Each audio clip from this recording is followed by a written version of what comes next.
Hear ye, hear ye. This Honorable Circuit Court Division 1 of Shelby County, Tennessee, for the third judicial district in the house for the transaction business pursuant to adjournment. All persons having business in this court draw near, give attention that he shall be heard. The Honorable Judge Chief Felicia Corbin John, the Honorable Judge Suzanne Cook, the Honorable Judge Barry Tidwell presiding. Please be seated. Silence all cell phones, no talking, and no recording. Good morning. Okay, good morning. All right, thank you. Good morning, everyone. All right, it's so good to have you all here this morning. And we understand that we had a few delays. Have they been resolved? Are we still working on those? We're working on the. Okay. All right, well, very good. Well, we wanted to come out and get started. We know that we're going to take opening statements this morning, so hopefully all the IT will be set up in terms of the exhibits and the Wi-Fi. But we're going to go ahead and get the trial started, if that's okay. Are there any preliminary issues that we need to take up? Your Honor, we just have one, and it relates to federal or state rule evidence 202, judicial notice. The parties exchanged witness and exhibit lists, and to be honest, we each designated a lot of statutes, both in their past versions and current. And both parties agree, we've discussed it already. Pursuant to Rule 202, the court is supposed to take notice of current statutes. It's a mandatory judicial notice provision. Okay. But for past versions and for conventions and things like that, it's at the discretion of the court. And so we have given notice to the adverse party. We both agree. We would appreciate if the court could take judicial notice of all the past versions of these statutes we'll be discussing, as well as the recordings of the convention of the 1870 Constitution. All right, and is there agreement on both sides? Yes, Your Honor. Okay, well, I don't think that that's a problem then. And that'll save us all a lot of intaking of exhibits, I think, to try. Okay, very good. The only other is I think we're handling exhibits in slightly different ways. We will pass them up as they are admitted. We also have binders, if it will help the court, to have just a binder of exhibits in front of them. And so whatever the judges prefer, the defendants are ready to proceed. All right, and then how large are the binders? Can we see one of them, please? So all of our exhibits fit, so this is one set of defendants' exhibits. And Oh. there's 28 numbered exhibits. Okay. I think they had closer to about 250, I'm not sure. Your Honors, we have thumb drives with all of the exhibits on them. In addition, we have paper copies for the Wonderful. court, Okay. as well as one for opposing counsel if they'd like it. Okay, well, since you have prepared the binders, I think that that will be fine if you want to pass it. Now, have they all been agreed to? There's none that there are objections to? In fact, if that's the last thing we could address is we have exchanged exhibit lists, and we have a list that we have agreed to the authenticity of. Okay, And now, so there won't be any objections as to authenticity. all right, so in terms of what's in the binder, because we don't normally take exhibits until they've been admitted. So we don't want to take the binder and then there's an objection to some of those exhibits. So everything in the binders, have they already been agreed to in terms of admissibility? No, Your Honor. No, okay. Authenticity only, not. Okay, just I in think terms of there may be authentic- relevant objections. Okay, all right, well, we didn't ask for binders, but I hate that you prepared them and we're not gonna necessarily utilize them. So maybe at the end, we can figure out which exhibits came in and then you can present those in a binder. Would that be, It's fine. Okay, If it was for okay. ease of the court, in case an expert was referring to their report, or Okay. maybe another expert report, it will flip back. all right, very good. Well, let's go ahead and identify each party. We have a lot of people in the courtroom, so we want to make sure that everyone here, we know who's present, okay? So let's start with plaintiff's counsel, and if you could please stand, state your name clearly and slowly.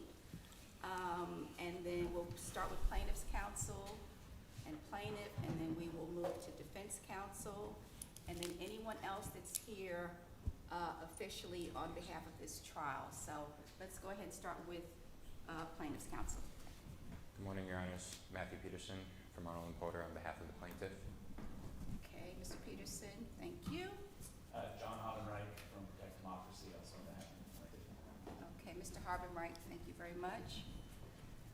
Good morning, Your Honor. Elizabeth Theodore from Arnold and Porter, also on behalf of the plaintiff. I'm sorry, could you repeat that again, Miss Elizabeth? Elizabeth Theodore. Theodore, okay, yes, ma'am. All right, Ms. Theodore, thank you. Good morning, all of your honors. Good morning. Pamela Moses, claimant for the case. Okay, good morning, Ms. Moses. Thank you.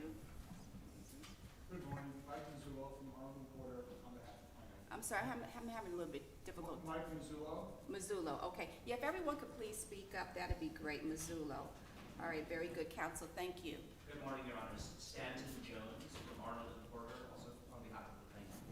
All right, Mr. Jones, thank you. Good morning. Good morning. Seth Engel, Arnold and Porter, on behalf of the plaintiff. Good morning, Mr. Engel. Good morning, Yulia Racheva from Arnold and Porter on behalf of the plaintiff. Good morning, Ms. Ratchula. Did I pronounce that correctly? Okay. Yes, ma'am. Frank Baumgartner, I'm an expert witness. I think I'll be testifying this afternoon. Is it Frank Gardner? Baumgartner. Baumgartner. Yes, sir. All right, thank you, Baumgartner. All right. Anyone else on behalf of plaintiff? Okay, all right, let's go to the defendants, please. Your honors, William Ballou here on behalf of defendant Marco. All right, good morning, Mr. Halou. Sir? Good morning, Your Honors. Robert Wilson, also on behalf of the plaintiff. Okay, Mr. Wilson, good morning. Dawn Jordan here on behalf of the defendant. I'm sorry, repeat your last name? Jordan. Miss- Jordan, J-O-R-D-A-N. Okay, what's your first name, Ms. Jordan? Dawn. Dawn, Like okay. something else? Yes, Ms. Jordan, thank you very much. Good Counsel. morning, your honors. Zachary Barker, B-A-R-K-E-R, here on behalf of defendant Mark Goins. All right, you're very good. Yes, sir. Mark Goins, coordinator of elections for the great state of Tennessee. All right, good morning, Mr. Goins. Good morning, Bethany Robertson with the state of Tennessee as well. All right, Bethany Robinson. No, no, Okay. Beth, B-E-T-H. Beth. For Elizabeth. Yes, ma'am, I'm sorry. That's okay. All right, good morning, Ms. Robinson. All right, anyone else on behalf of defendants? Okay, all right, we have our law fellow present. Mr. Emily, would you stand up and introduce yourself, please? Jordan Emily, Administrative Office of the Courts, Your Honor. All right, thank you very much. And then we have some AOC staff here.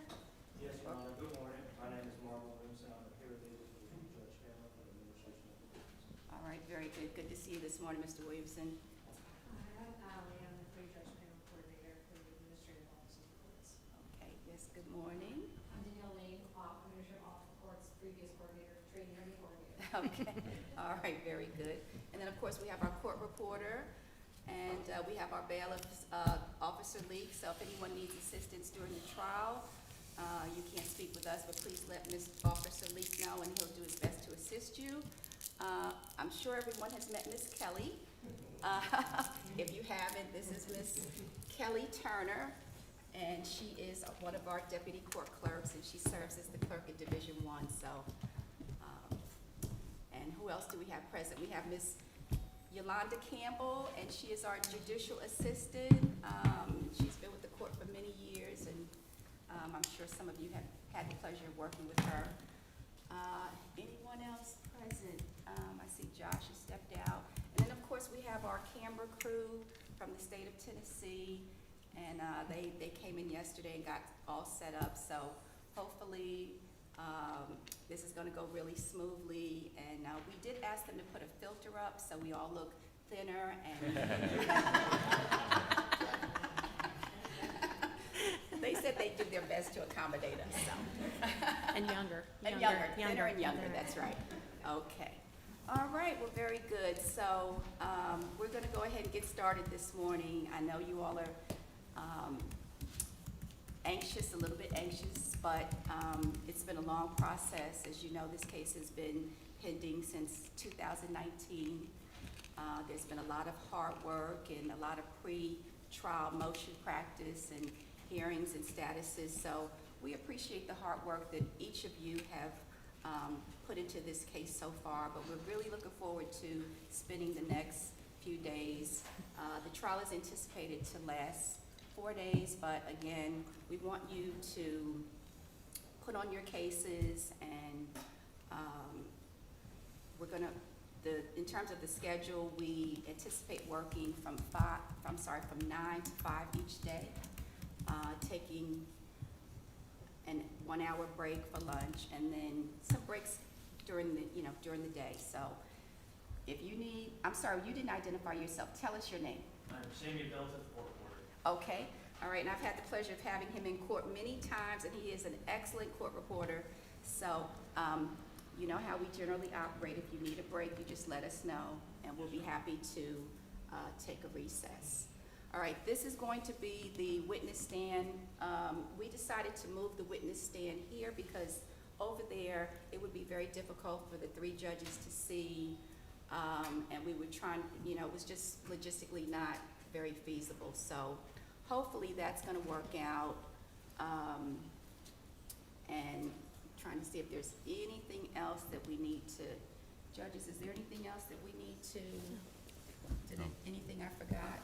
No? Okay.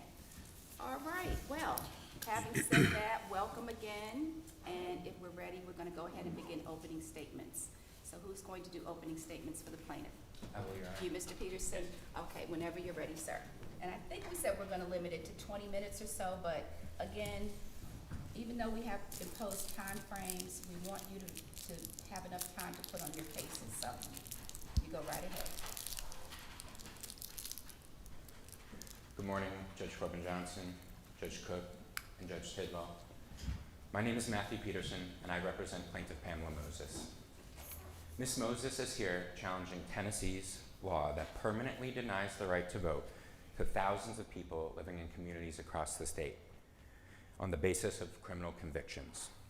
As an active member of her community and someone with aspirations to serve that community in public office, she wants to vote, she has been denied the right to vote, and she has been informed that she is permanently ineligible to vote in Tennessee. And she's been warned that any future attempts to register may subject her to criminal prosecution. In Tennessee, anyone who has been convicted of an infamous crime, which in Tennessee is all felonies, is stripped of their voting rights based on that conviction. The majority of those individuals, however, have an opportunity to vote someday in the future. But many Tennesseans, like Ms. Moses, are permanently denied the right to vote on the basis of a felony conviction. In other words, they are denied the right to vote forever, even when they have served the entirety of their criminal sentence.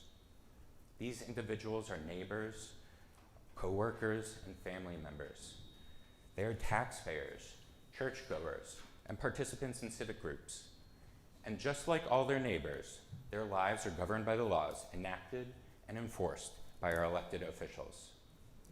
But unlike their neighbors, they are denied the right to participate in choosing those elected officials. They are denied the fundamental right to vote, and they are denied the right to vote forever. Ms. Moses will testify this week. She lives here in Shelby County. She is a mother, a musician, and a community advocate who spends her time engaged in advocacy work on a variety of issues. She'll describe how she wants to vote and potentially even run for public office because she wants to pursue opportunities to make a positive impact on people's lives. She wants to foster a society where everyone feels valued, heard, and empowered to pursue their dreams. In the rest of the opening remarks, I'll preview what the evidence this week will show. I'll hit the high points of our legal claims, and then I'll address the arguments that we expect you'll hear from the defendant. The evidence this week will conclusively establish 6 critical points regarding Tennessee's permanent disenfranchisement scheme.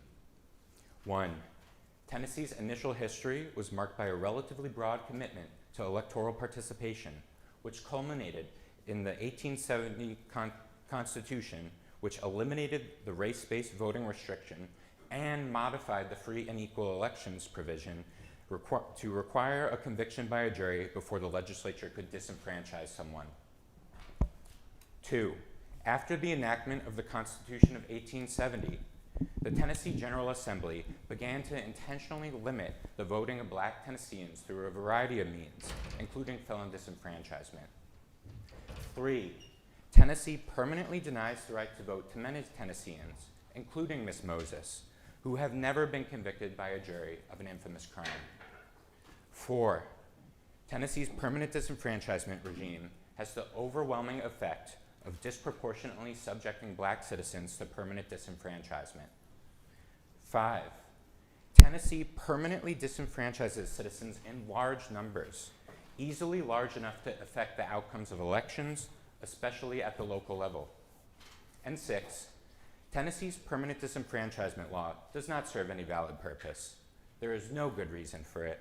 There is no good explanation for why someone has the opportunity to restore the right to vote if convicted of kidnapping or child abuse or forgery, but someone else is permanently disenfranchised if convicted of tampering with evidence.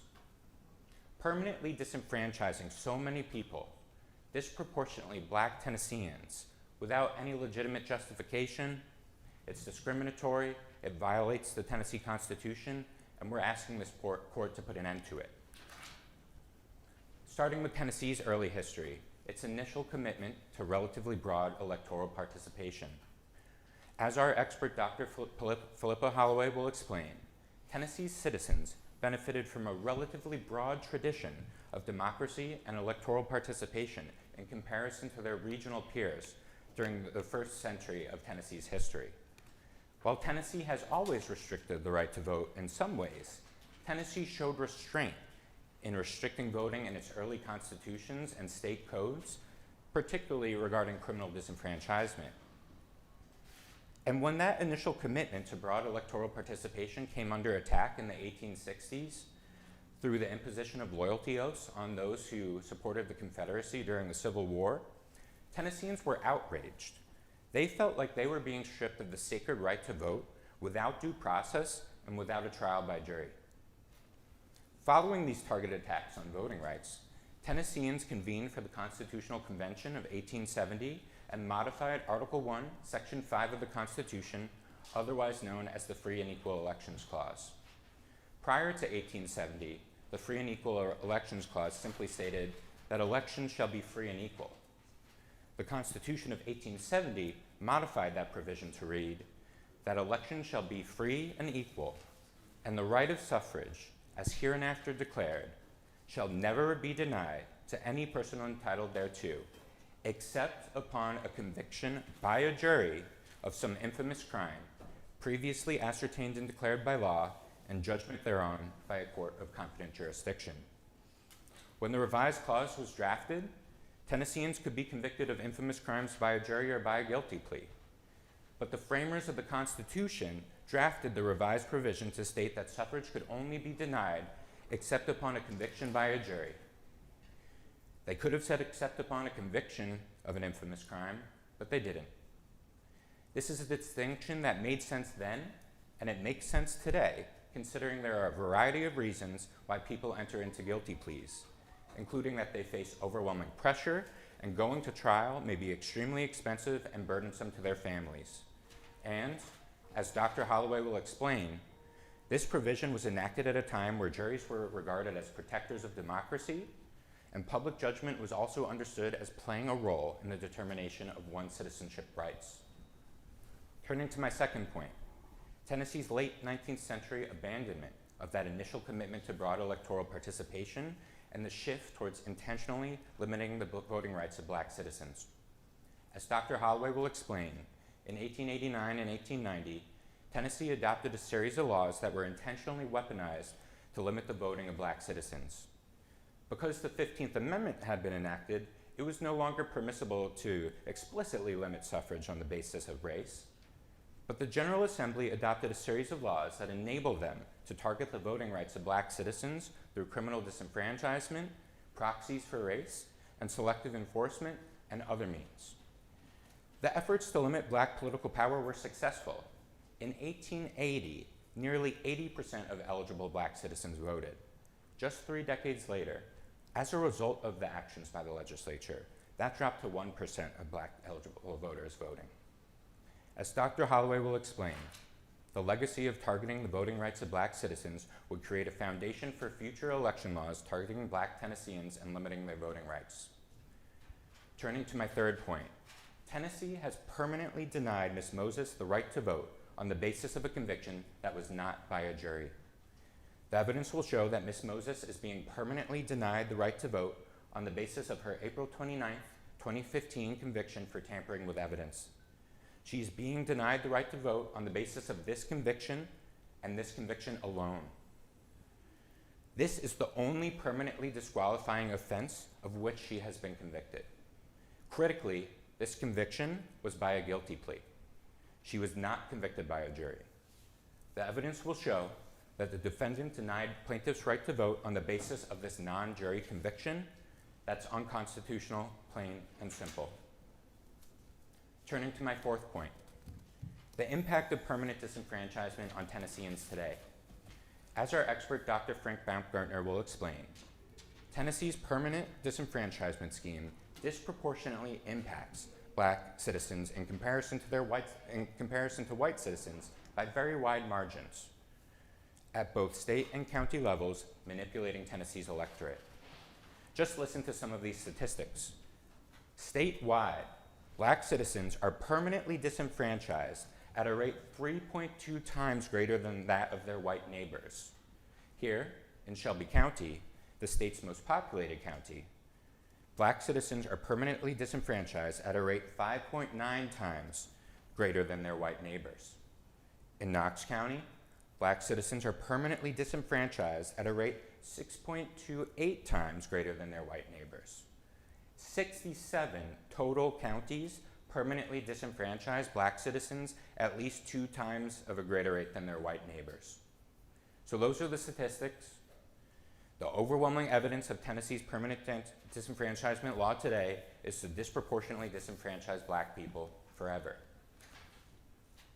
Turning to my fifth point, apart from the racial disparities, the law permanently strips voting rights from a substantial number of people, in total, more than enough to impact the outcomes of elections. The evidence will show that Defendant Goins has sworn under oath that Tennessee elections have proven that every vote matters, and that there have been instances of elections ending in ties or by very narrow margins. As Dr. Baumgartner will explain, more than 13,000 Tennesseans are permanently denied the right to vote. Given Tennessee often has such competitive races, the permanent disenfranchisement law eliminates more than enough people to change the outcomes of elections. Moving on to my sixth point. In light of the racist history of criminal disenfranchisement, its racially disparate impact today, and its potential to affect election outcomes, what's the justification for Tennessee's permanent disenfranchisement law? What valid state interest does it serve? Their answer is none. There's no legitimate purpose for this. By the end of this week, you'll know that's true because no witness will say otherwise. No witness and no document will identify any justifiable reason to permanently disenfranchise thousands of people living in Tennessee.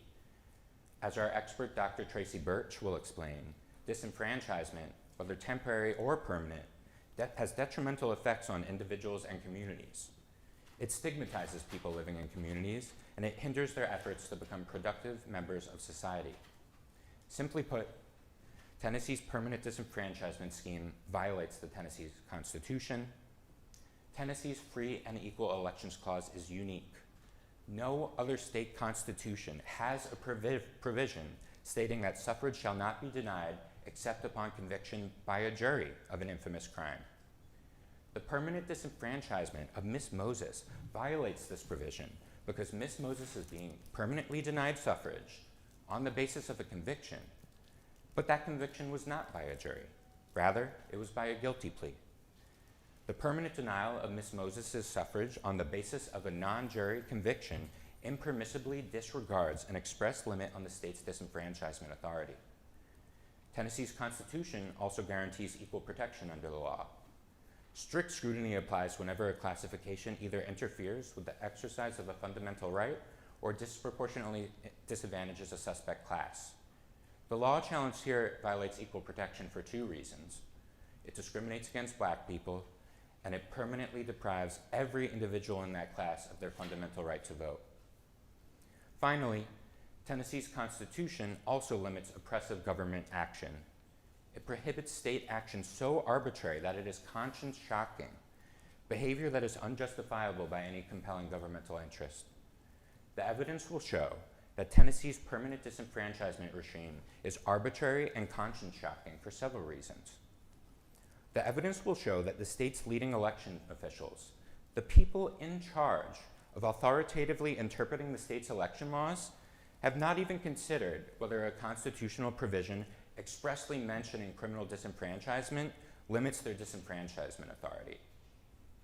The evidence will also show that there's no good reason why kidnappers, and child abusers and forgers can restore their voting rights after a felony conviction, but someone who's been convicted of tampering with evidence is barred from voting forever.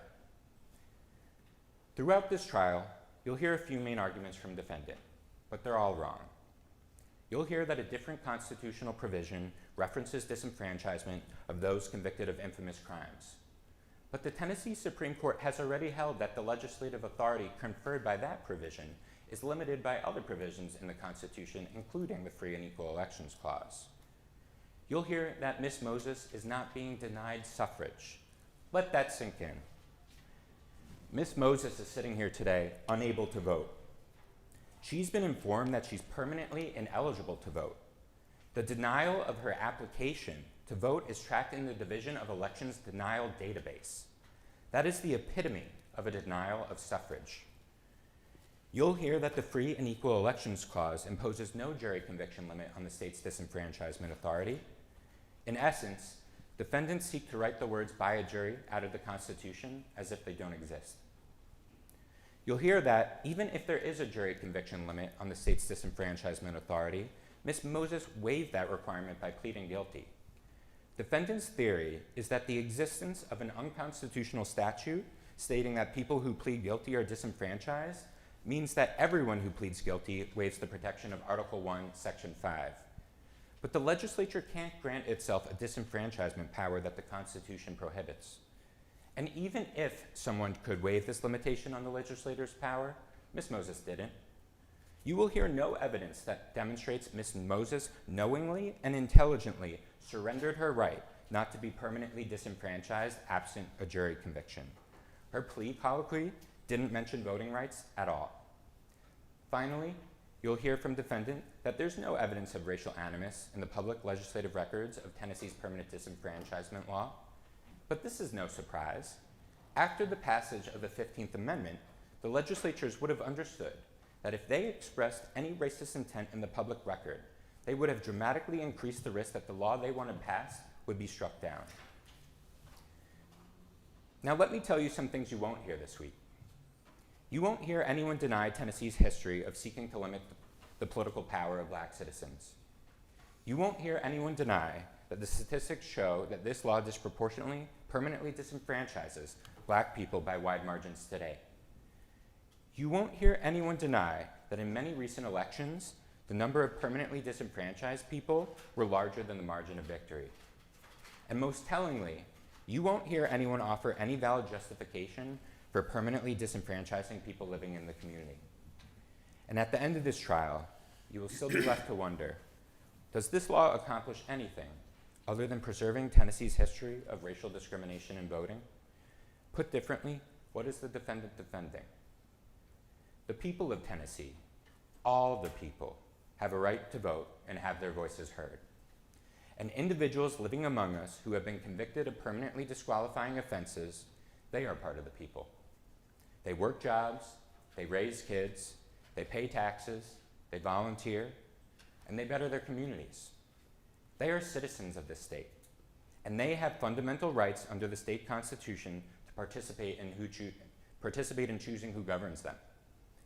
This court should invalidate Tennessee's permanent disenfranchisement and bar the enforcement of Section 4029-102, either in totality or as applied to people who were not convicted by a jury. Then, only then, will Tennessee live up to its promises of free and equal elections, equal protection under the law, and due process. We look forward to presenting our case this week. Thank you very much, Your Honors. All right, thank you, Mr. Peterson. On behalf of the defendant, Mr. Halo. Good morning, Your Honor. Good morning. I'm going to do my best to use the script I had written for an opening and also address some of the things that Mr. Peterson said, so it may be a little bit staccato in some sections. But I want to begin by focusing on what the injuries are in this lawsuit. And I think we've always said it was important, and after hearing that opening, I think it's even more important. This lawsuit is not about general felon disenfranchisement. It is not about Section 4020-112, which disenfranchises all Tennesseans convicted of felony. There There's no such thing as temporary disenfranchisement in 40-21-12. There's no such thing in 40-21-12 as permanent disenfranchisement. It is equally applied to all felons, and it is binary. You may not vote after being convicted of a felony, period. Now, courts for decades have interpreted that to mean felons do not have a fundamental right to vote. Their right to vote was legally taken away upon conviction of a felony. And once that right is no longer fundamental, we enter a new standard of scrutiny, as Your Honor knows, almost a rational basis standard. And so, Your Honors, that leads to what the claims are. She makes two claims of injury here, Ms. Moses knows. The first is her inability to successfully petition the circuit court for her reenfranchisement. The second is, and this one was the one that was added a couple of months ago, and it is that the original loss of her right to vote was by virtue of a guilty plea and not a jury conviction. Those are the only two injuries that this court should seek to redress in this lawsuit. And so when Mr. Peterson says things like, Ms. Moses sits here today unable to vote, the state agrees. She does sit here unable to vote, but it has nothing to do with the statutes being challenged today. She sits here unable to vote as a result of 40-21-12, which, as Your Honors ruled in the motion to amend order, is not at issue in this lawsuit. And so, in light of those two very discrete injuries, she brings what amounts to 3 remaining claims. They're as applied and facial, and so they're broken up into 5 technical claims. But they fit 3 buckets: equal protection, substantive due process, and then this Article 1, Section 5 jury versus plea claim. That's it. Now, after 6 years of litigation, which included the provision of hundreds of thousands of pages of documents from the defendant to Ms. Moses, here's what we've learned. There's no merit to any of the 3. And you will not see a single exhibit that convinces you otherwise. But before I get into the substance of why those 3 have no merit, I want to focus on something that has been bothering the defendant for quite some time, and we filed a motion about it, and it's the justiciability of this case against this defendant. Now, the justiciability point we'd like to make is that standing doesn't exist because of the redressability problem. At the end of this case, if defendant wins, this court will issue an order which says defendant wins. If the court would like to issue an order as to Ms. Moses, that order will have to include relief. Now, we know what the 2 injuries are: the inability to successfully petition a circuit court because she's disqualified by virtue of the kind of felony that she committed. That's one. And again, the second injury was the loss of her right to vote by virtue of a plea, as opposed to a jury. Mr. Goins is not legally permitted to substitute himself for the circuit court. He cannot issue an order reenfranchising Ms. Moses. It just doesn't statutorily have that power. If you were to order him to do so, he would look to the law and say, I don't know what to tell you. I've got to find a circuit judge in Shelby County who will issue this order, and then you've got to send that order to the County Election Commission for her to be reenfranchised. The only person with no power in that operative tree is Mr. Goins. Second, as to her initial loss of her right by virtue of a plea versus guilty verdict, Mr. Goins has no power statutorily to either add or remove voters from the voting rolls in the state of Tennessee. That is handled exclusively by the county election commissions, usually through their administrators. As Your Honors all know, when you registered to vote, you did not write the state a letter. You did not send the state an application. You went to wherever your county election commission designated, and you submitted your application to vote. You then received a response from your county election commission, not from Mr. Goins, not from the state. On his best day, he can't register a Tennessean to vote, and on his worst day, he can't take away a Tennessean's right to vote. And so, Your Honors, if you were to order Mr. Goins to register Ms. Moses, if you were to say Ms. Moses' right should have never been taken away, Mr. Goins register her. He is not statutorily authorized. Anything he did would be extra statutory at that point. He'd be making it up. So that leaves us with what can this court do to redress the injury against this defendant? Nothing. The right people aren't before you today. Now, even if we get past that, if this court decides that an advisory opinion makes sense here, let's say we want to go to that. These three buckets, they all fail as a matter of law, and there's no fact that's going to come out that's going to change that. As to the equal protection buckets, the both as applied and facial challenge,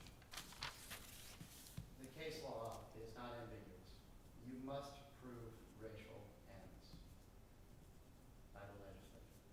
Now, let's be clear, not racial animus as it applies to general felon disenfranchisement, but racial animus as to the set of laws that were enacted in 2006 that permanently bar some people from petitioning for reenfranchisement. Your Honors, that law was sponsored by members of the Tennessee Black Caucus. Its effect was to reenfranchise or provide a path to reenfranchisement that was much simpler than it was before. There was no racial animus. In fact, the opposite was probably true. Now, knowing they can't prove animus, they've gone to this idea of the statistics are stark and should be examined as if they alone prove animus. I think you heard Mr. Peterson testify to what those statistics were, something in the neighborhood of 3 and 5 times, depending on whether we're looking at statewide or countywide. I think Dr. Baumgartner is going to testify to much more explicitly detailed numbers. Your Honors, two things. One, for statistical evidence alone, to prove it, the law must be unexplainable on any other grounds other than racial animus. There can be no other justification. Now, what this has practically led to is in cases involving the rational basis standard, the courts generally say it's never going to be enough. Because if it's the rational basis standard and there's any rational reason that appeals to the common sense of the court, that negates the idea that statistics alone can explain the passage of that law. Furthermore, even if that weren't the cases that we've cited in our prior briefing show that the kind of stark impact is not 3 times or 5 times. There was a court that found that a law only affected 99% of people affected were of Asian descent. And the Federal Circuit Court of Appeals, considering that law, said that wasn't enough. 3 and 5 times doesn't get close to 99% applicability. So, Your Honors, this equal protection as a matter of law, they just can't get there. They're missing that one most important problem. Now we move to due process. This one's even simpler. For due process to ever apply to any claim, there must be an underlying right. In other words, you are only entitled to due process when you have a right that is being burdened. We all agree, by virtue of the statute that disenfranchises all felons, that Ms. Moses doesn't have the right to vote. She is afforded no process, due or otherwise, to a right she doesn't possess. That is a threshold issue. Now, let's say we want to get past that threshold issue. For substantive due process, they must show that it shocks the conscience. The Tennessee Constitution since 1834, predating Article 1, Section 5, has contained felon disenfranchisement. It made its first appearance in 1834, and it has been in every constitution since. It cannot something the framers of our Constitution explicitly envisioned could possibly shock anyone's conscience. It's existed for more than almost 200 years. So, Your Honor, the substantive due process claim, it's got to fail for all those reasons. Now, getting to our final claim, this jury versus plea. What the evidence is going to show at trial, and it's going to be both the fact finding by the Supreme Court in Gaskin, and additionally, their own expert, Dr. Holloway, has found that Article 1, Section 5 was a reaction to one very specific circumstance. In the post-Confederacy Tennessee, there was a movement to exclude all Confederate supporters from participating in elections. And it was done in a variety of ways. It was done by making them swear oaths before they voted. It was done by the passage of actual laws taking away their right to vote. And Ms. Holloway is going to testify to all of it. And Article 1, Section 5, the framers had decided, after all of those efforts were made of the 1870 Constitution, the framers decided, listen, we're going to make a rule. And the new rule is going to be this. You are not going to disenfranchise people for reasons that they weren't aware could lead to disenfranchisement when they committed the act. In other words, we're not going to have retroactive disenfranchisement. If you couldn't be disenfranchised for something when you did it, we can't come back later and say you are now going to be disenfranchised for doing it. The second thing they wanted to make clear in Article 1, Section 5 is you don't just get to make it up. It's got to be a court of law that has this finding.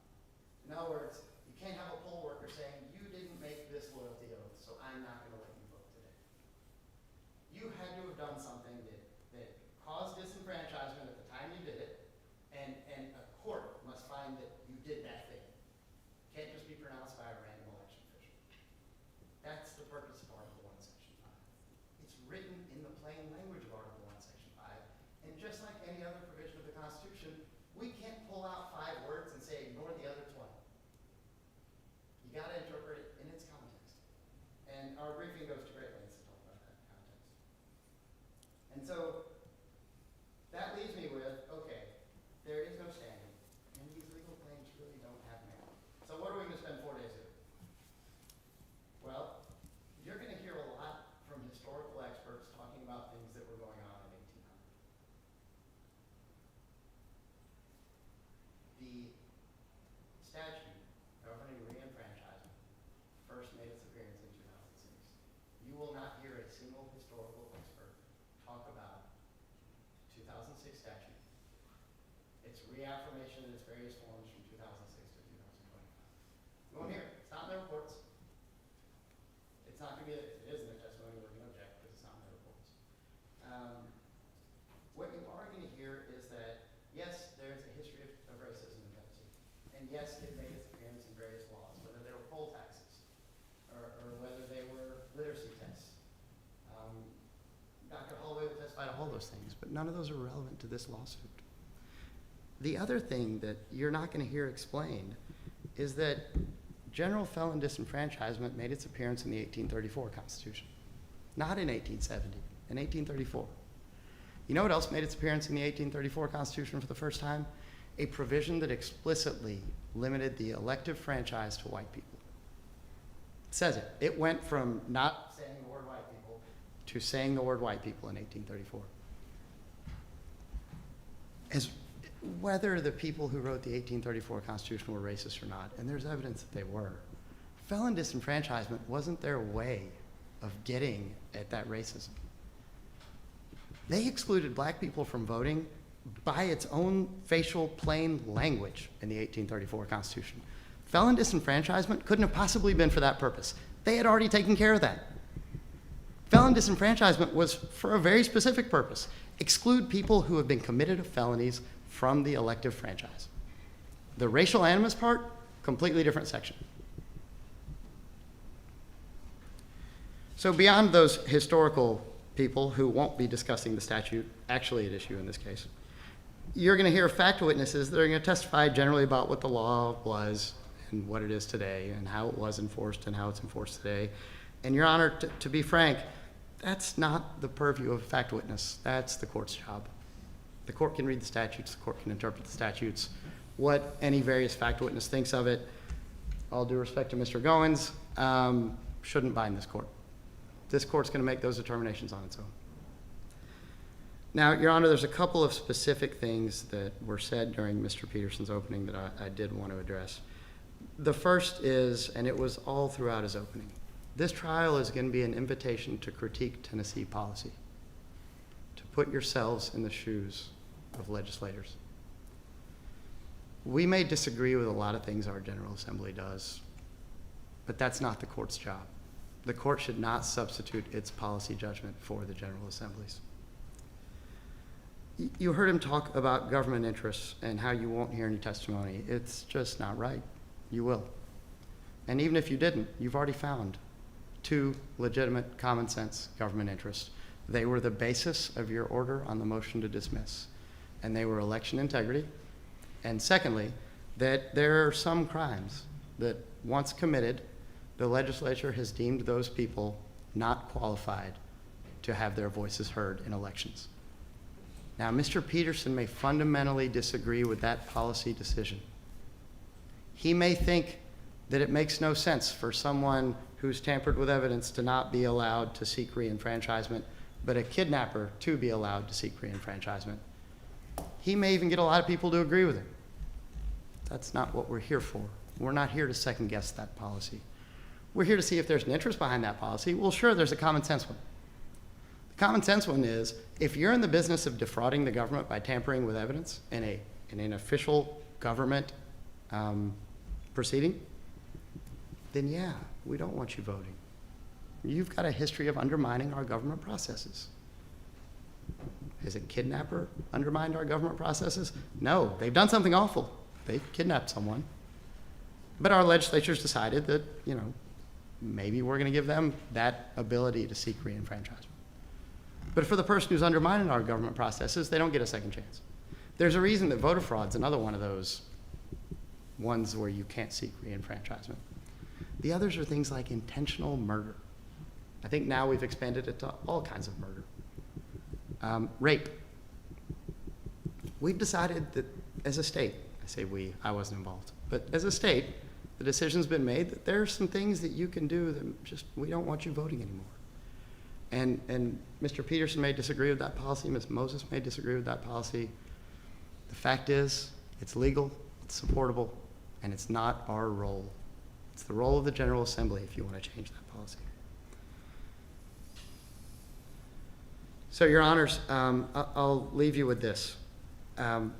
We would like the court, and we will be focused on the 2 injuries, and only the 2 injuries, not general felon disenfranchisement. And once you look at everything being presented through those 2 focused injuries, you'll see that there just isn't any legal merit to the claims being made. And I think what you're also going to see is the vast majority of facts the plaintiffs are going to try and put in front of you have nothing to do with it. They have nothing to do with those 2 discrete injuries. So with that, Your Honor, absent any questions, we're ready to go. All right, thank you, counsel. All right, are the plaintiffs ready to present your case? We are. Okay, you may call your first witness. At this time, we'd like to call Dr. Philippa Holloway. She's out in the hall. Do you mind? Okay. All right, let's call Dr. Holloway, please. Officer? Oh, is this doctor? Oh, no, the bailiff will grab her. Yeah, we'll call her. Thank you.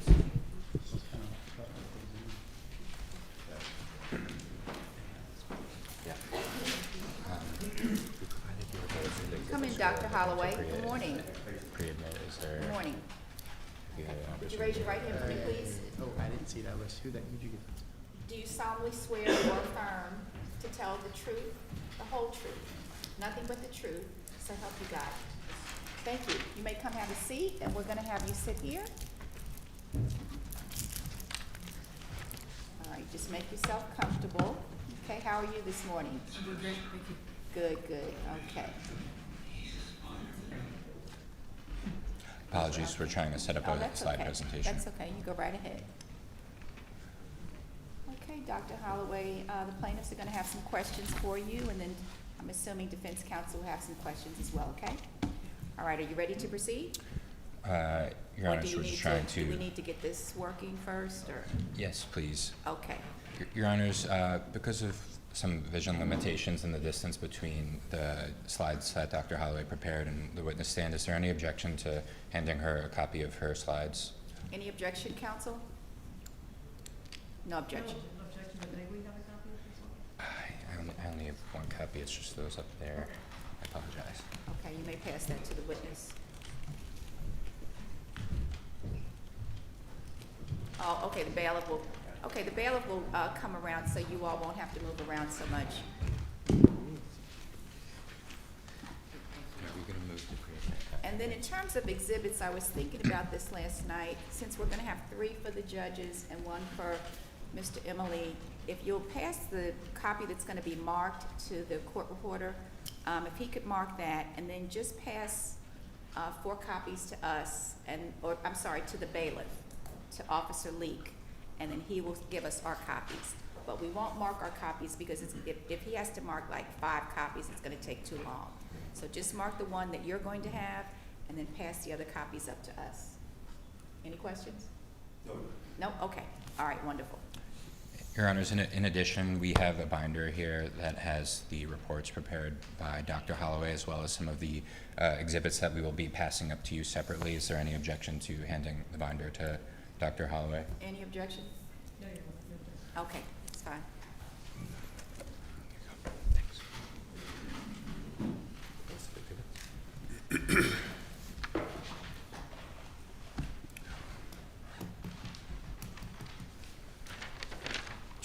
Your Honors, do you mind if we have a moment just to confer with opposing counsel regarding the potential pre-admission right of ahead, some counsel. exhibits? Nope, it's fine. It's gonna be all done.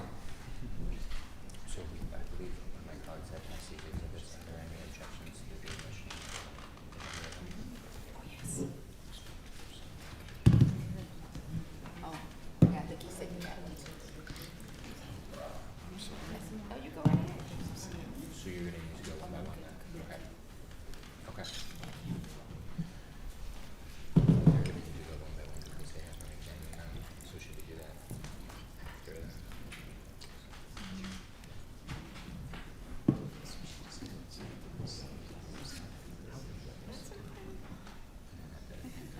Yes, okay.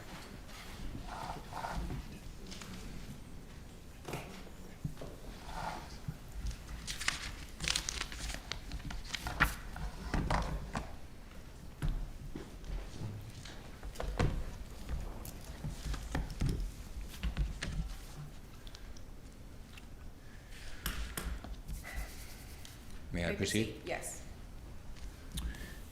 Good morning. Morning. Can you please introduce yourself? My name is Dr. Philippa Holloway. I'm a professor of history at the University of Richmond. And how long have you worked at the University of Richmond? I started working at the University of Richmond in 2020. And what does your work at the University of Richmond entail? I am the Cornerstones Chair in History, essentially a distinguished chair in history, and I'm also the chair of the history department at the University of Richmond. And what types of history courses do you teach? I teach a broad variety of courses, many of which touch on issues or center on issues related to Southern history, legal history. I teach a class on the history of the Supreme Court. I teach a class on Lawrence versus Texas. I teach a class on Southern political and social movements, one on women's suffrage, a variety of courses related to those kinds of topics. Do you teach any courses on methods of historical analysis? Those issues are embedded in all of my courses in one way or another. I also teach historical analysis when I work with students that are doing research for theses and other research projects. So I work on, I teach historical analysis both in the classroom and in individual mentoring relationships. And what areas of history are you currently researching?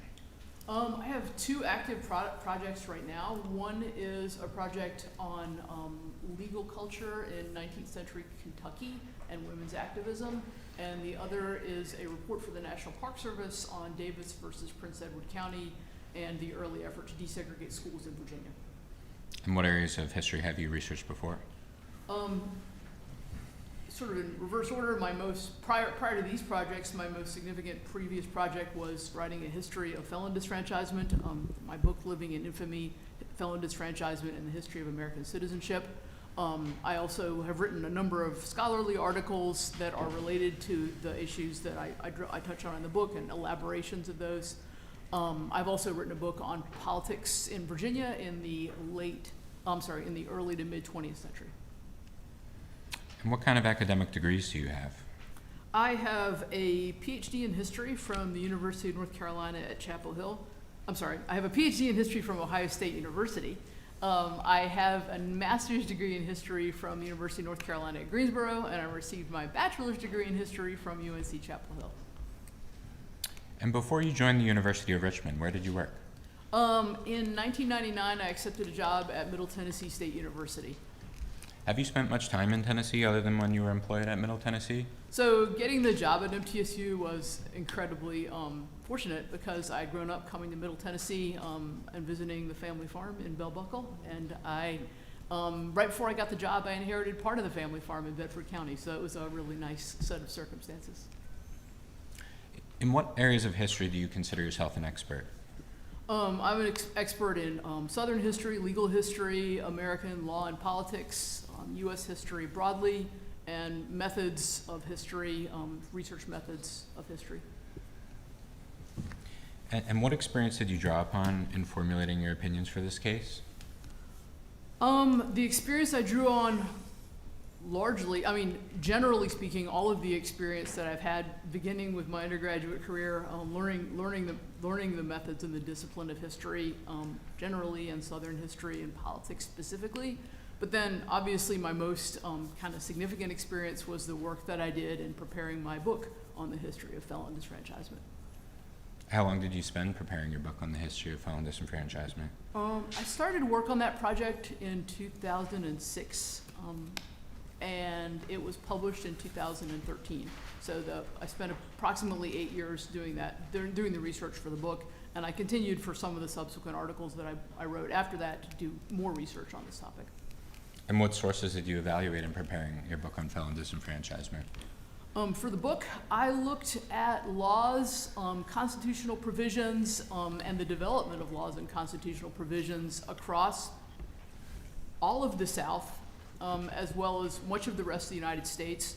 I looked at everything from the minutes and proceedings of legislative and constitutional bodies. I looked at pardons. I looked at over 1,000, probably close to 1,500 efforts to get efforts at restoration of citizenship. I worked in almost every Southern state archive, as well as a number of non-Southern state archives. And of course, I also drew on many secondary sources as well. Did you travel to the Tennessee State Archives as part of your research? Absolutely. I spent lots of time at the Tennessee State Archives. And have any of your publications been recognized or relied upon by courts or scholars?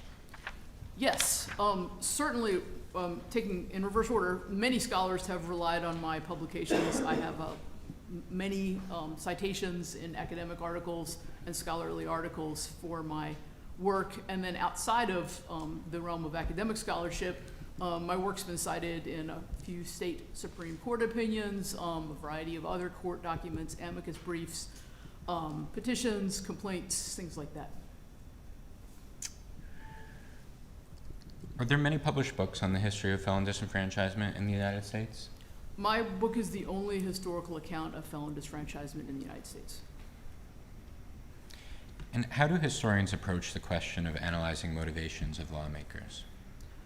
So historians look at both kind of direct and contextual evidence when they analyze the motivations of lawmakers. They look certainly at direct evidence of statements by the lawmakers at the time of the enactment of the laws. They also look at other statements and the context with other statements by lawmakers or other parts of those legislative bodies outside of the context of the actual legislative body, sort of beyond the walls of the legislature. They also look at other contemporaneous statements. They look at statements by supporters and detractors of the provisions that are being considered. They look at secondary sources and how others have evaluated these issues. Do they look at anything else? They also look, of course, at the impact of these laws. So they look at how the laws operate. So in order to understand why a law is passed, it's obviously super helpful to look at what the impact of the law is after it's passed. And how do historians distinguish between reliable and unreliable sources? That's something we're trained to do really from the very beginning. I mean, historians, it's something I teach my undergraduates and something I've taught graduate students. We have a variety of ways that we evaluate sources. We don't necessarily categorize them as reliable and unreliable. It's more like, what can you get from a source? What can you learn from this source? You look at the context in which the source was produced. Ms. Theodore, I'm sorry, you're standing. Do you have an objection? At this point, not necessarily an objection, Oh. I just want a clarification. Is Mr. Peterson tendering this witness as an expert? And if so, what is the expertise? I just want to make sure that we are on page with that. Mr. Peterson?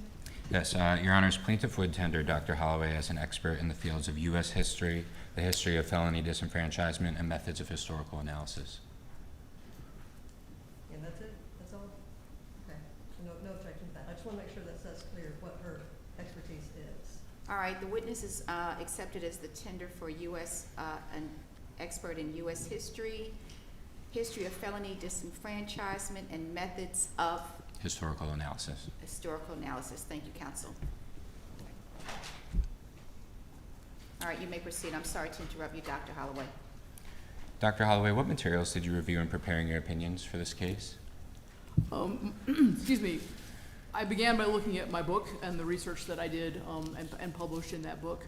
I also looked at other secondary sources about Southern politics, Southern history, works by other historians and other scholars about this period. And then I did a deep dive into primary sources related to this. I looked at certainly the records of the legislative and constitutional bodies involved. I looked at newspaper accounts of them, of what was happening there, and the enactment and also the enforcement of these laws, the impact of these laws. I looked at contemporaneous statements by people about them and then subsequent statements by people about them. I think those are the main things I looked at. Oh, I also looked at biographical information, so I looked at who was passing these laws, who was advocating for these laws, and I learned about their advocates and what context they were operating out of and what we know as historians about them. So the years of research in preparing your book, Living in Infamy, served you in preparing your opinions for this case? Very much so. Were you hired by a plaintiff to serve as an expert in this case? Yes. Your Honors, permission to approach with some documents for the court? Yes. PX 53 and PX 54.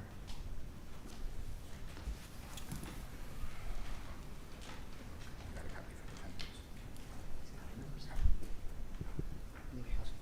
Do you want a copy? PX 54 for them.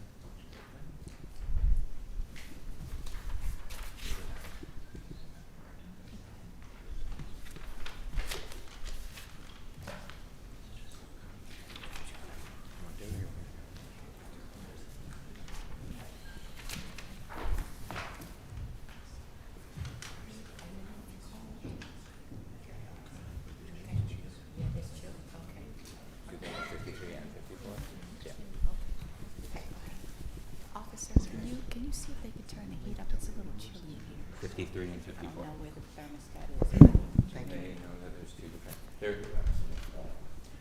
Your Honors, there are two different documents there. There's PX 53 and PX 54. Okay, I have 53. Okay, yes, okay. And I have 54. Do you have? I think he has All only right, so 53. are you tendering these as exhibits 1 and 2, or are they being tendered for evidence? Your Honors, plaintiff was preparing to admit them under the stamp terminology PX1 through PX 200, but if it would be preferable to the court to admit it in a different way. I'm a little bit confused. Okay. All right, we have 2 exhibits, so I'm a little bit confused. We want to keep these exhibit numbers just for the purpose of ease of reference. These are the exhibits by which the opposing parties have been discussing back and forth, the permissibility of the exhibits and such forth. Okay. Well, I could say in, what, 28 years, I've never had exhibits come in 54 and 53 as 1 and 2. So I'm just a little bit not used to that, but. Are you saying you want to keep them as Exhibit 53 and Exhibit 54 for the record? Yes. In other words, he's just wanting to keep the exhibit numbers as designated on the sticker. Right, I understand. Oh, okay. I understand, but they're 1 and 2, are they not? They're the first two exhibits that we'll be attempting Yeah. to move into evidence. It's All I'm unclear saying if is they'll I've be. never had exhibits come in out of order like that, so, I've only been doing this 30 years, but 29 or so. But, I mean, we Yeah, can. one and- one- we one can and try two to is fine. We can try to accommodate if it's gonna work better for council, but I don't know why we would number exhibits like this if they're not gonna come in like this, so, just a little bit confused. Your Honor, we're happy to renumber them as exhibits 1 and 2, just for the record. We'd note that they're pre-marked as 53 and 54, and we can renumber Yeah. them at the end of the day. if Yeah, that and then on works. appeal, I mean, it gets confusing if the case were to go for an appeal, we have exhibits out of order. I mean, we could probably keep up with it, but my preference would be, you can keep your system, but in terms of the court system, I'm gonna ask the court reporter to mark these 1 and 2. So we'll have 2 stamps, but the official exhibit will be 1 and 2. Can we do that? Okay. All right, so which one did you want, 53 is number 1? Your Honor, can we have a little bit of background, Yeah. Sure. Yeah. What these are, because we do have an objection to their. Okay, Yeah. all right, very good. All right, so let's take up the first exhibit, which is Yeah. going to be the expert report of Dr. Holloway. Dr. Holloway, do you mind turning to the, I'm sorry, what is the objection, counsel, to the exhibit? Yes, so both these are, well, we were just about to establish what they are, but they're both her report. There was a first report and a second report, and she is here to testify today, so the reports themselves would be hearsay, would be our objection to it. Counsel, hearsay objection? Your Honors, to facilitate today's trial, defendants will, these are very relevant. The defendant is not disputing their relevance, and defendants will have a full opportunity to cross-examine the author of the report. This is a case where our experts are talking about historical and statistical evidence, and it's helpful to have that in written form. The omission of expert reports will streamline trial so that these experts don't need to read every single source cited in their report. Right. Later today, plaintiff will have a statistical expert testify, and it would be helpful if we don't have to have him read every single statistic in his report. There's no prejudice to the admission of plaintiff's expert report. Defendant can ask about anything in the report, and we think you could admit it under the exception for illustrative and demonstrative testimony, or simply illustrating what the witness is saying here on the stand. So therefore, we would move to admit it into evidence. And Your Honor, we also do object on the basis of relevance. We had filed a motion in limine to preclude this witness from testifying altogether, and so we also have a relevance objection to these reports being admitted. Okay, counsel, you want to deal with the relevance issue, please? Yes, Your Honor. Dr. Holloway's report covers the historical context for constitutional provisions, particularly the Constitution of 1870, that form the basis of several of plaintiff's claims in this case. She also provides helpful historical context regarding the history of felony disenfranchisement in Tennessee and efforts to manipulate the political power of Black Tennesseans. Her report paints a whole story that goes towards both the constitutional interpretation issues at issue in this case, as well as the statutory issues in this case. And we think that, even defendants' own expert, who you may hear from later this week, has agreed that Dr. Holloway is one of the leading scholars in the field of felon disenfranchisement. Her book is a leading book on this subject, and we therefore think it would be substantially helpful to have Dr. Holloway testify and to have her report in the record so that we don't have to take each line by line. All right, well, the court is going to overrule both objections. In terms of relevance, we took this up a little bit during the pre-trial conference, but the history of Article 1, Section 5 is relevant. So Dr. Holloway has been designated as an expert. So in terms of the relevance, I think that it would be helpful to the court, or would assist the court in better understanding the history of not only that constitutional provision, but the history of felony disenfranchisement.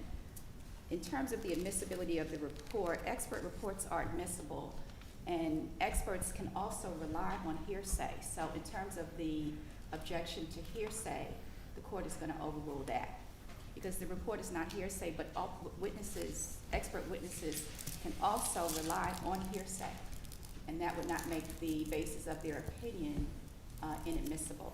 So for those reasons, we'll go ahead and mark both exhibits 1 and 2. 53 will be 1, 54 will be 2.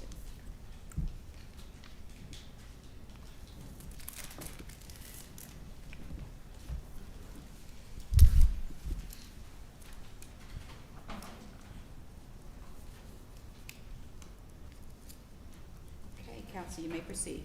Thank you, Your Honor. Mm-hmm. Dr. Holloway, do you recognize the document that's been pre-marked as Exhibit PX53? Yes, I do. What is it? This is the export report that I submitted in April of 2025. And Dr. Holloway, turning to the document that's been pre-marked as PX54, do you recognize this document? Yes, I do. What is it?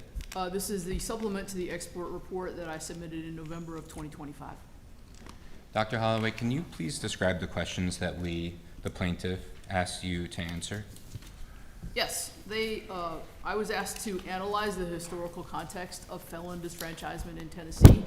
I was asked to look at specifically constitutional and legislative developments with regard to the qualifications for voting, the operation of these constitutional and legislative developments, their impact on elections, how they functioned, as well as the impact of these provisions. So the historical context of them, as well as of suffrage broadly. So how elections and election laws worked in the state of Tennessee. And did you reach conclusions with respect to these issues? I did. And what did you conclude? So my first conclusion was that for much of the first century of Tennessee's history, Tennessee's citizens benefited from a relatively broad tradition of democracy and broad-based electoral participation, and this is particularly true if you compare Tennessee to its regional neighbors. My second conclusion involves the 1870 Constitutional Convention, and I concluded that this body responded to attempts during and after the Civil War to limit the voting rights of Confederate supporters, and they did this by amending the Free and Equal Elections Clause to further protect the right of suffrage. And this included the addition of language that there must be a conviction by a jury before a person could be denied suffrage. I also concluded that at that time, when the Free and Equal Elections Clause was amended in 1870, Tennesseans could be convicted of an infamous crime either by a jury or a guilty plea. I also concluded that in the late 19th century, Tennessee's General Assembly abandoned the state's historic commitment to free and equal elections, and the General Assembly began intentionally limiting the voting of black Tennesseans through a series of laws meant to restrict their political power. And finally, I concluded that the restrictive election laws passed in the late 19th century remained the law in Tennessee for decades to come, and these laws undermined the freedom of elections and maintained a system which diminished the political power of black Tennesseans. And Dr. Holloway, when did Tennessee enact the state's first constitution? Tennessee's first constitution was enacted at statehood in 1796. And what did the Constitution of 1796 say about voting eligibility? So that constitution had several relevant provisions, or several provisions regarding voting eligibility. The first was that there was no property requirement for voting. This made Tennessee quite unlike most other states at the time. Most other states did have a property requirement, so Tennessee was unusual by having no requirement that one be a property holder in order to vote. Tennessee's constitution also lacked a racial prohibition on voting. This was highly unusual for the time, and in fact, only North Carolina North Carolina was the only other state in the South that had a racial prohibition, or that lacked a racial prohibition on voting. And finally, Tennessee's 1796 Constitution did not have voting restrictions for convicted criminals. This was something, of course, we know would be developed later, but at the time, again, making Tennessee somewhat unusual for the time to lack those prohibitions. All of this added up to what Mr. Jefferson, President Thomas Jefferson, characterized Tennessee's constitution as the least imperfect and most Republican of the state constitutions. And how long was the Constitution of 1796 in effect? The Constitution of 1796 was in effect until 1834. And how did the Constitution of 1834 compare to the Constitution of 1796 with respect to access to suffrage? There would be two key changes here, or two key differences here. The first of which was that the Constitution of 1834 did disfranchise black men. It denied the vote to people on the basis of race and denied the vote to black men in that in the Constitution. And the Constitution of 1834 also authorized the legislature to enact laws disfranchising infamous convicts. And what does the historical evidence show about why a race-based criteria for voting was added to the Constitution of 1834? There's a couple of reasons that to account for this race-based provision, and the first of which was kind of a general understanding at the time, although one that had been developed in a legal and political context more fully by the 1830s. And this was the idea that black Tennesseans were degraded and inferior individuals. It was a belief that whether one was enslaved or not, that black Tennesseans were morally, intellectually inferior in a way that meant that they should not be given the right, or they should not be granted the rights of citizenship. And then historians account for this provision in a second way, which is, again, why the 1830s. And there's a number of slave revolts, revolts by enslaved people that are happening in the early 1830s, most notably, of course, Nat Turner's Rebellion in 1831 in Virginia. And there's a growing fear by white Southerners generally and by white Tennesseans in particular that an empowered free black population, the kind of power that they would get from political participation, would inspire slave uprisings. You mentioned the provision regarding the power to enact laws disenfranchising persons convicted of infamous crimes. Did the Tennessee General Assembly immediately exercise its new authority to enact laws disenfranchising persons convicted of infamous crimes? No, they did not, and this is another fairly remarkable thing about Tennessee's history in this period. So, to be clear, Tennessee, while the Constitution of 1834 authorized the General Assembly to pass laws denying the right to people on the basis of a criminal conviction, they waited over 20 years. The General Assembly waited until 1858 to actually pass these laws. So during that time, there was no disfranchisement for criminal conviction in Tennessee. That doesn't happen until the legislative action happened in 1858. And for the period of 1796 to 1860, how did Tennessee compare to its neighboring states regarding access to suffrage for convicted criminals? Again, this is a very unique period in Tennessee is quite unique relative to other states in this regard. So because even when these provisions were enacted, so first of all, for the first chunk of that period that you mentioned, there's no disfranchisement for criminal conviction, which makes Tennessee unlike most of its neighbors. And then after 1858, even when the legislature chose to take action and make this the law, the laws they passed had no permanent disfranchisement. They allowed for the restoration after the passage of time for some crimes, and they streamlined the restoration process. Did the Constitution, in other states where there was criminal disenfranchisement at the time, did all constitutions require legislative action?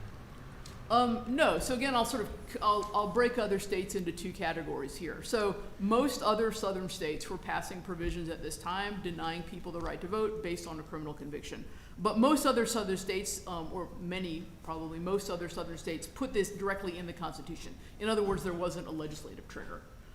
For the states that did have a legislative trigger, all of those states passed it immediately. So as soon as the Constitution allowed the legislature to disfranchise on account of crime, the legislature passed laws to that effect. So in those two regards, Tennessee was quite unique. Dr. Holloway, were there any notable... I'm sorry, could you explain that again, Doctor? When you say Tennessee was unique in what way? Unique in the constraint that they demonstrated with regard to denying people the right to vote on the basis of a felony conviction. They waited longer than other states to make that the law, and even when it was the law, it had, for example, there was no permanent disfranchisement. There was a restoration after the passage of time for certain crimes, and there was a streamlined restoration process. Okay, thank you. Can you tell us a bit about that streamlined restoration process? Yeah, and that's one that definitely requires an explanation. So, if you were infamous in Tennessee prior to 1858, you might lose, or you did lose, some rights. You didn't lose the right to vote, but you lost the right to testify in court. So infamy produced a loss of citizenship rights prior to 1858, just not the right to vote. During that time period, in the 1840s and early 1850s, getting your rights restored was quite difficult.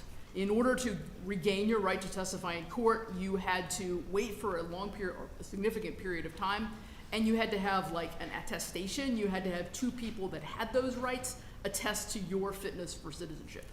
And this changed in 1858. Once voting was added to the list of crimes the list of rights that you lost following a conviction, they made it a lot easier to get those rights back. And how did they make it easier? They made it easier by eliminating the waiting period, and also by eliminating the requirement that you had two people attest to your fitness for citizenship. Now, Dr. Holloway, were there any notable historical events in Tennessee in the 1860s? Yes, absolutely. This is the period of the Civil War, and so that would certainly count as a notable event. And how does the Civil War provide historical context for the Constitution of 1870? So the Civil War helps us understand the Constitution of 1870, and particularly Tennessee's unique history in this regard, because as probably most people know here, Tennessee had a fairly unique experience during the Civil War. Tennessee was one of the first states to come, or was the first state to come with large portions of Tennessee coming under Union occupation. And this happened fairly early in the war in 1862 and then in 1863. So with a lot of Tennessee under Union occupation or under Union control, Tennessee was one of the first places where the rights of those, the political rights and the citizenship rights of those that had supported the Confederacy had to get worked out. So in other words, this is a problem, or this is going to be an issue that's raised in other states, but Tennessee is the first state to basically ask, what do we do with these people who had supported the Confederacy, who are now, in a place in which the Confederacy is no longer the government? And were any restrictions on voting rights imposed in Tennessee in the 1860s? Yes, one of the ways that those in power in Tennessee in 1863 and 1864, in other words, the people that were in support of the Union occupation, they specifically worked to limit the voting rights of these ex-Confederates by passing a series of loyalty oaths.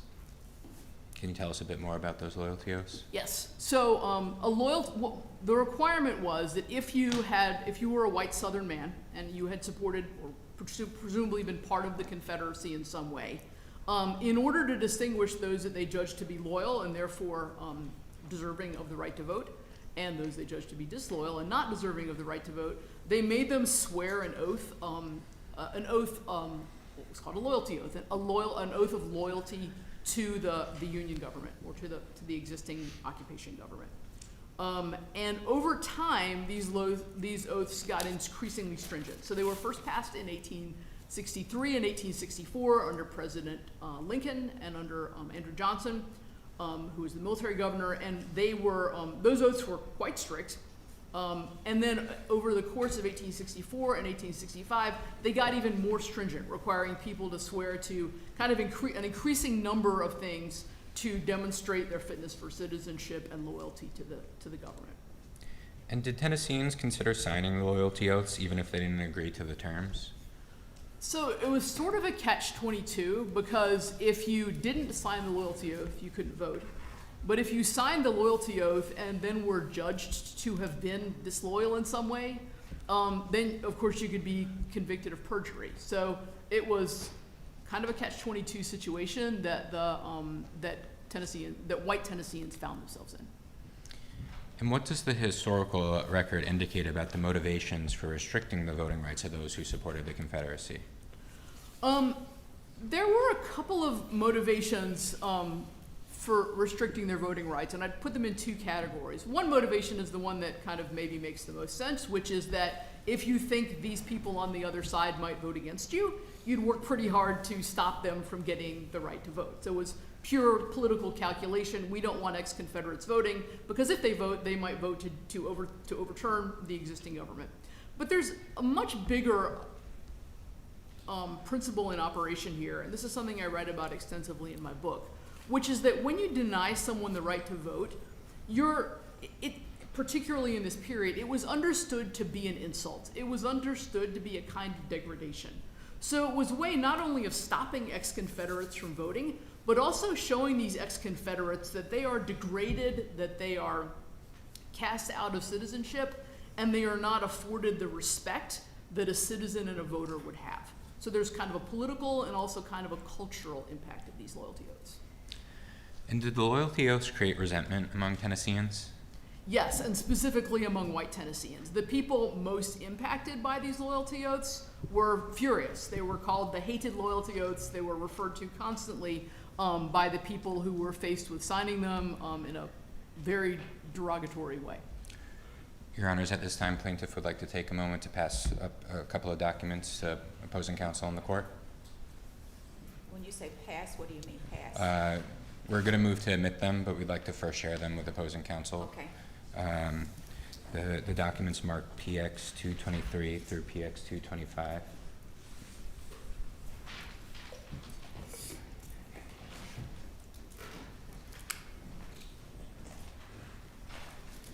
Oh, these were in the other folder.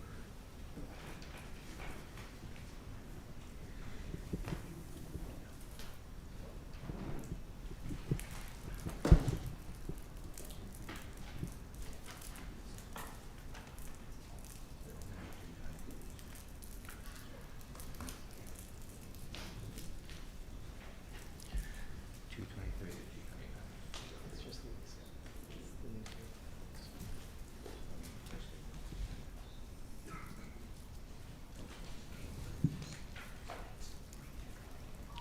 That's the others.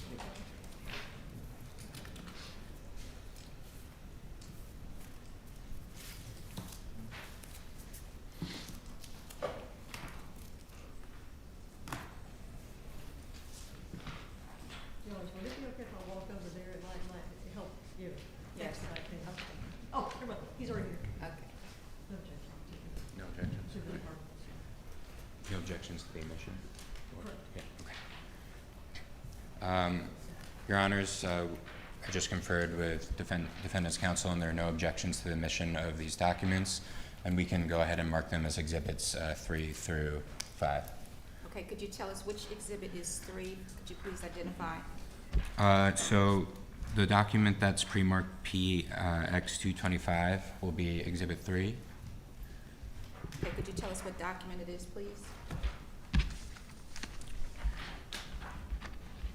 So that is a article from the Nashville Daily Union published on February 28th, 1866. Okay, one moment, please. Ms. Kelly? Oh, she stepped out? Okay. We have a circuit. Could you see if you could get us the circuit court exhibit list, the forms, so we can start keeping that? All right, I appreciate that. Thank you. Okay, so exhibit 3 is the, one more time, counsel. It's the document that's been pre-marked PX 225, and it's the Nashville Daily Union published on February 28th, 1866.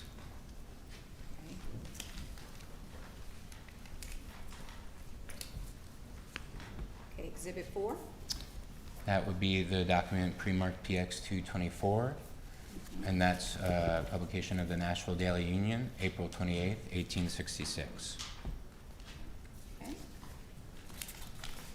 And then exhibit 5 would be the document pre-marked PX 223, which is the Nashville Republican Banner, May 8th, 1866. All right, thank you. And these are just the page that has the relevant public article, not the entire newspaper. Okay. Jordan, do you have your copies? You didn't get copies? Okay, we need, one extra copy for Mr. Emily, please. Do we have enough copies made? If we do? Yes, Your Honor, we do. Okay, Okay, yeah. if we could pass an extra set so that he has his copies. All right, I appreciate that, thank you. And Your Honors, just to confirm for the record, have these 3 documents been admitted? Yes. 3, 4, and 5. Thank you, Your Honor. There's no objection, correct, counsel? That is correct, Judge. All right, thank you. Dr. Holloway, can you please turn to the tab in your binder marked as PX 225, which is Exhibit 3? Yes, Do you recognize this document? yes, I do. What is it? This is the Nashville Daily Union from February 28th, 1866. And did it inform your opinions? Yes, it did. How so? So this is an article that is about the loyalty oaths, and the statement in this article describes the loyalty oaths as punishing. Oh, it says it. I will quote directly. It punishes and deprives the citizens of his rights and liberties without presentment or indictment, and without his right of trial by jury. And this informed my understanding of the loyalty oaths first by the extent to which, or it was one of the pieces of evidence that I used to conclude the extent to which these loyalty oaths were hated by white Tennesseans, and specifically the way that they connected these loyalty oaths to the right of trial by jury. Dr. Holloway, can you please turn to the tab in your binder marked as PX 224, which for the record is Exhibit 4? Do you recognize this document? Yes, I do. Is it the Nashville Daily Union published on April 28th, 1866? It is indeed. Can you read the passage beginning the bill under consideration? Yes. So the passage reads, "The bill under consideration abrogates entirely the right of trial by jury and the sacred right of criminals to be heard before a constitutional tribunal, and declares them guilty of the most infamous crime without presentment, indictment, or impeachment, without the evidence of 2 competent witnesses to the same overt act, and without conviction by 12 of their peers in the ordinary course of judicial proceedings. Not only this, but proceeds to inflict a punishment for this crime amounting to the derivation of a privilege, right, and liberty." Can you explain what it's referring to where it says the bill under consideration? Yes, this is referring to another one of the proposed loyalty oaths. So as I said earlier, they passed a series of loyalty oaths between 1864 and 1867, and this was one of them. So it was a new loyalty oath that would have been even stronger than those previous to it. And what I mean, of course, specifically is an oath that would be required by ex-Confederates to take in advance of suffrage. And what's your understanding of what this article is referencing with respect to the derivation of a privilege? What they're referring to, I'm sorry, let me just see exactly where you are here. Oh, yes, they're referring to voting, the privilege of voting. And this document informed your opinions? Definitely, yes. How so? Again, it helped me understand,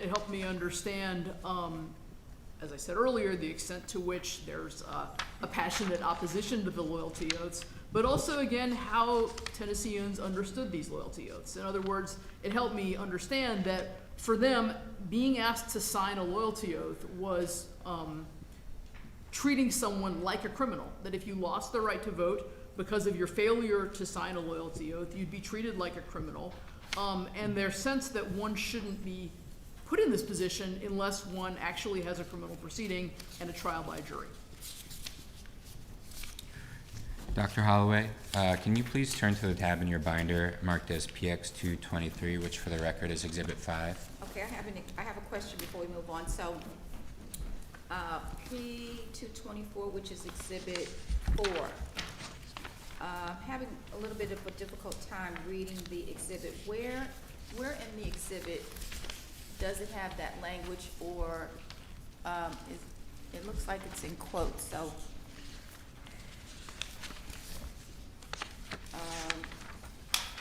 Could you point us to the language in Exhibit 4, please? My Exhibit 4 is 1, 2, 3, 4, 5, 6, it's 7 pages. I'm assuming it's contained in that. article.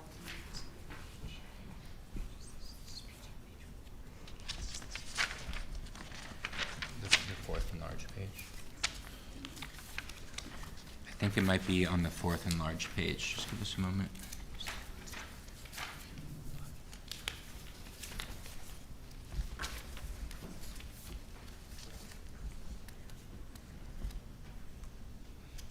It's the middle column.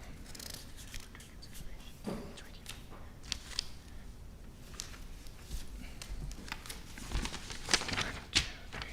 3. Your Honor, it's on the fourth page in the middle column, about halfway through. There's a quote that ends, of infamous crimes, and then the next sentence begins, the bill under consideration. Okay, I'm sorry, did you say the middle column? The middle column on the fourth page, halfway through that middle column, there's a quote that ends in infamous crimes, and then the next sentence begins with the bill under consideration. Okay, thank you, I see it, okay.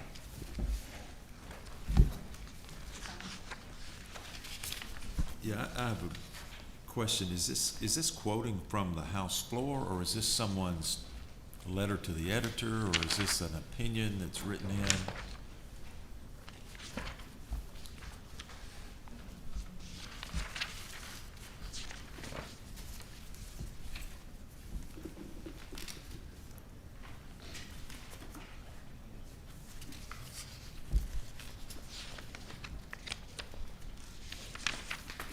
I discussed this quote specifically in my report. I'm trying to find the exact Sure. discussion of that quote.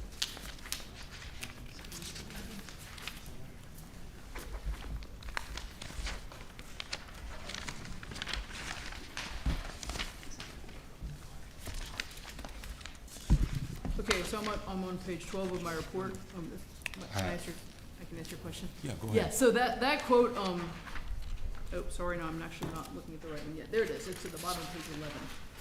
What this is an article, that was reprinted in the Nashville Union and the Memphis Daily Appeal. It was an article from another newspaper. This was pretty common at the time. There was a lot of republishing.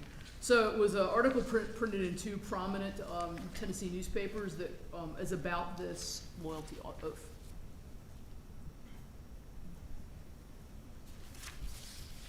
But I think the question, if I understood the question Judge Tidwell was asking, is the article, say, an editorial letter?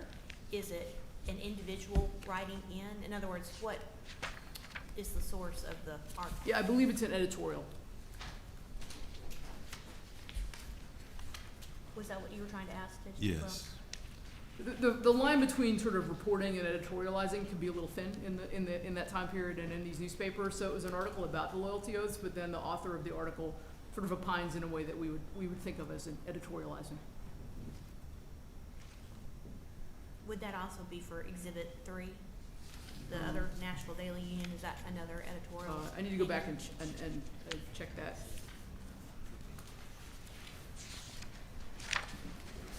So Dr. Holloway, Exhibit 3 is the document pre-marked as 225,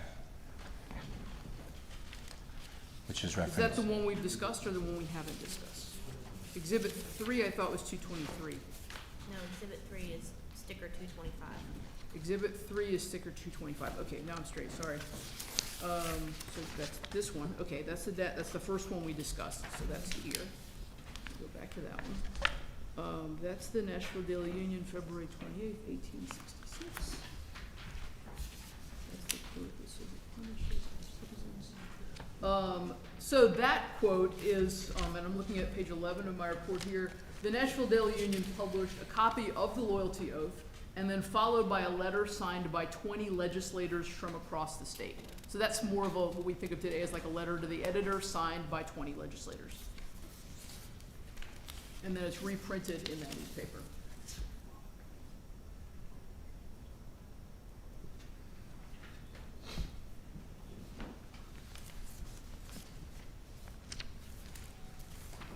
All right, thank you, Dr. Holloway. You may proceed, counsel. Thank you, Your Honors.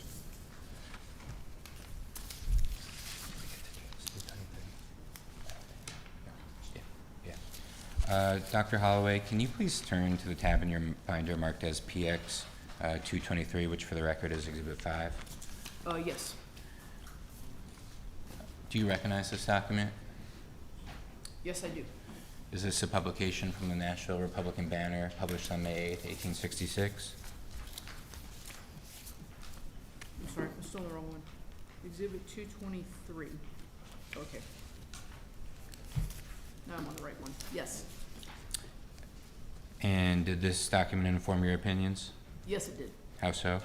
So this is yet another document in which someone is discussing the loyalty oaths, and in this particular document, this is a discussion from Cave Johnson. He was a man who had run for office and had been denied a seat in the Senate due to the Tennessee State Senate due to the new loyalty oath requirement that he would, the loyalty oath that he would have had to take in order to serve. So Mr. Johnson is expressing his outrage at these oaths and their impact on his political participation with this statement.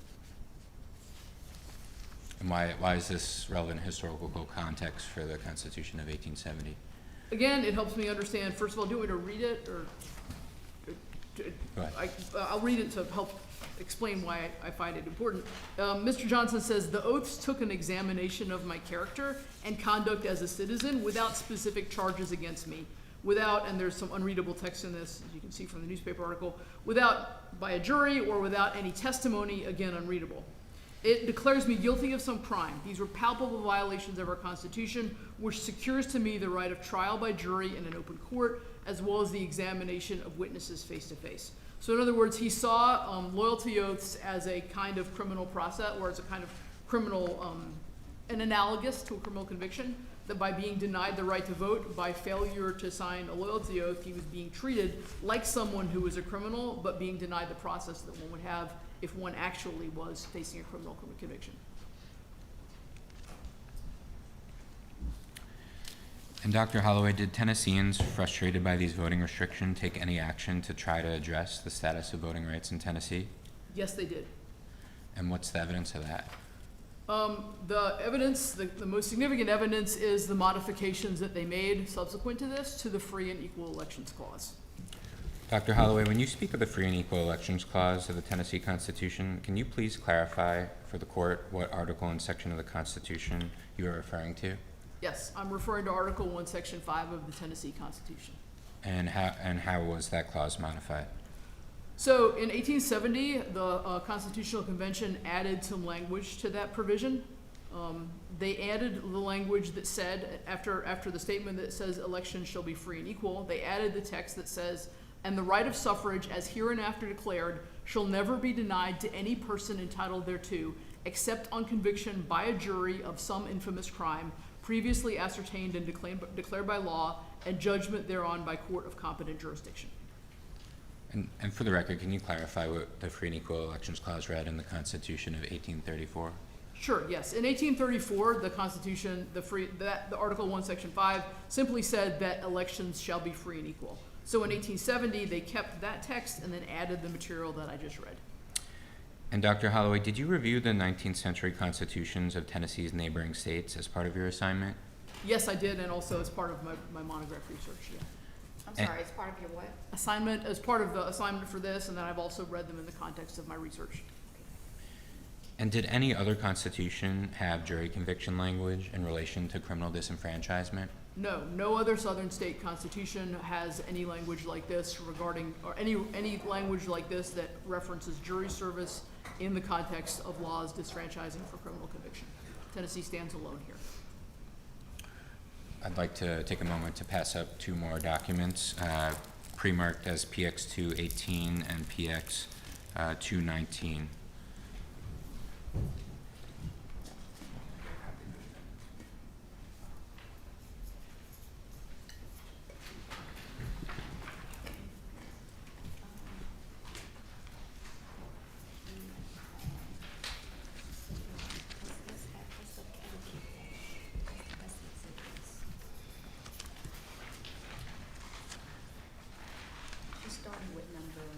We're gonna start with number 6.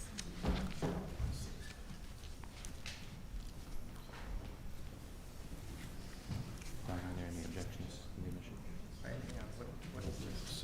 218 and 219. There are copies right there. Oh, sorry, I thought it was something else. No.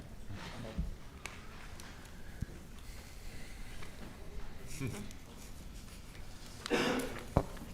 Yeah, I got it. You have Jordan's copy too. Okay. So, Your Honors, to keep things confusing, can we start with PX 219 and have that be 6, and then PX 218 be 7? Yes. Any objection, counsel? Ms. Theodore? No. All right, we'll mark Yeah, just- 219 Exhibit 6, and then plaintiffs 218 Exhibit 7. And just for the record, plaintiff moves to admit those 2 documents. Yes, they've been admitted. Thank you, Your Honor. Okay.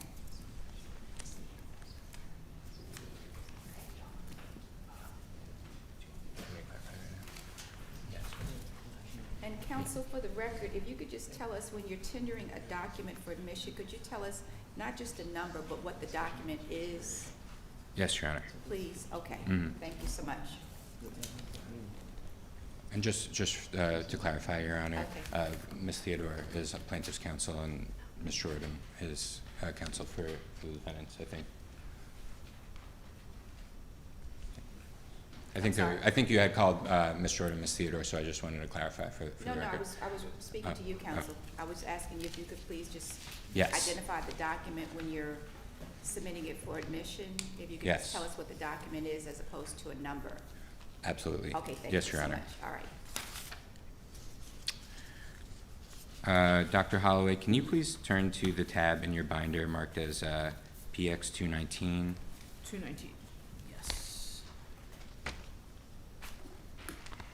Oh, okay. And do you recognize this document? Yes, I do. Can you please tell the court what this document is? This is the Nashville Republican banner from January 28th, 1870. And how did it inform your opinions? Yes, it did. How so? So this is a discussion of, so first of all, what is this article? This article is essentially a transcript of what's going on at the Constitutional Convention. There are people that are reporting in a sort of transcript-like, word-for-word style about the debates at the 1870 Constitutional Convention. I'm sorry, could you ask what? Yeah, so how does this inform your opinions for this case? Right. So this is a statement by Delegate John Thompson. He was one of the members of the convention who represented Davidson County at the convention, and he was discussing why he supported these modifications to the Free and Equal Elections Clause, the modifications that we just discussed. And he said that he believed in these modifications. He was going to be supporting these modifications because he believed that as a result of these modifications, all men were free and equal before the law. So that helps me understand his motivations for supporting them. And does this article have statements from any other delegates to the convention? Yes, the same article has another statement by Delegate Nicholson, who represented Williams, Murray, and Lewis counties. And he also was explaining to the convention why he would be voting in support of these modifications. And he said he supported these modifications because it was time to make suffrage universal through modifying the Free and Equal Elections Clause. And why is this relevant? It's helpful to understand these are statements by these individuals in support of the Free and Equal Elections Clause, and it helps us understand the variety or the general sense that they both have, that they wanted elections in which all men were free and equal before the law, and they thought that the language, the modification to the that would appear in the 1870 Constitution would affect this. That it would make all men free and equal before the law. This language was necessary in order for that to happen. And Dr. Holloway, when the Tennessee Constitution was amended in 1870, what did Tennesseans think about juries? Tennesseans in general, we're just talking about historical context here. I don't know how this is possibly relevant or this witness can testify. All right, Ms. Jordan, thank you. Relevance? This speaks to the historical context of how juries were regarded by Tennesseans at the time and could potentially assist the court in interpreting the potential background behind the inclusion of provisions in the Constitution that reference juries. Well, I think unless I misunderstood, I think the objection was to the phrase Tennesseans in general as opposed to, I guess, whoever wrote the article or context of who was in the article? Is that just the scope of the word Tennesseans? Yes, sir. Okay. Your Honor, the response to that would be that Dr. Holloway has evaluated several primary and secondary sources, and based upon that, is speaking to Tennesseans more broadly than just one or two individuals in question. Ms. Jordan? Well, the issue though there is, we're looking at the intent of the Constitutional Convention delegates, and there's, and she's, and Mr. Peterson is wanting Dr. Holloway to testify as to the intent of all Tennesseans. And maybe there's some Tennesseans who disagree, and I think that we need to make sure that we narrow the focus of that particular issue in question. All right. Mr. Peterson? Your Honor, I'm happy to rephrase the question. All right, thank you. Dr. Holloway, when the Tennessee Constitution was amended in 1870, what did the delegates to the Constitutional Convention think about juries? Absolutely. So the delegates of the Constitutional Convention of 1870 had beliefs about juries that really date back to the earliest days of our democracy. I mean, some of America's founding fathers talked about the significance of juries, and these ideas continued among some large number of Americans, and are reflected in the statements, specific statements made by these delegates to the convention. So they're reflecting a sort of long tradition in our democracy as seeing juries as essential to democracy. And Dr. Holloway, looking at the document that we were previously looking at, which is pre-marked PX 219, Exhibit 6, does that say anything does that offer any evidence about how a Tennessee delegate Yes. So this document has a statement from Delegate George Jones of Lincoln County. This is a section of the Constitutional Convention debates. It's on the same day as these debates about the suffrage amendments, but they're discussing here a different provision. They're not discussing the suffrage amendments. They're discussing another provision that would have impacted one's right to trial by jury. So they're discussing how they feel and why they think jury trials are significant. And so in this statement, Delegate Jones says, "I would rather surrender the habeas corpus than a jury trial as now regulated, including the grand juries." So he was speaking to his deep sense that this is, one of the most fundamental rights one has in a democracy. And Dr. Holloway, can you please turn to the tab in your binder pre-marked as PX 218, which has been omitted as Exhibit 7? Okay. Dr. Holloway, do you recognize this document? Yes, I do. Can you tell the court what it is? This is the Nashville Republican Banner from January 19th, 1870. And did this document inform your opinion? Yes, it did. How so? Again, this is another quote from a delegate at the 1870 Constitutional Convention, again discussing why he thinks juries are important. And in this quote, in this article, Delegate William Stevens of Shelby County said he describes the jury as one of those great barriers for the protection of the lives and liberties of citizens.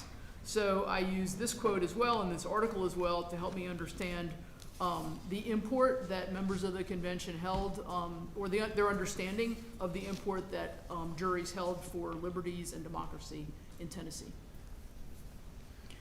And Dr. Holloway, in 1870, how did the delegates to the convention understood citizenship rights to be determined? So citizenship rights, they understood citizenship rights to be determined largely, or certainly in large part, by public judgment. And this was the way, again, that I've written extensively about this notion that when one acts as a citizen, one is being affirmed as an important, significant, and respected member of society, and that when one loses one's rights to act as a citizen, and of course voting being one of those ways that one acts as a citizen in a very public way, that losing one's right to vote is a product of, and also can be triggered by a negative judgment against you.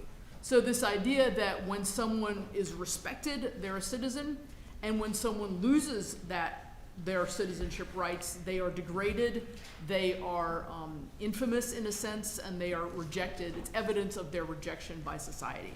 So citizenship was very much a kind of like part of one's privilege and respect in society. Can you provide an example of this? So there's an unusual example of this, but I think it's clarifying to understand how this works because it's a little bit counter to how we think about these things today. So there's an example of a trial that I researched in South Carolina for another research project. And there was a man who wanted to testify in court in the 1840s. And he was, his race was indeterminate. And in South Carolina at that time, whether or not you could testify in court would depend on what your race was. So the court was trying to determine what this guy's race was for the purpose of his ability to testify. And so the court asked if he had voted before. And if he, or I'm sorry, not if they voted, but they asked if he had been recognized as a citizen before. In other words, in order to determine whether or not this gentleman was white or black, they asked if he had acted as a citizen.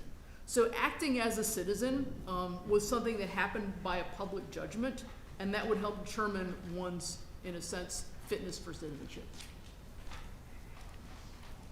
Dr. Holloway, when the Constitution of 1870 was drafted, were there multiple ways a Tennessean could be convicted of an infamous crime? Yes, there were. What were those ways? You could be convicted of an infamous crime in 1870 at the time that the Constitution was drafted in two ways. You could be convicted following a trial by a jury, and you could be convicted by a guilty plea.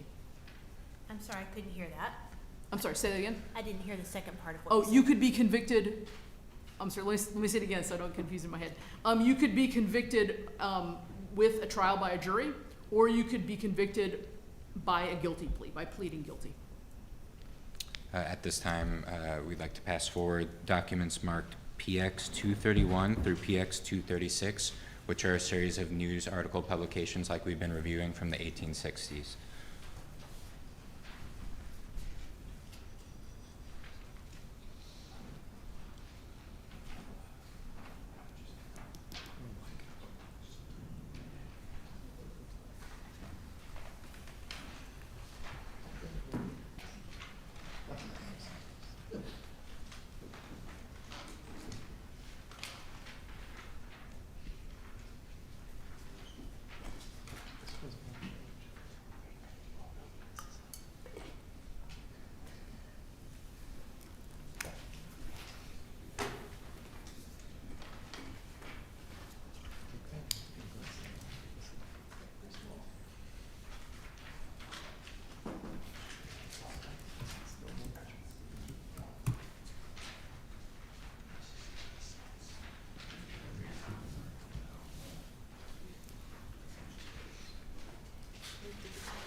No objection? So, apologies for the record, Your Honors. We are going to table PX 236 for now. We're just moving to admit the documents marked PX 231 through 235. And my understanding is that the defendant has no objection. All right, thank you, Ms. Jordan.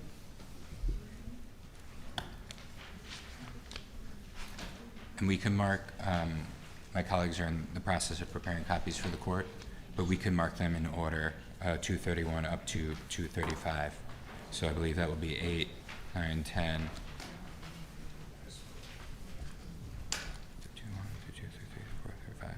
8, 9, 10, 11, and 12. I did the same thing in my head. Yeah.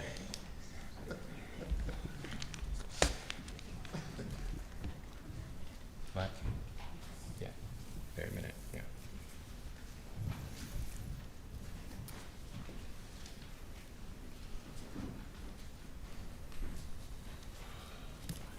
Yeah. Wait a minute.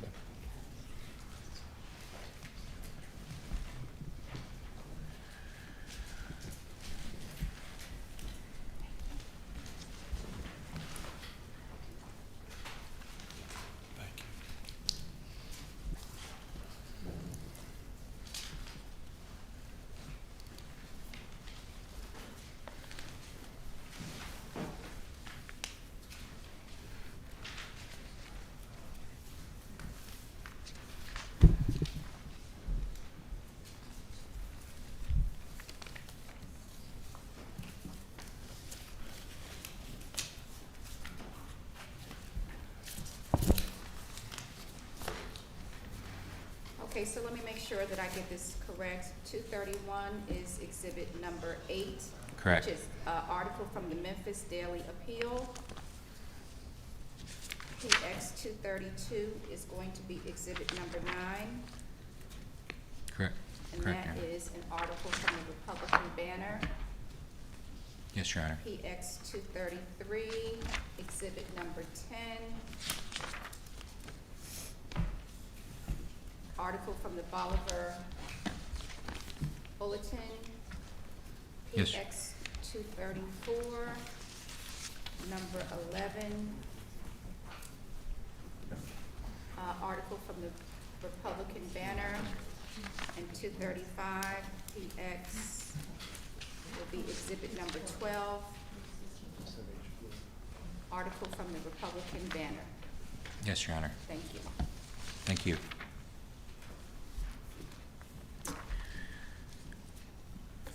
Dr. Holloway, can you please turn to the tab in your binder marked as PX 231, which is Exhibit 8? Yes, Do you recognize this document? yes, I do. What is it? This is an article from the Memphis Daily Appeal from October 26th, 1869. Did this document inform your opinions? Yes, it did. How so? So just to be clear, when I said this article, this is basically it's a court log. The newspapers would publish a list of what had happened in court that day. It was pretty common.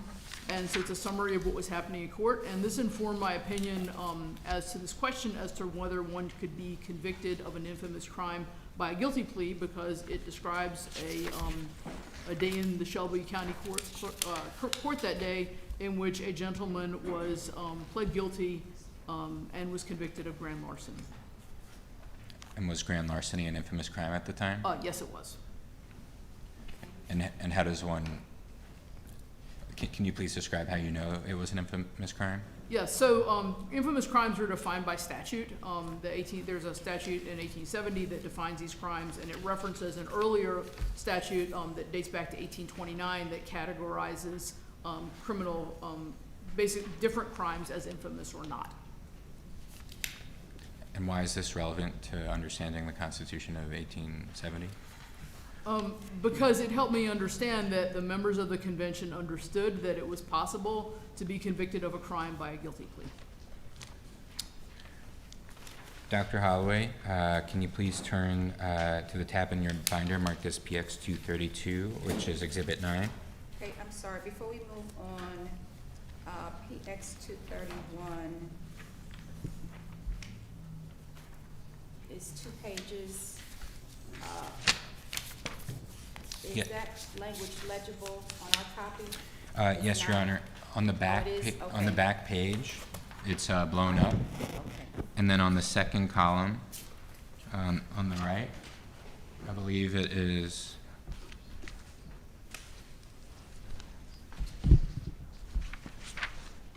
Dr. Hall. Okay, I think I see. Yeah. It's right at the top, yeah.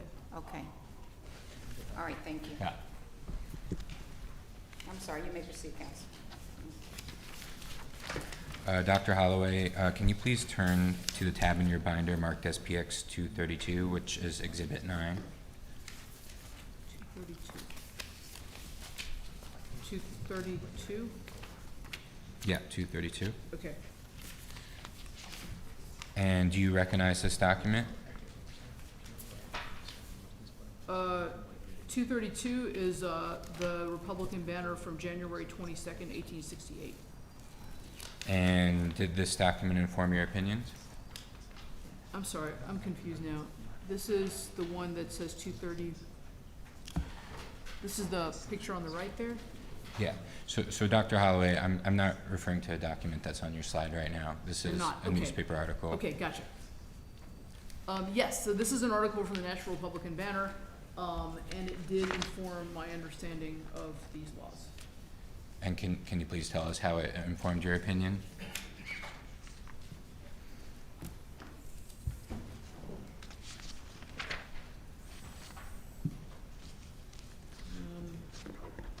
Having a little bit of a hard time reading it. I believe I'm referencing the top one that says Alexander Moss Colored pleaded guilty to larceny in this court yesterday and was sentenced to 5 years imprisonment. So it helped me again understand that one could plead guilty to an infamous crime in Tennessee at this time. Mm-hmm. And again, can you remind us why that's relevant? Historical context for the Constitution of 1870? Yes, so it again is evidence that at this time that people could and did plead guilty to infamous crimes and received a conviction for that guilty plea. Dr. Holloway, let's jump ahead to PX 234 in your binder, which is Exhibit 11. Okay. Do you recognize this document? Yes, I do. And what is it? This is the Nashville Republican Banner from December 14th, 1867. And what did the Nashville Daily Banner publish on this page here? So this is again one of these court logs like we've been discussing. It's a description of the proceedings in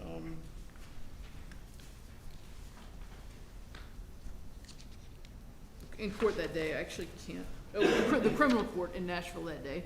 And in this article, we had two men that pled guilty of horse stealing.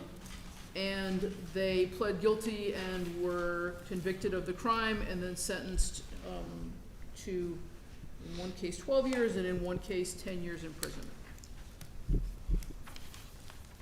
We're not going to go over every single one of these newspaper articles, but do you discuss more examples of these types of articles in your report? I do. I found a good number of articles like this. And taking a step back, what do these articles show? Again, what they showed me is that at the time of the convention in 1870, it was in the years prior, so I looked at the years before the convention of 1870, a couple of years before, to see whether or not and to ascertain, in fact, that it was common for one to plead guilty and be convicted of an infamous crime. And in these articles, how were they convicted of an infamous crime? The conviction came from pleading guilty. And Dr. Holloway, other than the newspaper articles that we've been discussing, is there any other evidence that at the time of the Constitution was drafted in 1870, Tennesseans could be convicted of infamous crimes by guilty plea? Yes, there is other evidence. One of them is a court case that had come before the Tennessee Supreme Court just a couple of years earlier. The case is Nolan versus State. Is that the next slide? There it is. So in 1867, the Tennessee Supreme Court heard a case called Nolan versus State. And this was a case, the ability to plead guilty was not an issue in this case. It was an issue about some other aspect of this guy's criminal conviction. But under so Mr. Nolan had pled guilty and was convicted of a crime. His attorney in this appeal to the to the Tennessee Supreme Court was John Thompson, who was one of the delegates to the Tennessee Constitutional Convention of 1870 that we discussed earlier. So again, just to be clear why we're talking about this, Mr. Thompson, a delegate to the convention 3 years later, 3 years earlier had a client who had pled guilty to an infamous crime. And so that's suggested to me certainly that Mr. Thompson, Delegate Thompson, was well aware that you could be convicted of an infamous crime by a guilty plea. Dr. Holloway, is there any other evidence that Tennesseans could plead guilty to an infamous crime? Yeah, the final piece of evidence that I found in that regard was a statute, and I actually need to go back to my report to give you the exact date of the statute, if you'll just excuse me for 1 second. I'm sorry, actually, my supplemental report. The Tennessee legislature of 1831 passed a statute, chapter 83, section 1, that defined the process for affixing the sentence following a guilty plea. So I know that dating back to 1831, one could plead guilty and be convicted of a crime because there was a statute that said, basically instructed the courts what to do if that happened. So I concluded that that was a thing that happened in that time period. The guilty pleas were in existence in 1831. And Dr. Holloway, does the historical record indicate that the delegates to the Tennessee Constitutional Convention of 1870 likely understood there was a difference between convictions by a jury and convictions by guilty plea? It does. The delegates to that constitutional convention were extremely well educated. We know, for example, that Delegate John Thompson would later, he was one of the delegates to that convention, and we know certainly that he did. We also know that a number of historians have discussed the kind of credentials of members of that 1870 convention. There were a large number of lawyers in the convention. So this well-educated convention of a large number of lawyers would have been well aware of the processes in criminal courts at that time in Tennessee. Dr. Holloway, taking a step back, we've covered nearly 100 years of Tennessee history. Is all that time really relevant for understanding the historical context of the Constitution of 1870? Right. So as a historian, I think it certainly is. What I've traced is, first of all, Tennessee's really unique experience in this regard. So in trying to account for a constitutional provision in 1870 that is unlike other states around Tennessee, I've looked at Tennessee's unique history dating back to its first constitution, one of the only southern state constitutions that didn't disfranchise for race and allowed black men to vote. I looked at it as a state that had reticence to disqualify people on account of an infamous crime, even as late as 1858 when that legislation was passed. I looked at Tennessee's unique experience during the Civil War and the very unique experience of loyalty oaths and the vast animosity they generate among white Southerners to understand what's going on and what happened, to understand this provision that appears in the 1870 Constitution, this modification to the Free and Equal Elections Clause.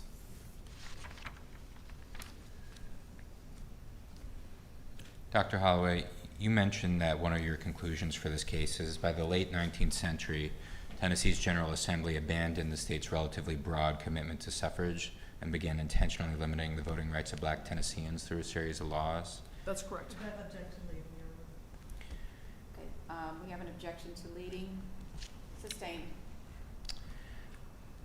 Dr. Holloway, can you please remind the court about your opinion regarding the period in history immediately following the enactment of the Constitution of 1870? Yes, so one of the conclusions of my report was that in the late 19th century, Tennessee's General Assembly abandoned the state's historic commitment to free and equal elections and began intentionally limiting the voting of black Tennesseans through a series of laws meant to restrict their political power. And Dr. Holloway, did these voting laws distinguish between black people and white people on their face? The voting laws passed in this time period in the late 1880s and early 1890s did not specifically categorize, or they did not discriminate against one group or another in the text of the law. Why not? So this was not long after the passage of the 15th Amendment, and the 15th Amendment, as we know, prohibited the enactment, that it said that one may not be, sorry, let me get it right. The right of citizens shall not be denied or abridged on account of race, color, or previous commission of servitude. So they were very cautious about enacting laws that would have been in violation of the 15th Amendment because they wanted to pass laws that that would be maintained. They wanted to Object pass to laws. that. This is total speculation on this witness's part. How can she possibly know that that was what Well- their intention was? Okay, so what is the objection? One word objections without speaking objections. Speculation. Speculation, counsel. Your Honor, Dr. Holloway details in her report how the 15th Amendment created a constitutional provision that banned express racism and voting restrictions. And her report goes into detail about a series of laws that, while race neutral on their face, were motivated by racial animus.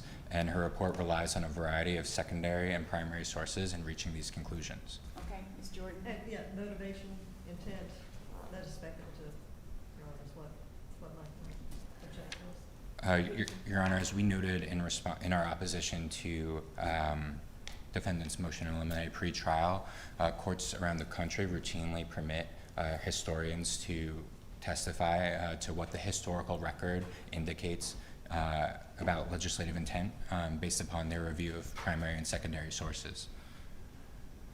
Ms. Jordan? And this witness has not done that. There has been discussion about the 1870 Constitution, understand that. But beyond that, there has not been any discussion about these particular laws that this witness is about to speak to. Well, she hasn't answered the question yet, so let's see where we're gonna go. Let's ask the question, and then if you have an objection, you can raise it as to the specific question. But in terms of just speculation, I'm gonna overrule that, but that doesn't preclude you from raising that objection again. Thank you. Okay, question? Thank you, Your Honor. Dr. Holloway, did the 15th Amendment stop all efforts to limit the voting rights of persons of a particular race? Object to leaving. Does it imply the answer? Yes. How did that question imply an answer? He's asking that this witness to say, didn't the 15th Amendment particularly preclude legislators from enacting laws that are discriminatory? So could the answer be a yes or a no, or? Yeah, but he's asking her, he is giving the answer to this witness. So I said. All right, is it leading counsel? Your Honor, I believe I said did, not didn't. All right, repeat the question again, please. Dr. Holloway, did the 15th Amendment stop all efforts to limit the voting rights of persons of a particular race? That's an object to leaving, Your Honor. I'm gonna overrule the objection. You may answer the question. No, it did not. Why not? Because Tennesseans and other Southerners, white Southerners at the time, devised means to limit the electoral participation of groups in ways that they did not think would violate the 15th Amendment. Object to speculation on the part of this witness. Speculation? Yes. Why do you, This why do is you? talking about devising ways and motivations and whatnot, that is speculative on this witness's part. There's been no evidence whatsoever about those, about the motivations, who was motivated, nothing. This is just speculation on the part of this witness. All right, is it speculation, Mr. Peterson? Your Honor, Dr. Holloway is about to get into the evidence for a series of laws having racial animus that Okay, even. so I'll sustain the objection. Why don't you have her lay a foundation and then, lay a foundation for her conclusion? Okay, so Yes. sustained. Yep. Okay, yes. Dr. Holloway, can a historian determine with reasonable historical certainty that a race-neutral law may have been motivated by racial animus? Yes, they can. How? So if they look at a law that it has been debated and then enacted, historians look at historical methods involve a variety of ways, or utilize a variety of ways to determine the intent of that law. This is something that we're trained to do as historians, is to look at historical evidence and make evaluations of it. So when historians look at laws that might have appeared to be race neutral, but had we can evaluate and have evaluated them as having a racist intent by looking at everything from contemporaneous statements by the people that are advocating for these laws, as well as people that are opposed to these laws. We can look at the disparate impact that these laws might have on different racial groups. And we will also look at the historical context, the patterns, the ways, what's going on at the time, how the people that are supporting and opposing these laws evaluate the reasons for and the impact of these laws. And Dr. Holloway, are there any race-neutral laws that are regarded by U.S. historians that have been motivated by racial animus? Yes, there are many laws in U.S. history that appeared to be racially neutral in the text of the law, but that historians recognize, in fact, as having been motivated by racial animus. Could you give us an example? With regard to voting specifically, there's tons of examples that, again, are widely recognized by historians as having racial animus, despite that not being obvious or revealed in the text of the law. There's a variety of ones that were enacted in Tennessee with regard to voting that I can talk about are voter registration laws, poll taxes, literacy tests, things like that. What law did the Tennessee General Assembly What laws did the Tennessee General Assembly pass in the late 19th century to limit the voting rights of Black Tennesseans? So object again to a speculation on part of this witness, Your Honor. There has been a sufficient foundation in that. Mr. Peterson? Your Honor, Dr. Holloway testified earlier that it was her opinion that the Tennessee General Assembly passed these laws to limit the voting rights of Black Tennesseans. The question was just to solicit what those laws were and then to get into the evidence for that. Okay, Ms. Jordan? Again, I would suggest that Mr. Peterson needs to lay the foundation first instead of reaching a conclusion first, which is what he's attempting to ask this witness to do. Well, I think he's asking for her to give examples of cases where the law has been facially neutral, but it's been motivated by a racial amicus. And I think her answer was yes. Tennessee has had a history of issues with regard to voter registration, polling taxes, and literacy test. So was the follow-up question to give examples of each of those instances where there was a racial amicus? Your Honor, Dr. Holloway had just testified earlier that Tennessee had passed a series of laws that, while race neutral on their face, were motivated by racial animus. Correct. That's what she testified. I asked the follow-up question, what were those laws, to clarify what laws she was talking about earlier, and we were prepared to go ahead and then ask her what the evidence is for her opinion. Okay, so I'm a little bit confused by the objection. Yes, like I said, again, Mr. Peterson is asking this witness to testify as to motivations. And Well, no, that's not there's some what, discussion about I'm sorry. motivations. I'm sorry, I didn't mean to interrupt. That's not what the question was. He was asking for specific examples of cases where this legislation has been racially motivated, or there's been some evidence of racial amicus. I'm going to overrule the objection. Okay, you may proceed, counsel. Thank you, Your Honor. Dr. Holloway, what laws did the Tennessee General Assembly pass in the late 19th century to limit the voting rights of Black Tennesseans? So the Tennessee General Assembly enacted a series of election laws in the late 19th century in 1888 and 1890 that historians have evaluated as being intentionally motivated by the desire to eliminate the voting rights of Black Tennesseans. Can you give an example of one of those laws? Yeah, so one example is the Myers registration law. And again, to be clear, this is an example of a law that appears to be racially neutral. It's a law that required people to register to vote 2 months in advance of an election and to bring their registration ticket with them. It's a law that only applied to certain counties in Tennessee based on population. So although this appeared to be racially neutral, it had very distinct racial impacts based on for a couple of reasons. First of all, the counties that it applied to were the ones that had the most significant Black populations in Tennessee. And second of all, it relied on the fact that in order to do this, in order to show up 2 months ahead of time, to keep track of a piece of paper that you would then bring 2 months later, all of these things that it would have been harder for people to do that were particularly poor, that lived in particularly rural situations, and that described disproportionately black Tennesseans at the time. Did this law just apply to black Tennesseans? It applied to all Tennesseans, but it was targeted to affect black Tennesseans, but based on particular characteristics that they had collectively. And what's the evidence of that? There is much evidence. This is a very well-studied law by many historians, and it's part, although it was passed in Tennessee, it also, similar laws were passed in other states. When historians evaluate and make determinations about the racial motivations of this law, they look at statements made by those that were both celebrating and detracting the passage of this law, including people who were involved in its passage.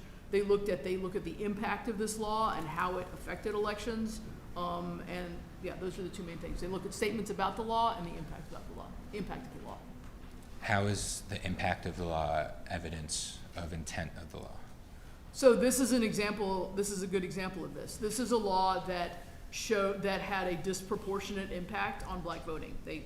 Historians have shown that this is a law that resulted in a significant drop in black electoral participation in its immediate aftermath. And as I said, that was celebrated and by many white Tennesseans at the time. So that's a way that historians evaluate that.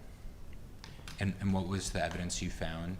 Here, let me rephrase that, Your Honors. What was the evidence that this law and its effects were celebrated by Tennesseans at the time? There's a number of both secondary sources, but also primary sources that have basically quotes from people saying that, legislators and other people with political power at the time. Dr. Holloway, can you provide us with another example of the late 19th century laws to which you were referring? Yeah, so I was also referring to a law called the Lee Ballot Box Law. This law is a bit of an outlier because it never was, although it was passed as a law, it never did the work that was intended. It was a law that separated federal and state elections in Tennessee. There was a fear that the federal government would come in and protect the voting rights of black voters in federal elections. So this is a law that separated basically the electoral process for those two elections, so that even if federal authority guaranteed black vote in federal elections, state legislators could still manipulate or suppress the black vote in state elections. Because the federal law allowing federal oversight never passed, the Lee Ballot Box Law was never implemented in that sense.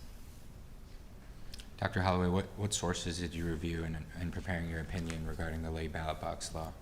This particular law is discussed widely in the secondary literature on, again, Tennessee politics at the time and Southern politics at the time. And those historians relied on newspaper accounts by people that supported the law and enacted the law.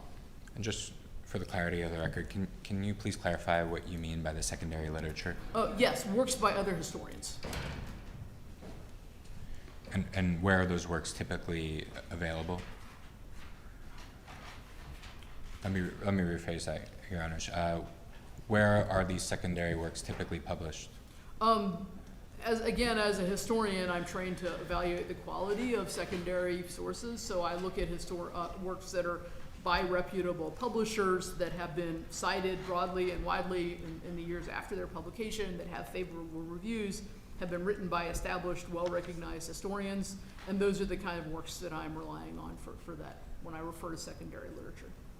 And Dr. Holloway, did you prepare any opinions regarding any other late 19th century laws in Tennessee? Yes, another 19th century law that was intended to diminish voting by black Tennesseans was the secret ballot law in Tennessee. That was called the Dortch Law. Again, we tend to think of secret ballot as a kind of a bulwark of democracy. You get to vote privately and others can't, judge or manipulate your vote that way. But in fact, in the South and in Tennessee, this law was passed with kind of the opposite intent. It functioned essentially as a literacy test, because if the ballot was secret, you couldn't ask for help in voting. And it relied on the fact that black Tennesseans were disproportionately illiterate at this time. So in other words, if you couldn't read, and if you couldn't get help marking your ballot, you wouldn't be able to vote. And so it sort of weaponized the illiteracy, the disproportionate illiteracy of the black population in Tennessee to mean that they wouldn't be able to vote in accordance with this law. Dr. Holloway, did the Dorch secret ballot law apply to all Tennesseans at the time? The Dorch law only applied in a handful of counties. It applied when it was first passed. It specifically noted Shelby County, Davidson County, Hamilton County, and Knox County as where the secret ballot was required. And what does the historical record indicate about the intent behind the Dorch secret ballot law? Again, historians have noted that those 4 counties had the most significant portion of Tennessee's black population at the time, and historians have concluded based on that, as well as their evaluation of the statements made by this law's supporters and detractors, that this law had racial intent, and specifically it had the intent of diminishing voting by black Tennesseans. Dr. Holloway, did you offer any opinions on any other 19th century Tennessee laws? I did. There's another one, which is the poll tax. This was a similar pattern. This was a tax passed, a requirement passed by the Tennessee legislature in 1890.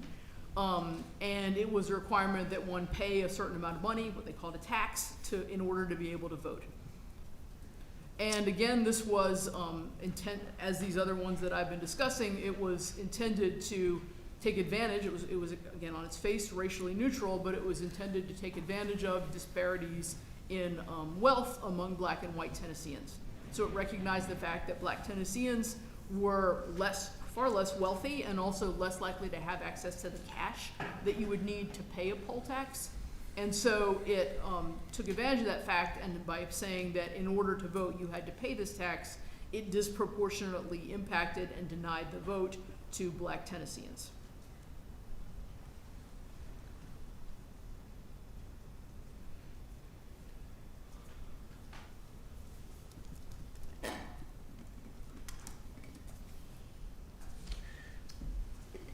Dr. Holloway, does your report include some contemporaneous quotations in newspapers discussing the racial impact of these late 19th century laws?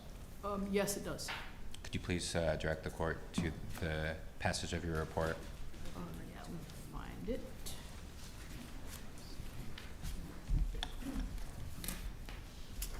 So on page 24 of my report, I have a series of statements that were reactions to these new election laws. So for the court, this is Exhibit 1, page 24. Yeah.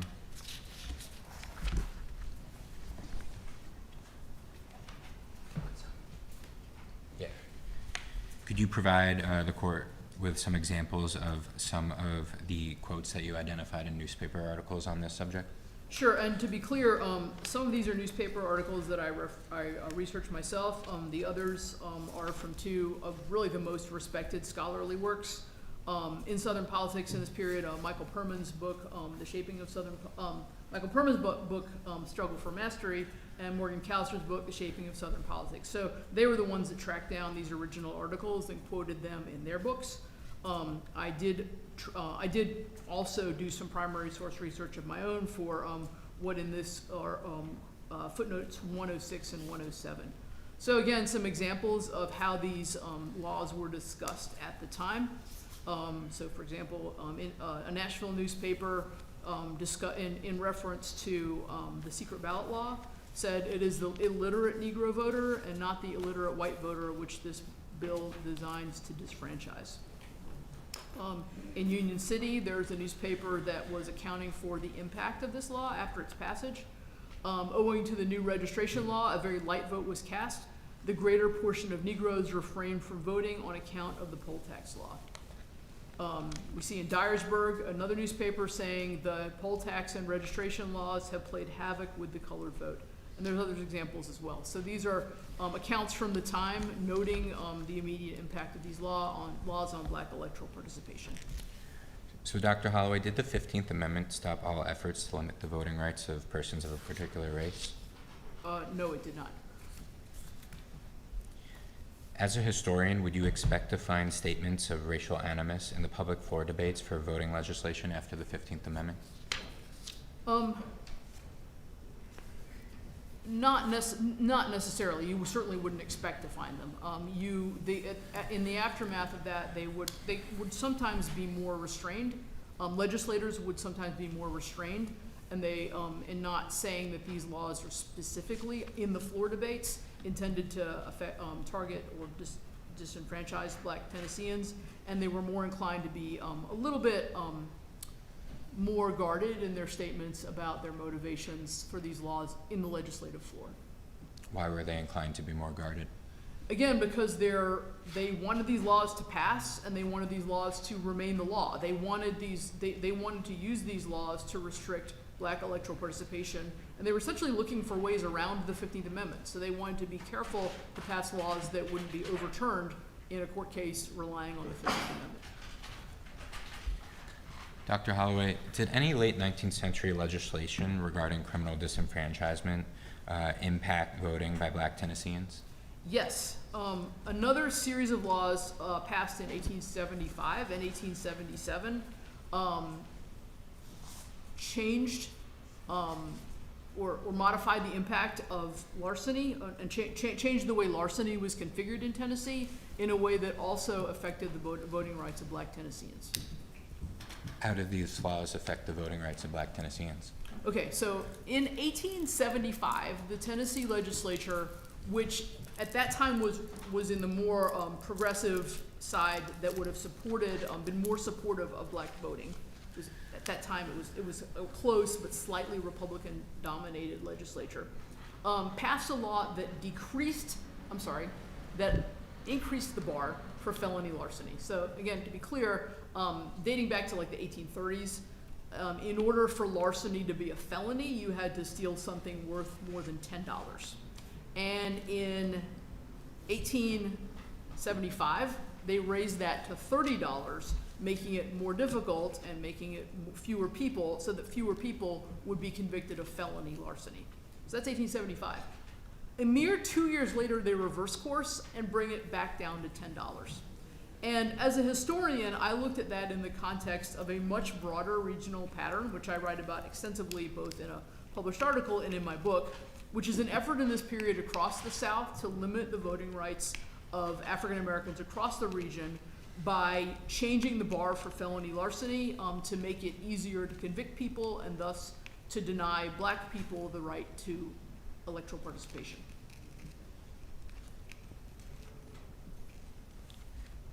Can you tell us a bit about the evidence that you reviewed in reaching this conclusion? Yes, so I looked at statutes, attorneys general opinions. I looked at newspaper coverage. I looked at statements by governors and legislators across the region. Every state except Texas changed its laws about larceny, sometimes in ways that they overtly celebrated, saying that this would enable them to arrest more Black Southerners and deny them the right to vote, and sometimes in somewhat more obtuse or less racially overt ways. But there's a region-wide pattern that uses these laws to deny or to erode the electoral power of Black Southerners. And they do this in a couple of ways. So one way these laws operate, if you look across a number of Southern elections, by arresting people for larceny, often really even at the misdemeanor level, they were able to quickly arrest people in advance of an election.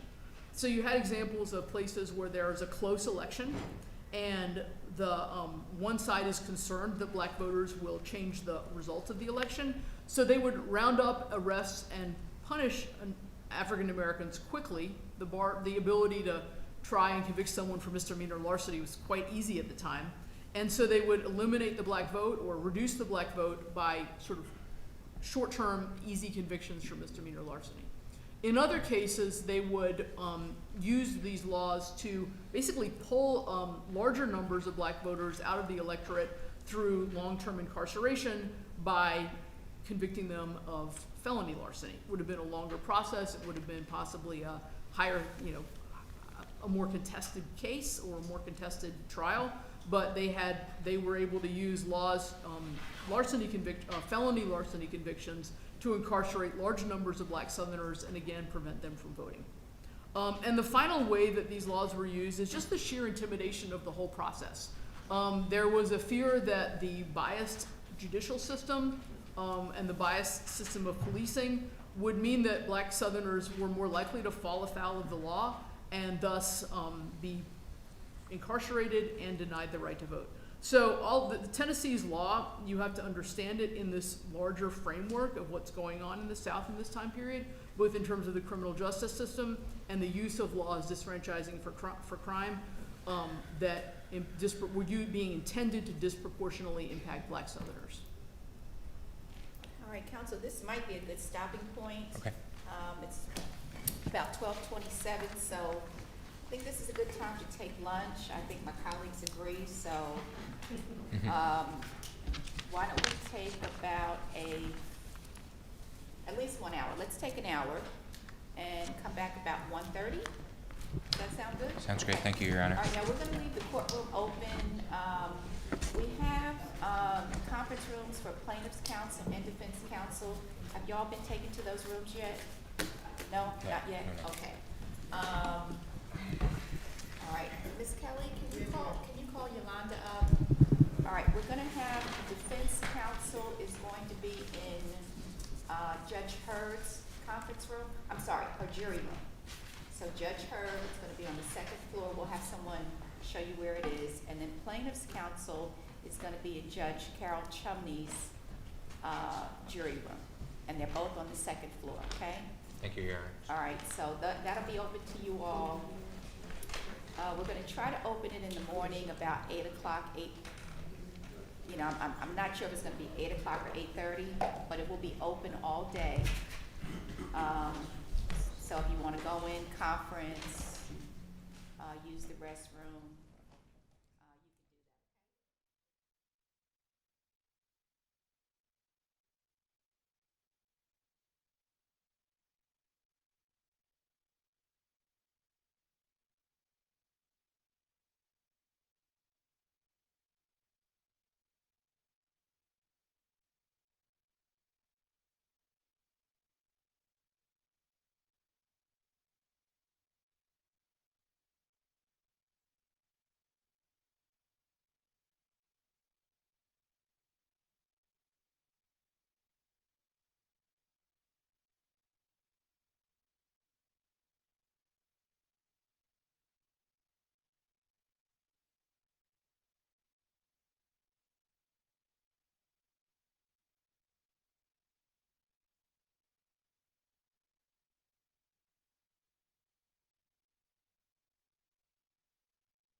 Yes, Your Honor. Ms.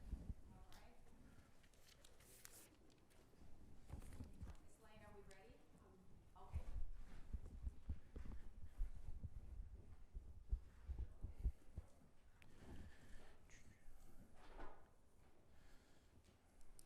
Okay.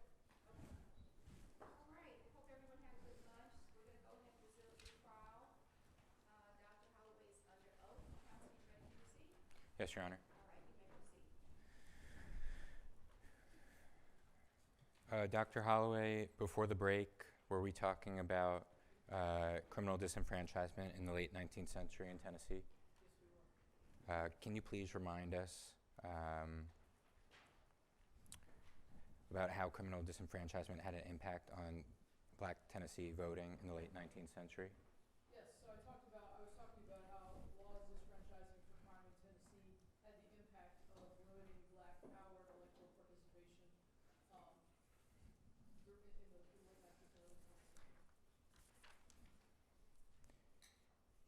And how did criminal disenfranchisement impact the number of eligible Black voters in the late 19th century? It decreased that number. I went through three different kind of categories that people could be convicted of misdemeanors and punished, incarcerated, denied the vote immediately or before an election, and then in longer term, through conviction of felonies and through intimidation. So overall, these were one of a series of laws that limited Black electoral participation in this period.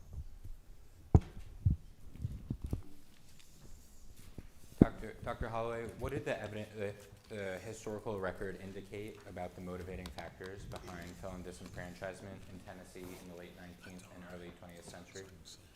So the historical record shows that these laws were used to achieve racial ends. That the motivation of them was to limit Black political participation in a variety of ways. Can you clarify what you mean by these laws? Yes, so I spoke specifically about the change in the bar from $10 to $30 and then back down to $10 for misdemeanor versus felony larceny. But then more generally, the enforcement of these laws, the way that pardons and restorations happened, were made, all of those things all of those like means of enforcing these laws resulted in the racial disparities that they created. And taking a step back, can you explain how the bar changing for felony larceny relates to felon disenfranchisement?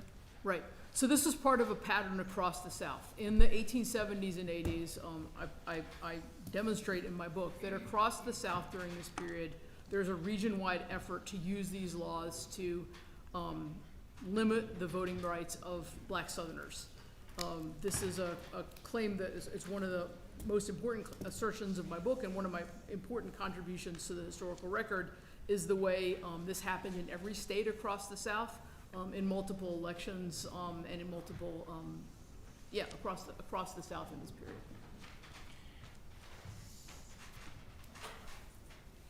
And can you please remind us the date of the first felon disenfranchisement law in Tennessee? The first law disfranchising for infamous crimes in Tennessee was passed in 1858.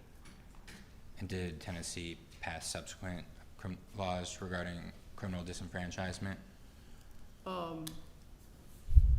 At various points, yes.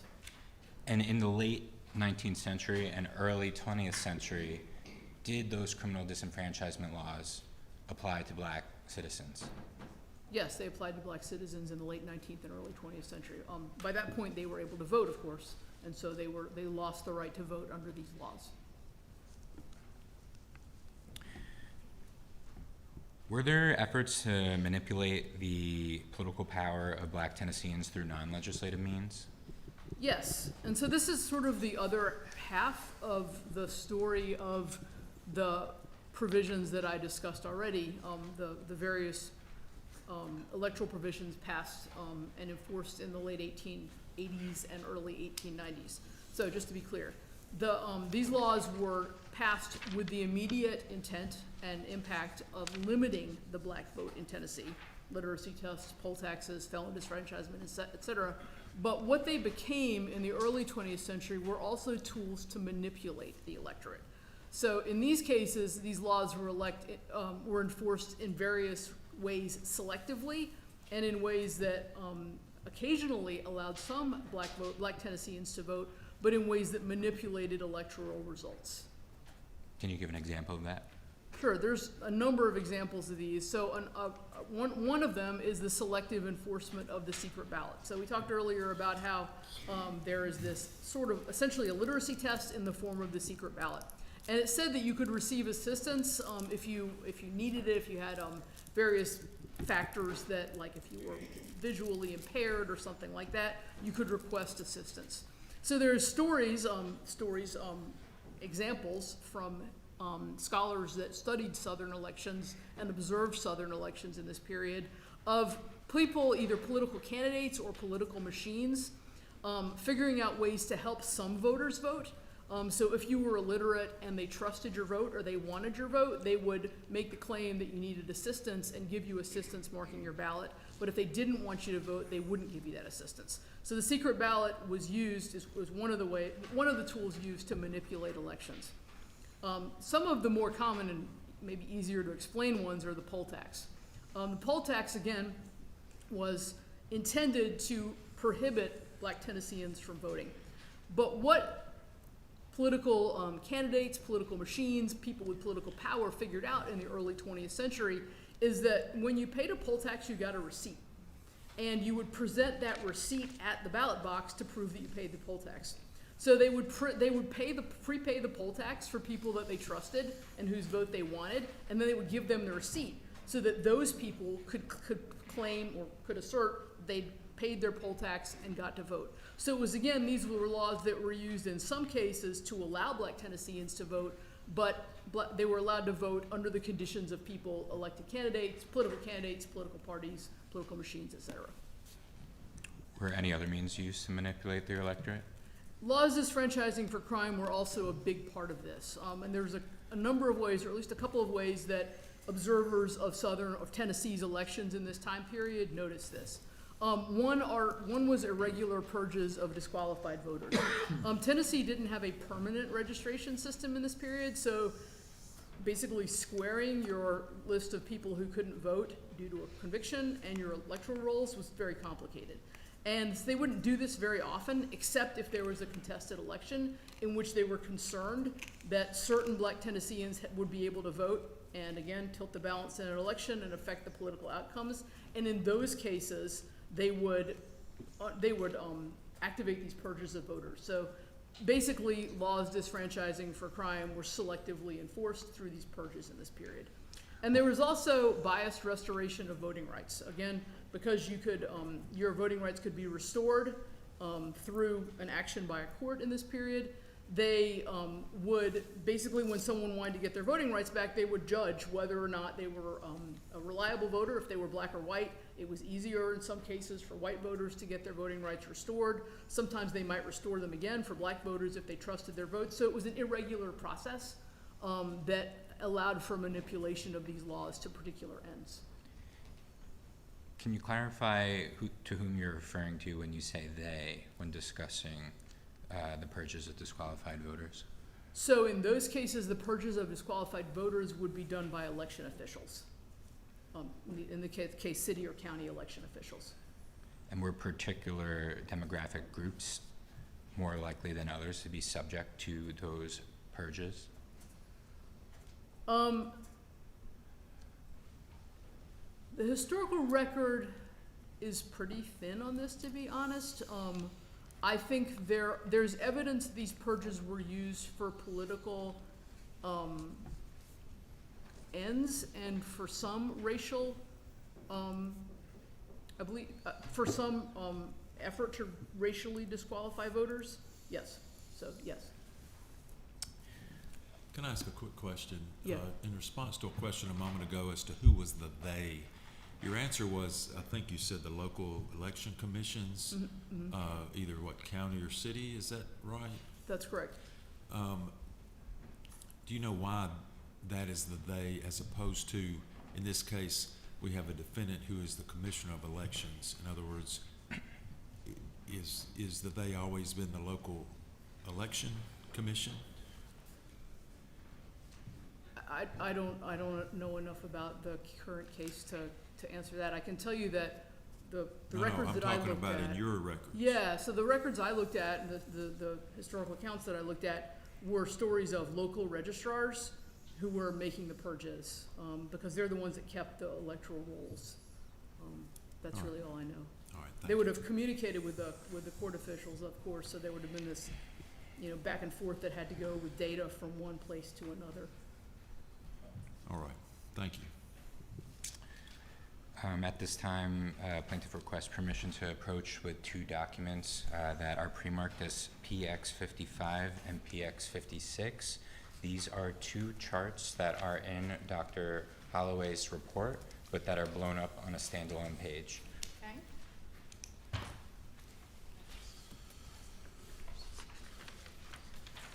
Do defendant have any objection to the omission of these two charts?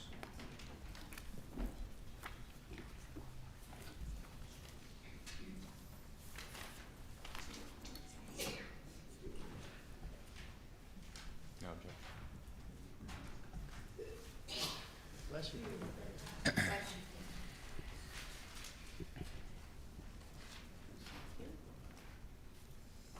right, counsel, so are you Thank you. marking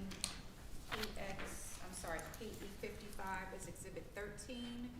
Your Honor, Your Honor, plaintiff would move to omit the two documents and would move to omit PX 56 as Exhibit 13 and PX 55 as Exhibit 14. Okay, thank you. And it's our understanding that defendant has no objection. Sorry, no objection, okay.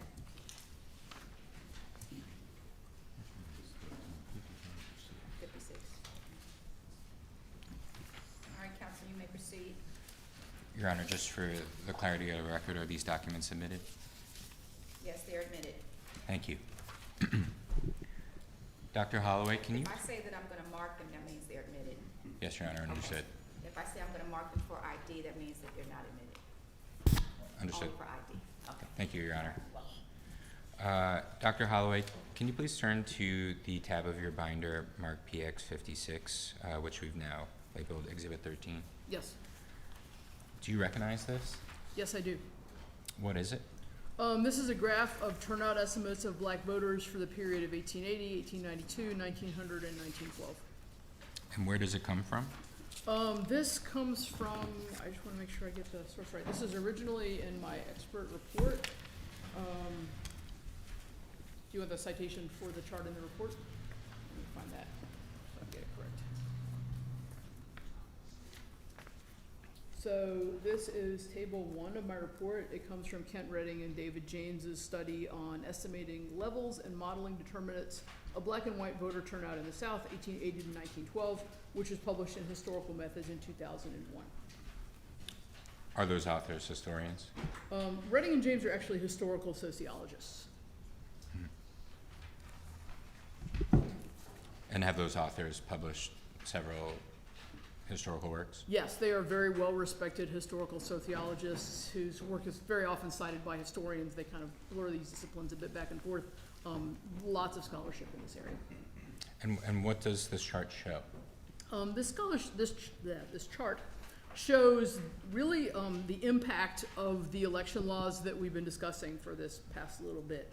And you can see, for example, if you look at the year 1880, you can see that in 1880, Tennessee had, and remember these are turnout estimates of black voters, Tennessee had a higher estimate, according to these estimates, Tennessee had a much higher turnout rate of black voters in 1880 than most of their regional peers. And that speaks to this pattern that I've been talking about for a while, that Tennessee had a relatively broad system of electoral participation until the late 1880s when these laws were passed. So prior to 1880, Tennessee stands ahead with 79% of black voters participating in the election of 1880.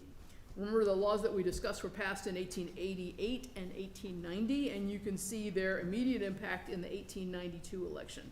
There, Tennessee drops from 79% to 31% of black electoral participation. And that continues over the course of the next couple decades. You can see that in 1900, black voters represent, the turnout of black voters is 14%, and down to, by 1912, it's a incredibly low 1%. So you can see the work that these laws do over time.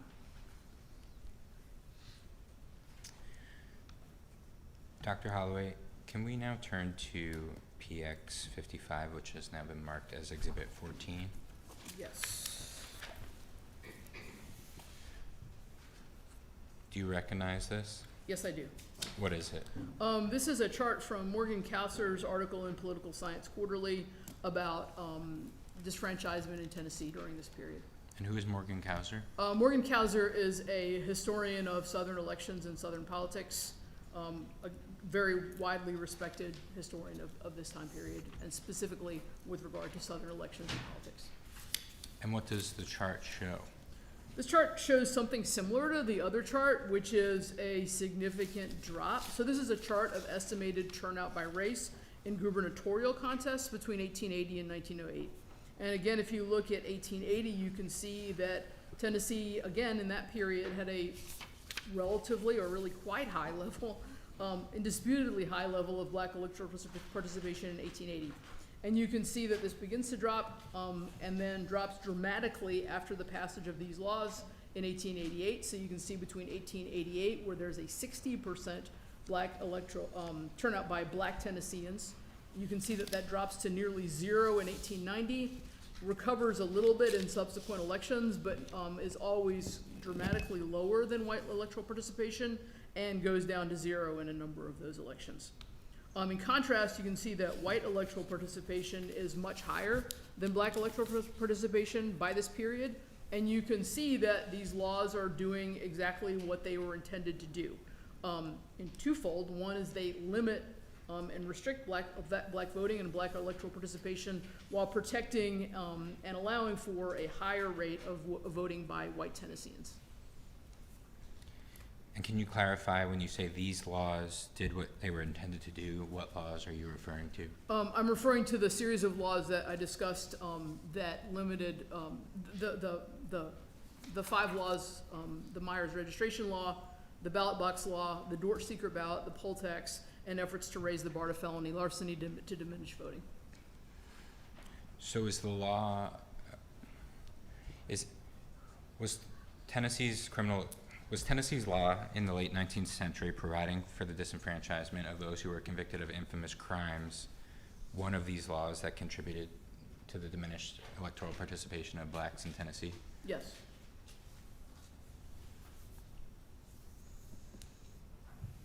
And how do these figures connect to your historical analysis of Tennessee law? How do these figures connect to my historical analysis of Tennessee law? Oh, I see. They're confirming my analysis of the intent and operation of these laws. So they confirm that these laws were intended to, and in fact did, result in diminished black political participation.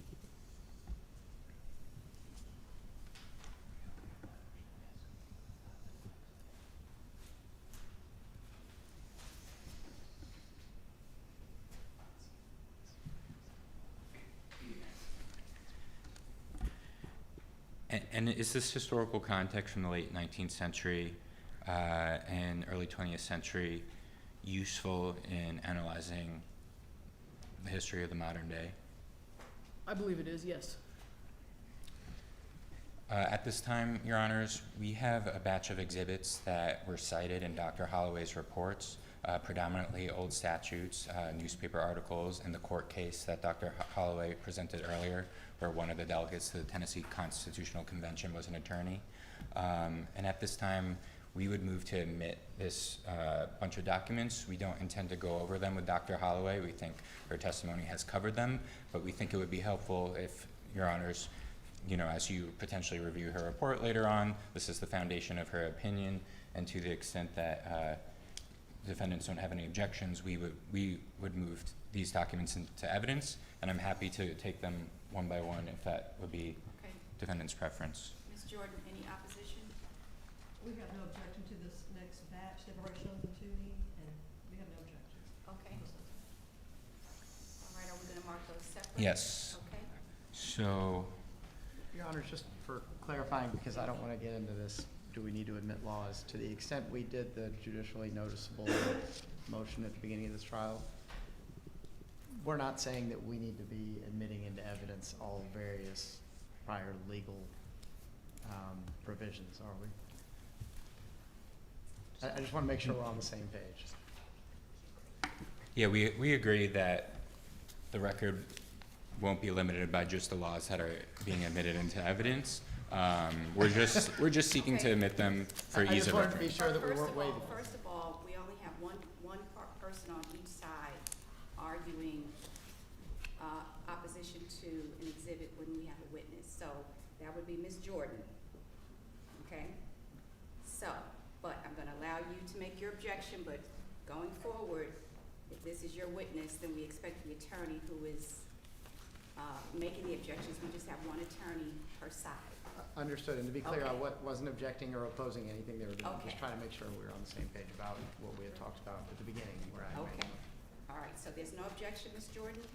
There's no objection to this Okay. particular package, yes. Okay, all right, so, Your Honors, could we start with Exhibit 11? Okay. That is pre-marked as Yes. Exhibit 11, but I would that be believe, exhibit 14? I think that's gonna be 15, I think. 15? Okay, 15? And this is just a historical annotated, it's a compilation of historical statutes. Okay, I'll just follow your order. The next one is pre-marked 13, so that would be Exhibit 16. And that is also a compilation of historical statutes.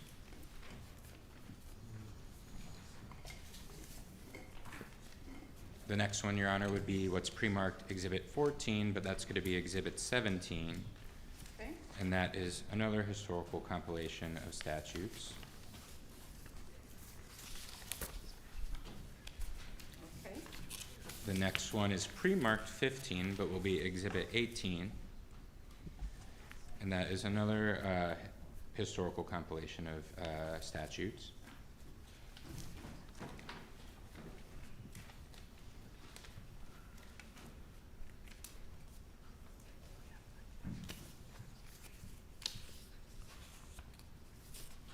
The next one, Your Honor, would be, it's pre-marked 18, and that would be Exhibit 19. And that is the Supreme Court case that Dr. Holloway discussed, Nolan v. State, in which one of the delegates to the Tennessee Constitutional Convention was an attorney.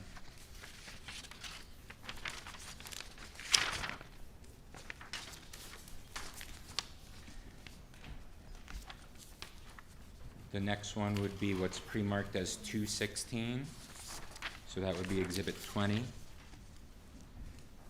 okay. And that is there, I'm sorry to interrupt, but I thought that I heard, maybe I misheard, that place at former exhibit 18, which is now 19, was the Nolan case?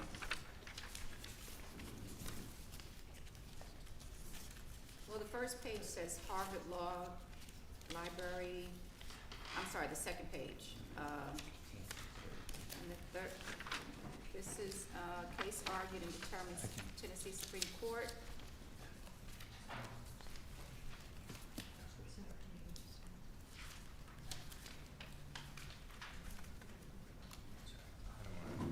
Oh, it says cases, I'm sorry. So Cases is argued this a and compilation? determined. Should we excerpt this just to be?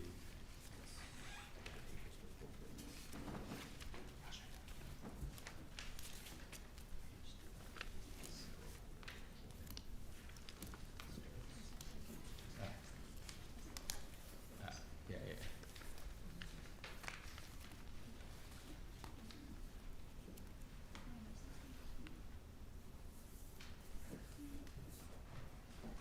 Ms. Jordan, do you still have a question about exhibit number 19? No, it pointed me to where, Okay, it's at the very end, which is, okay, anyway, this one. okay, yes, ma'am. All right, I think we were on 20, Y- 216? Yeah, so 216 would be Exhibit 20. That is one of the newspaper articles from the Memphis Daily Avalanche, published in 1889, that Dr. Holloway relied upon. The next one would be what is pre-marked 217. That is going to be Exhibit 21. That is another publication from 1889.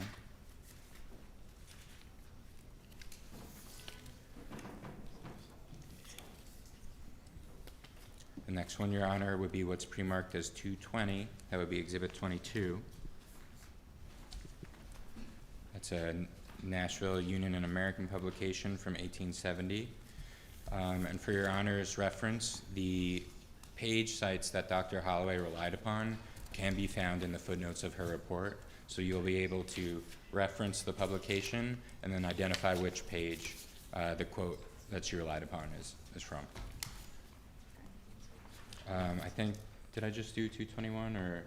No, 221 is next. Okay, so 221, the document pre-marked 221 would be Exhibit 23. That is a publication from 1866. Mr. Court Reporter, are you with us? I'm searching for 221 now. Okay.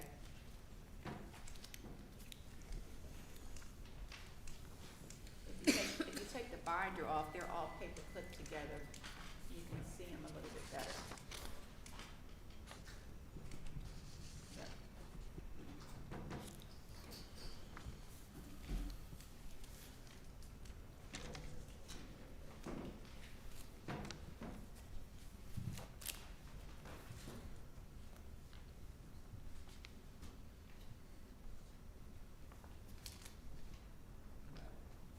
Okay. All right, so 221 is Exhibit 23. Next. The next document is pre-marked 229, which would be Exhibit 24. And that is, Did we skip 222? I Yeah, don't, I was just wondering the same. oh, apologies. Okay. Yes, 222. That is a Nashville Daily Banner publication from 1866. Exhibit 24. Yeah. Okay. The next one would be the document pre-marked 229, and that would be Exhibit 25. Publication from Bristol News in 1870.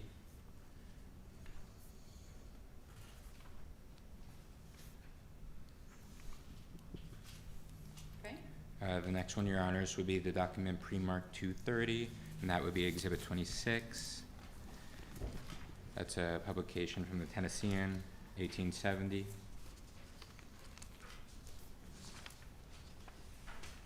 Next, Your Honor, would be, I'm sorry. Exhibit 25 was sticker 229, then the next sticker is, 26 for 230. thank you, I'm sorry, I had, Problem. just didn't see it.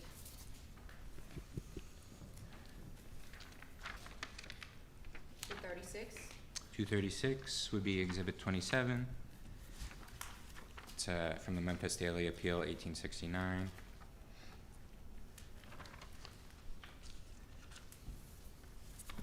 The next one is the document pre-marked 239. That would be Exhibit 28. It's from the Chattanooga Republican in 1889.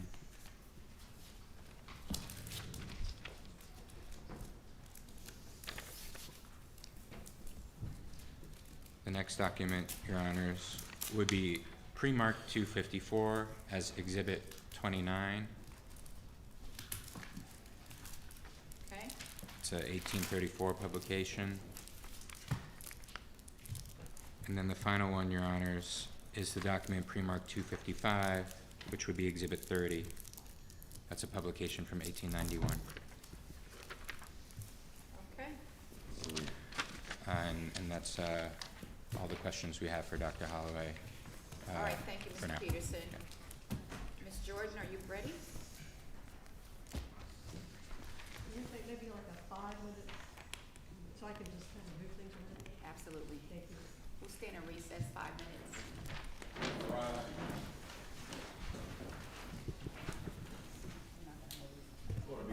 Okay. We're in recess. You may be seated.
Thank you. You may proceed. Thank you, Your Honor. Good afternoon, Dr. Holloway. Hi. We have not met, and I was not at your deposition, but my name is Dawn Jordan, and I represent the defendant. I'm with the Attorney General's office. And so what we're going to do is we're going to start off by making sure of what your expertise is. Okay. Okay? You are an historian. We've established that, correct? That's correct. And that means that basically you read a lot of material, right? Among other tasks, but yes. But, yeah, okay, books, legislative papers, newspaper articles, which we've just encountered a number of them, and other materials related to your subject. Is that fair? That's correct. And you then interpret all of that data to come up with your conclusions. Is that right? Yes. Okay. But you're not a statistics expert, right? I'm not a statistics expert. Okay, and according to you, historians are squirrely about their methodology, correct? I believe I might have said that in my deposition. Okay. Yeah, let's take a look at page 23 of your first deposition. It's a bigger one. Okay. Objection. Your Honor's objection. Okay, counsel, you want to stand and make the objection, please? Yeah, Your Honor, this is improper impeachment. They're trying to smuggle in Okay, hearsay. we're not going to have any speaking objections, so just state what the Yes, objection is. And hearsay. okay, counsel, Ms. Oh, Jordan. okay, I'm not trying to. I'll just tell what you testified to in a deposition about the squirrely methodology. And I just wanted to make sure, so what you said essentially, if you look on page sorry. 23, line 18. Objection, Your Honor. Okay, when you make the objection, please stand. Yes, Your Honor. This deposition testimony is hearsay. They are welcome to ask her about her methodology, but Hearsay. yes. But- Okay, have you addressed the hearsay objection, Ms. Jordan? But basically, this is just her deposition, this is what she said, and I just want to make sure this is what she So is your- agreeing so your to. response I just want to make is sure she agrees to it here, I'm sorry. So your response is, it's not hearsay? It's not hearsay. Yeah, Okay. thank you. Okay, thank you. So Yes. why do you contend it's hearsay, counsel? And you have to stand up when you, okay, Your Honor, thank Your you. Honor, this is an out-of-court statement, and it's currently not being used for For impeachment because. deposition? The statement in the deposition? Yes, her statement. Okay. Her Okay. statement in the deposition, and they're attempting to impeach the witness, but she hasn't said anything inconsistent Right. with the deposition Right. yet. Right, you can't impeach with a deposition only if it's a party. So if it Okay. were the All right. plaintiff or the defendant, you could use it to impeach, but you can't use the deposition to impeach the witness before you ask the question. Well, I was about to ask the question. Okay, and but then you I would- referred her to a okay, you're- deposition. You're right, you're right. Okay, Okay, sustained. okay. As to So use- I'll just ask the question then, okay. And not as to Yeah. hearsay, but it's sustained as to improper use of a deposition. Imposition, okay. Okay. And in fact, historians are famously squirrely about their methodology, correct? Some people have said that, yes. Including yourself, right? Yes. Okay, thank you. So in essence, you look at a source, you scan it, and then you interpret it, correct? No, I wouldn't characterize it quite that way. Okay, how would you characterize it? Well, first, I would read a source, and I would evaluate the historical context of that source. I would evaluate the quality, reliability of that source. Could you repeat exactly what you characterized? Because I want to make sure I'm thorough here. Yes, of course. I said, and in essence, you look at a source, you scan it, and then you interpret it, correct?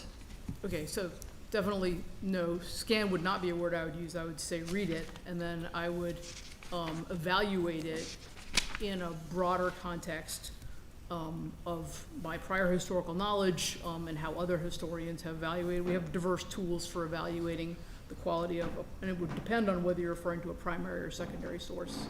Okay, if you look on page 23 of your deposition again, and look at lines 20 to 21.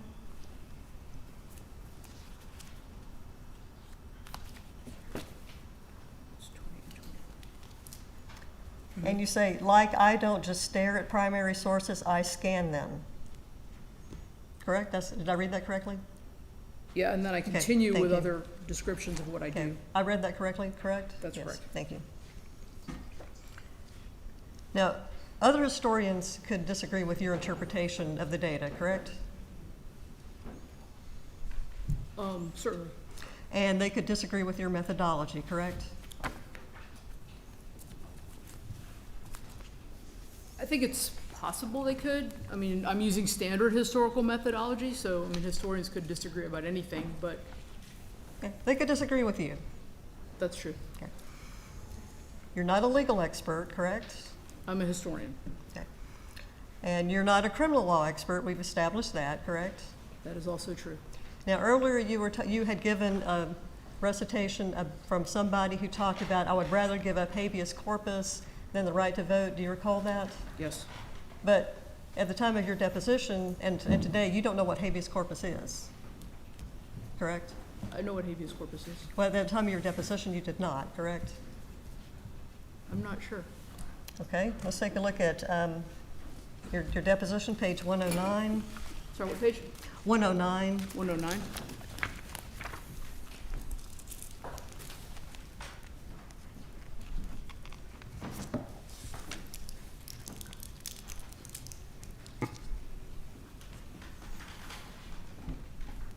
Okay, so take a look at, starting with line 11. Oh, I'm sorry, line 9. The question was, it's about grand juries and jury trials and criminal proceedings, is it not? Your answer was, again, I wouldn't agree with you there. I would rather surrender the right of habeas corpus than the jury trial. Is that about habeas corpus or juries? Question, and what do you understand habeas corpus to be? Answer, to be the deprivation of your freedom without due process. Question, do you think it involves criminal laws? There was an objection to the form. Do we want to rule on that? Anyway, Yes. okay. When you say yes, I'm sorry, counsel? Your Honor, we objected to the form because we think it is impermissibly vague there. Do you think it involves criminal laws? It was a continuation Sorry, of that. repeat it again. Normally, these types of objections are taken up pre-trial as it relates to deposition testimony, so, I'm sorry, you can make the objection, but I just want to make sure that we understand it. Your Honor, we objected to the question, do you think it involves criminal laws? And we found that to be impermissibly vague, what it was referring to. Okay, Ms. Jordan? Well, response? yes, there was a discussion about habeas corpus previously, and it was just a continuation of talking about habeas corpus. That's obviously what it is referring to. Do you think habeas corpus, involves criminal laws? Okay, the court will overrule the objection. You may continue. Okay. The question again was, do you think it involves criminal laws? Your answer, I've lost the plot here. Does habeas corpus involve criminal laws? And Mr. Halou said yes. And your answer, it might. This is beyond I'm not sure. Did I read that correctly? Oh, yes. Okay, thank you. And you're not an expert in how a jury trial works. Am I correct about that? How a jury trial works? Jury trial works, yes. As a historian, I've looked at documents that involve jury trials, so I guess I'm unclear on what exactly you mean by works there. Okay. Do you know how a jury is selected? Do you know what a jury does? Do you know how the deliberations are done, those kinds of things? I would say as a historian, I read about juries and jury trials. I don't have a legal expertise about that, but as a historian, I certainly am familiar with these processes. That's fine, thank you. I appreciate that. That's good clarification. And you're not an expert in how guilty pleas work. Am I correct about that? Again, the word work there is something I want to give a nuanced answer to, because I understand as a historian, when I read about a guilty plea, when I read that someone pleads guilty, my understanding is that they have accepted conviction, or that will result in the conviction of a crime. That's my historical understanding of that. Okay. And beyond that, that's your understanding? That is my historical understanding of that. Okay. And in fact, for this case, you did not even research guilty pleas until October of last year. Is that right?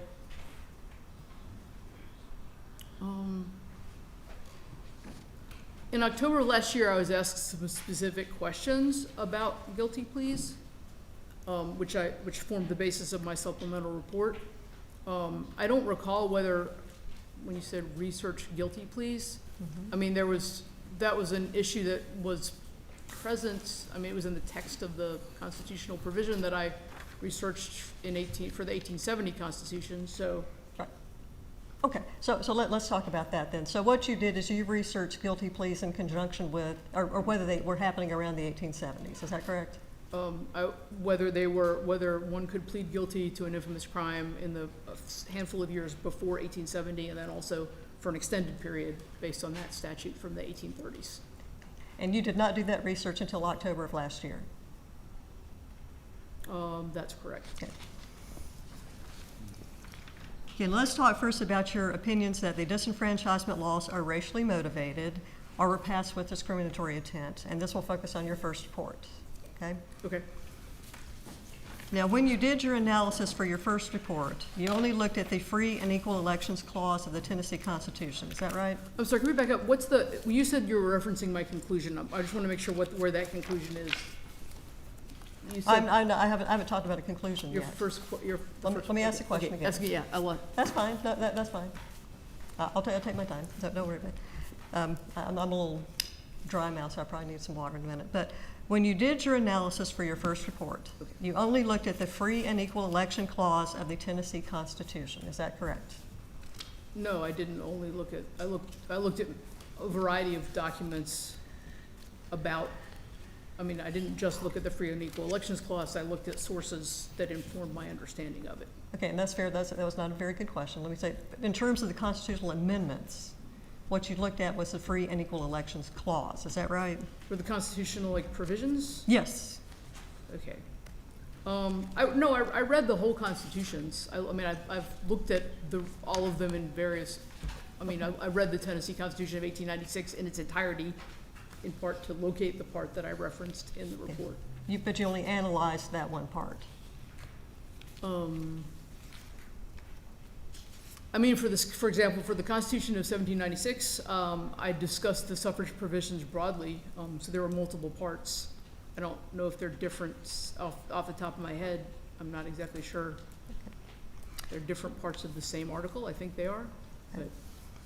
Well, at the time of your deposition and at the time of your first report, you did not know whether the 1870 Constitution removed the part that provides that laws may be passed excluding from the right of suffrage persons who may be convicted of infamous crimes. Is that right? At the time of my deposition, I wasn't aware that the 1870 Constitution, did you say that again? Yeah. Whether the 1870 Constitution removed the part that provides that laws may be passed excluding from the right of suffrage persons who may be convicted of infamous crimes. I'm not recalling any particular element of the deposition about that. I'm not. If you go to page 89 of your deposition. Yeah.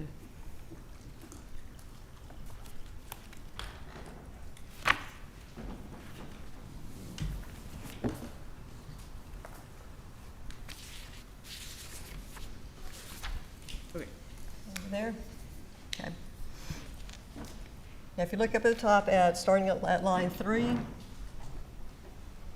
are you there? Yes. Okay. The question is, yeah, we read together the provisions in the 1834 Constitution that dealt with allowing the legislature to pass laws excluding people convicted of infamous crimes. Answer, correct. Right. Question, continuing question, from the right to vote, right? Answer, correct. Question, this free elections clause, do you know if they took out the language that we previously discussed? Answer, I know that this is the elections provision, the free and equal election clause, and it requires, it says what you said it says. The language saying that the legislature must, saying may pass laws, the language of legislative trigger is no longer in there to my knowledge. Is that correct? That is what it says. And, okay, so continuing on, question, okay, so to your knowledge, the clause that stated laws may be passed excluding from the right of suffrage persons who may be convicted of infamous crimes was removed from the Constitution. Your answer was, I think so. Did I read that correctly? That is what it says. Thank you.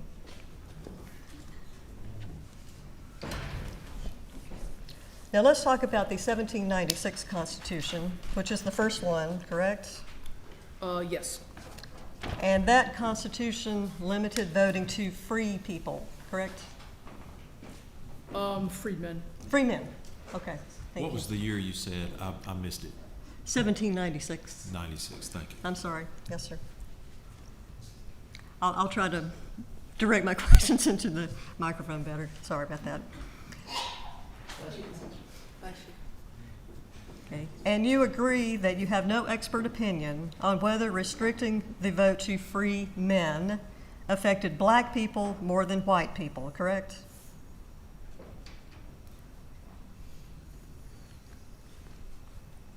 I think that particular question, whether it affected black people more than black people, was something that I, at the present and in the past, have found to be a confusing way to characterize that provision.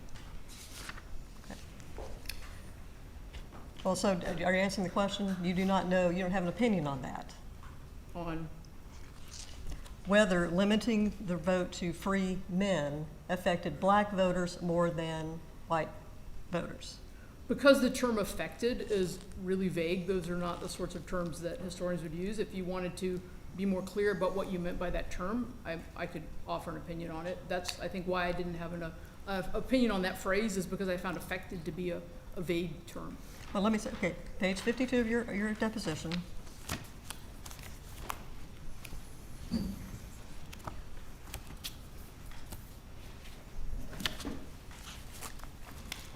Start line 17. Are you there? Yes. Okay. And the question is, okay, so you have no expert opinion on whether restricting the vote to free people affected black people more than white people in 1796? Answer, true, yeah. Did I read that correctly? That is correct. Thank you. Now, in 1834, the Constitution limited voting to white men. Is that right? Yes. And also in 1834, the Constitution allowed the legislature to pass laws disenfranchising felons, correct? I believe it said infamous crimes, but yes. Okay, infamous crimes, you're right. Infamous crimes. It wasn't felons necessarily. Thank you. So pass laws disenfranchising infamous crimes, correct? That's correct. Is that right? Yes, okay. And this is the one that you thought was left out of the 1870 Constitution that we just talked about a moment ago, correct? At the time of that deposition, I was obviously unclear about the exact proceedings of those provisions, so it is what you said is what it was. So, and according to you, and you talked about this today, the legislature waited more than 2 decades later before passing disenfranchisement legislation, correct? 2 decades after 1834, yes. So 1858. Yep, And you said that more than one time that 1858 was the very first time that the Tennessee legislature passed laws disenfranchising infamous crimes. You said that twice that's correct. today, okay. Now, we know that the act would not have barred black men from voting in 1834 and even 2 decades later, because black men were not allowed to vote because of the race provisions in the Constitution, just saying white men, correct? That's correct. Okay, denying infamous convicts, felons, whatever, the right to vote did not specifically affect black Tennesseans, correct? Again, that word affect, Okay, would not have barred them. that's correct. Okay, okay. Thank you, I appreciate you clarifying that, thank you. And also, you were incorrect about the timing of felon disenfranchising laws, right? I'm not sure what you're referring to. Okay. And we are on Exhibit 31, I think? I think that's where we were. Okay, I so the last one I have marked is Exhibit 30. Okay, so we have Yes, 31. ma'am. I'll have, how are we doing? Okay.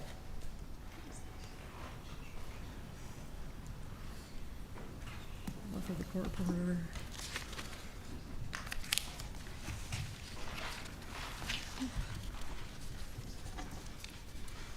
Face the judges.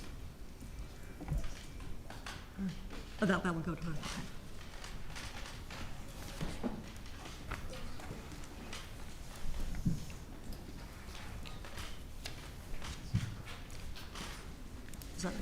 do you have, exhibit? I'm not sure what you're Ms. talking Jordan, about. Oh, what do you want to do with this document? oh, I want it to be handed to her, to, the witness, please. Are you trying to mark it into evidence? Yes, yeah, and, okay. I've discussed this with counsel, and they have no objection, but No Mr. objection? No objection. Okay, we'll mark this exhibit number 31. Where most of my pages are. Do I have this? Does she? Yeah.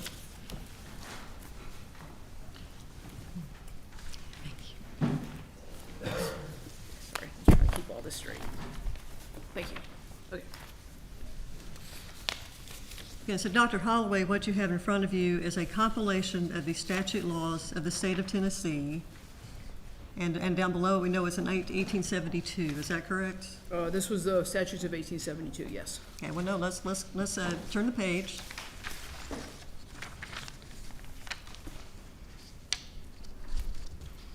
You take a look at 5226, do you see that? Yes. Okay.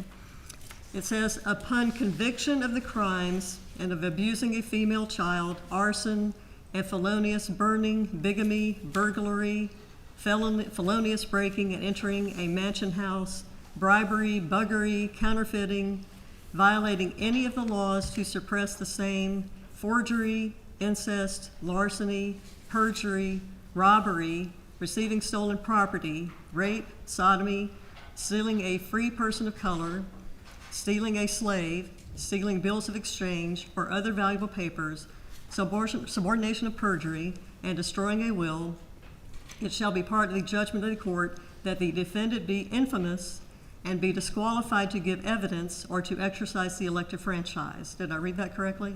That's correct. And but right to the side of that, it says Act 1829, correct? That is what it says. Thank you.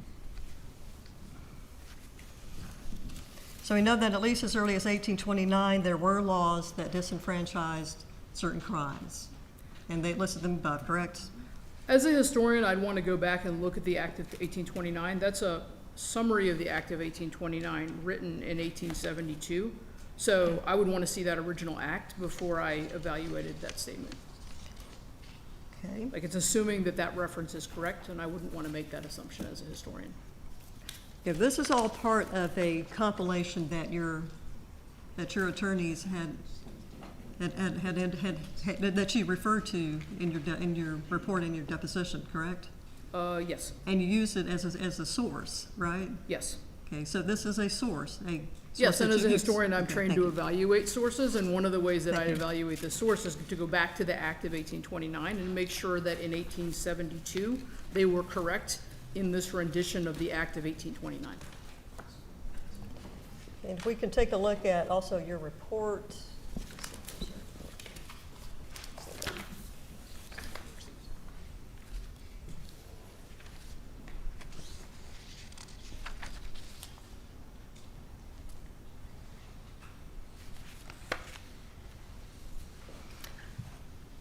Okay, on page 2 of your, it's exhibit number 2, page 2 of your report.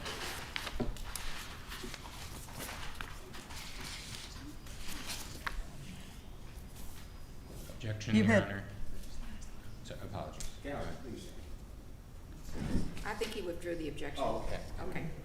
But thank you, officer. Oh, okay. Sorry. Okay. On page 2 of your report, under A, evidence from statute, do you see that? Are we in the report or the supplement? I'm sorry, the supplement. Okay. Exhibit 2, Page 2 of the supplement. Okay. and you cite to, dating back to the Act of 1831, Chapter 83, Section 1, Tennessee statute defined the process for affixing the sentence following a guilty plea, demonstrating that legislators expected guilty pleas to be a regular part of criminal proceedings. Did I read that correctly? That's correct. And then at the end, you say this law was cited in the 1871 code, which is what we were just looking at, this 1871 code. I'm sorry, hold on one second. I'm sorry, 1 second. sorry. You say this law was signed? Okay, all right, yes, Did I do something wrong? I'm no, sorry. you did not.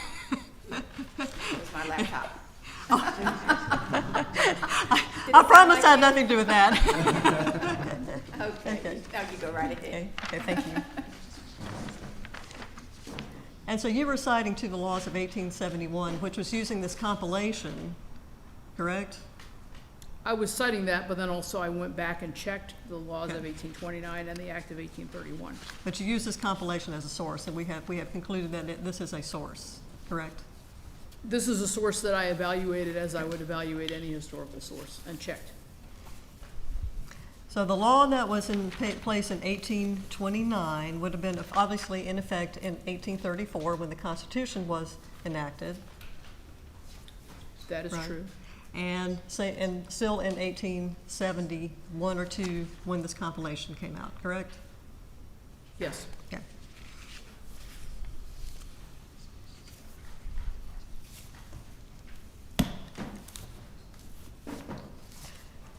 Okay, let's talk about your methodology in this case. Your historical analysis stopped at the 1950s laws and the people behind those laws, correct? That's correct. But a lot occurred after the 1950s, right? So my analysis of the... yeah. No, I'm sorry, Dr. Holloway, my question is, Okay. a lot has happened since the 1950s, correct? A lot has happened since the 1950s. Okay. There have been a lot of, okay. Let me move this over. Okay, there have been a lot of laws in the past 75 years or so that have provided assistance to minorities and other people. Am I right about that? Correct. I mean, by minorities, you mean racial minorities? Yes. Yes. Okay.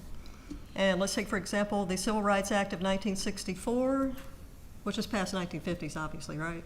Yes. The law prohibits discrimination in public places and programs, is that correct? I don't have the text of the Civil Rights Act of 1964. That's my general understanding of it. Okay. And also that same act made employment discrimination illegal, correct? I believe that's a provision of that act. I'm not sure that's exactly the text of it, but that's my general historical understanding that that law sought to limit or prohibit racial discrimination in employment. And there are a number of similar state laws in many states, correct? Laws that were similar to the 1964 Civil Rights Act? Yes. I assume so. I'm not.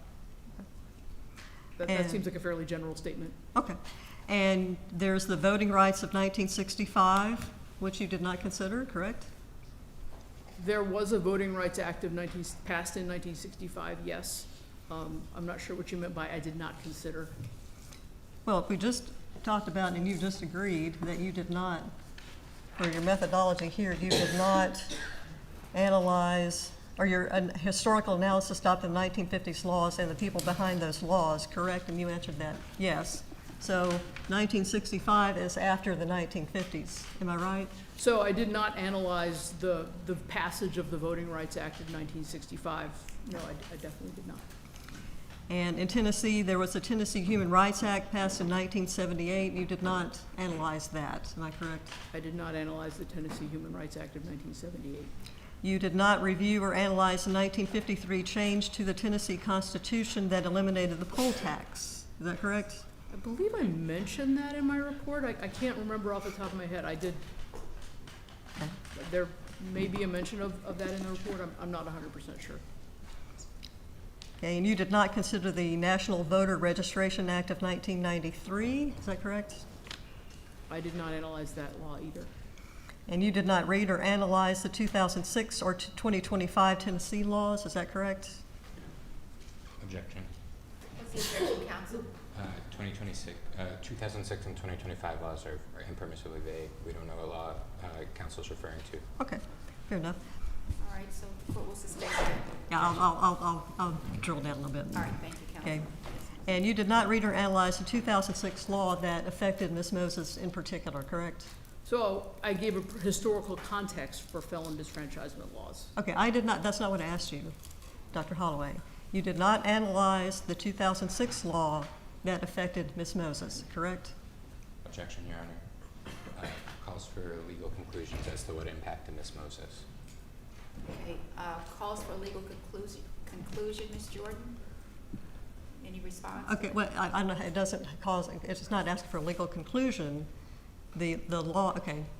Do you know which law? Well, hang on, let me rule on the objection, so. Yeah, okay, are I'm you sorry. withdraw- You're Are right. you gonna change Yeah, the you're right, question? you're right, you're right. Okay, so I'm sorry. I don't think I'm asking her to ask for, to render a legal conclusion. Okay. The 2006 law is the one that involves Ms. Moses, and I'm just asking whether this expert actually read and analyzed that particular law. So I can just say, did you, and I can rephrase it so that it doesn't say that it impacted Ms. Moses, if that's the objection, which it seems to be. All right, let me make sure I understand, Mr. Peterson. Mr. Peterson? Your Honor, counsel hasn't established yet that Dr. Holloway is aware of what law may have impacted Ms. Moses.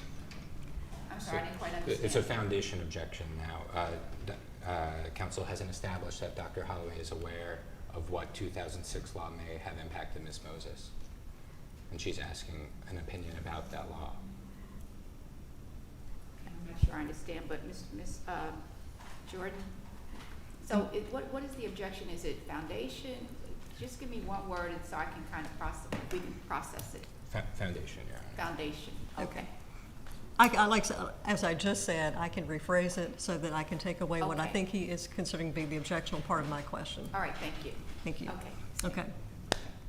Dr. Holloway, let's try this again. Maybe third time is a charm. Okay, you did not read or analyze the 2006 laws regarding felony disenfranchisement. Am I correct? I did not read the law, and I didn't, I'm hoping we can agree on the word analyze. Yeah, I didn't analyze that law. And the same with the 2025 law on disenfranchisement. You did not read or analyze that law either, correct? I did not read or analyze that law. Okay, thank you. All right, thank you. Okay. Now, getting to your book, The Living in Infamy, Felony Disenfranchisement, and the History of American Citizenship. Did I get that title correct? You add an extra syllable to Sorry. historians refer to it as disfranchisement. Okay, disfranchisement. Yeah, sorry, I know it's a little weird to have two terms. Let's go, that's fine. But you used almost exactly the same methodology when you were researching and writing your book that you did for the report that you did in this case, correct? I used historical methodologies. Yeah, it's a standard historical methodology for the book and for what I did for this report. Yes. And in other words, you did not. The 1950s was pretty much where you stopped. The book again. Yeah, the book was focused on the period from sort of the beginning of the United States until 30s and 40s into the 50s a little bit. But yes. Okay. And then you talked toward the end of your testimony about various laws that according to you, had a direct impact on Black Tennesseans in the 1870s and early 1900s. Do you recall that testimony? I'm not exactly sure what you're talking about. Okay, well, let's just go through a few of those. You talked about a poll tax. Correct. There's been no poll tax since at least 1953 in Tennessee, correct? That's correct. Okay. You talked about literacy tests, correct? Yes. There have been no literacy tests in Tennessee since what time? Off the top of my head, I can't give you a date for that. Okay. At least we know not past the 1950s, right? Correct. And even before then. How much Right. before then? Okay, that's fine. You talked about a Lee ballot box law, right? That's correct. There's no more Lee ballot box law, is there? I'm not aware if that statute's still there. I talked about its passage and implementation in the 1880s and 90s. That's my area of expertise. Okay. You talked about a secret ballot law, right? Yeah, that's the Dortch law, yeah. Okay, the Dortch law, okay. There's no Dortch law today. I'm not familiar with the statute today. My understanding is that there's not there is a secret ballot today. I'm very vague on what the present is with regard to secret ballots and the law. Okay. And and you talked about a Myers legislation law, right? Registration. Registration law, right? There is again, I have some general understanding that there's a system of voter registration today. I don't know how it compares to the Myers Law or not. Okay, fair enough.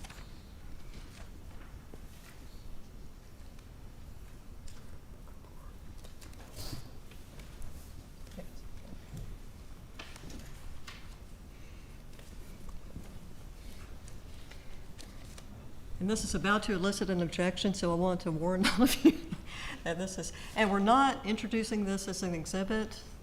This is just for purposes of talking to this expert about this book report that discusses her book.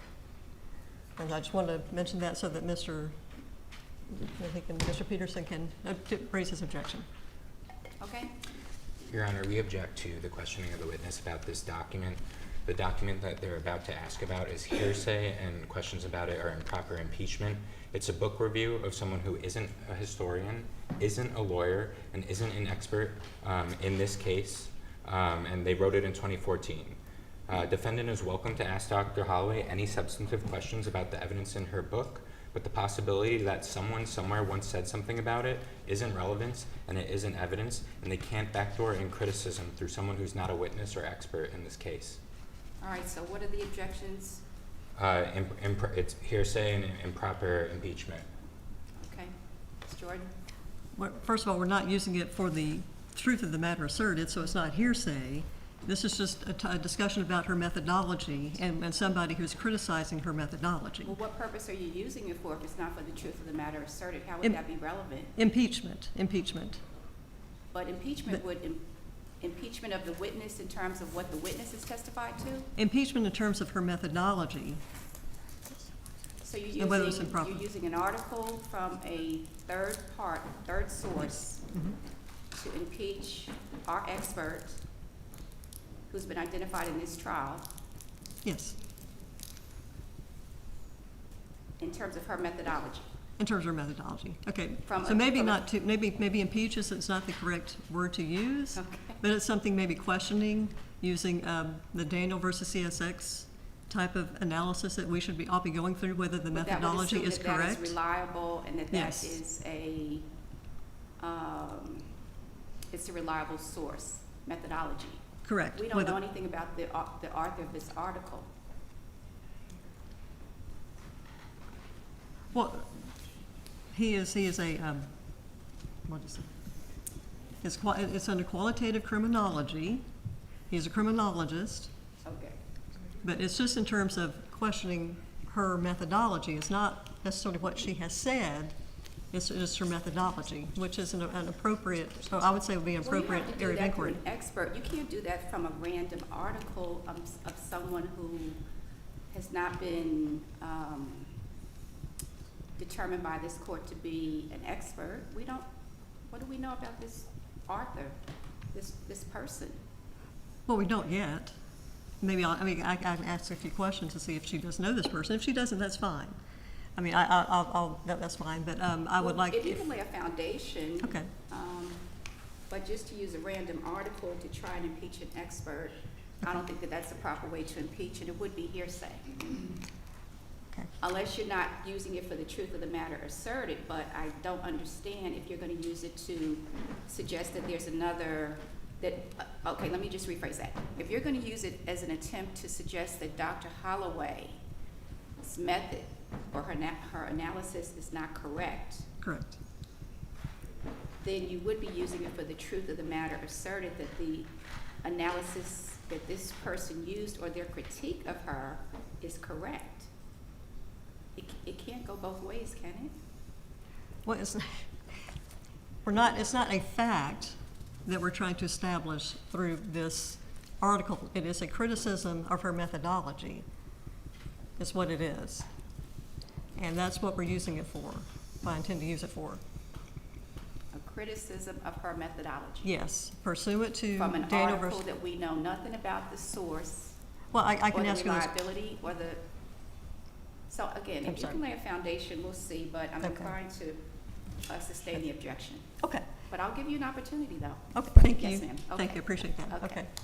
And I'll just ask a few questions, and then Okay. if I can't establish that, then I would try to like to make an offer of proof. Okay. Okay.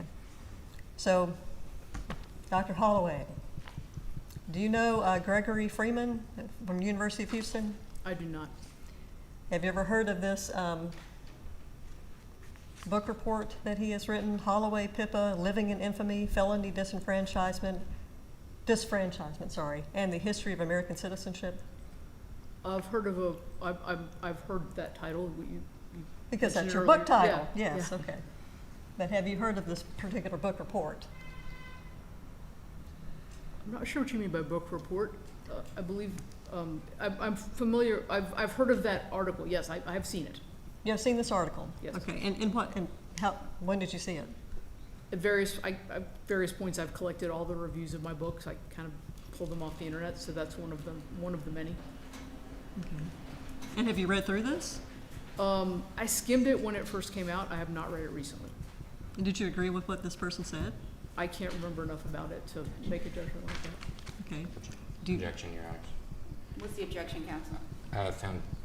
Foundation hasn't established that the witness recalls. Okay, Mr. what's Jordan. I was just asking if she had, and she said she didn't. I didn't ask any other questions beyond that. Well, the court was going to give you an opportunity to lay a foundation, but you're attempting to use an article from an unknown source to impeach the method that Dr. Holloway used. Now, the proper way to have done that perhaps would have been to get this gentleman, I'm assuming that it's a gentleman of this article, qualified and have him tendered as an expert in this case, but to use an article, I'm going to sustain the objection. Okay. Yes, May ma'am. I give an offer of proof, Your Honor? Yes, ma'am. Okay. You want to mark that as exhibit number 32 for ID only? Yes, please. All right.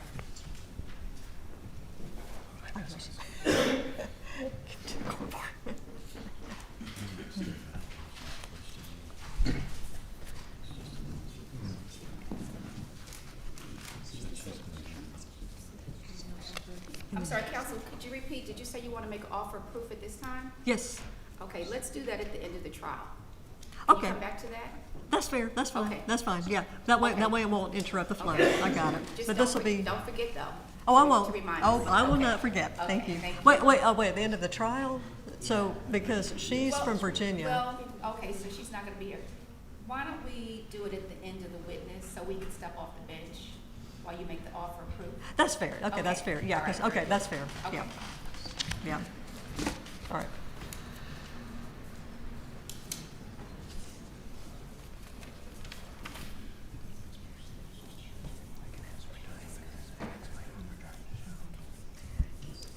So let's get back. You cannot list a single person since, let's say, the 1950s who has had this discriminatory intent in passing legislation. Am I correct about that? I'm not sure I understand the question. I can't list a single person since the 50s that has had a discriminatory intent in passing legislation. Are we talking about Tennessee specifically, or are we talking Tennessee about voting rights specifically. legislation Tennessee specifically? specifically, yes. I don't weigh in on the specific intent of legislation. I offer the historical context for it, but I'm not specifically speaking to intent. Okay. And in fact, you would admit that you do not know anything about the knowledge that people passing the laws today have about the past, or the history, correct? I don't know if people passing laws today know about the history of these laws. And as you just said, you don't know about their intent, correct? I'm not making assertions about their intent, of the intent today that we're talking about, the legislation in 2006 and so on. Thank you for that clarification. And you have not studied legislative history in Tennessee after the 1950s, correct? Okay, could you clarify what you mean by legislative history? Like the history of any legislation, the history of the specific? Yes. The disfranchisement laws, as you call them. I haven't studied the legislative history of disfranchisement laws in Tennessee since 1950. I haven't done research on their legislation. I mean, I've certainly read historical works that are about them. I haven't done my own research. I haven't done primary source research on them. And the most recent data was the, through the 1950s, right? I think I present some data at the end of the report that's from secondary sources about a later period. Okay. But, and specifically, we have not, the 2006 and 2025 laws that we've talked about, you have not read or analyzed those. You've agreed to that already, right? I haven't read or analyzed those laws. Okay.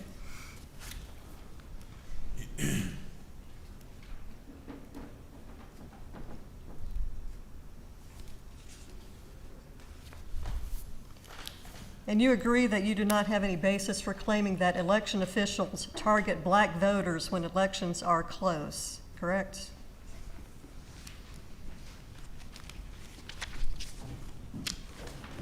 That statement, where's that statement from?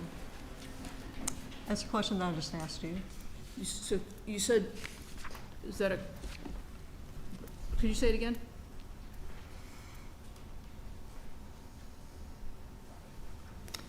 You would agree that you do not have any basis for claiming that election officials target black voters when elections are close, correct?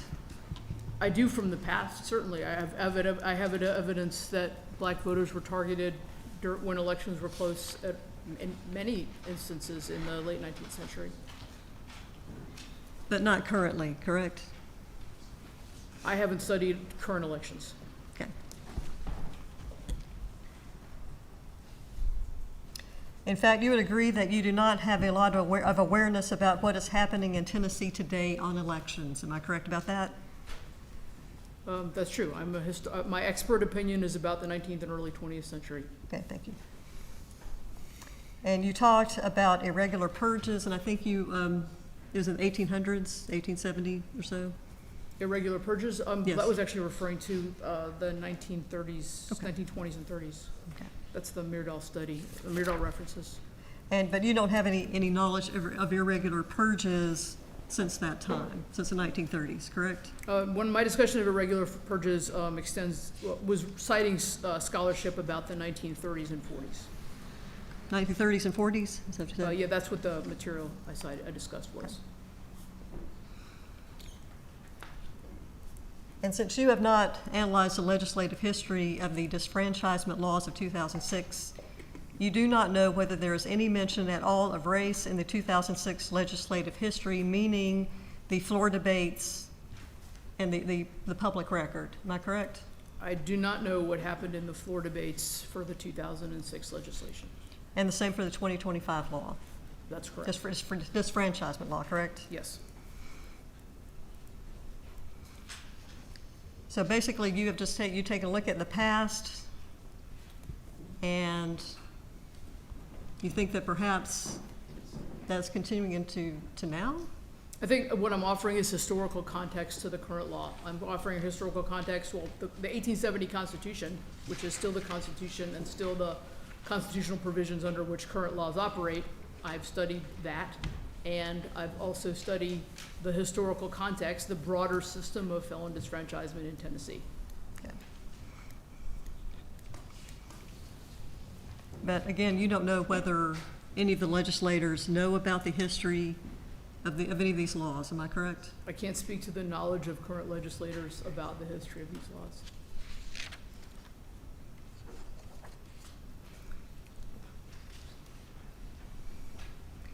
And you would agree that your opinion today is that what has happened in the past might be happening in the present? Would you agree with that? I wouldn't put it quite that way, no. Okay, we'll take a look at page 156.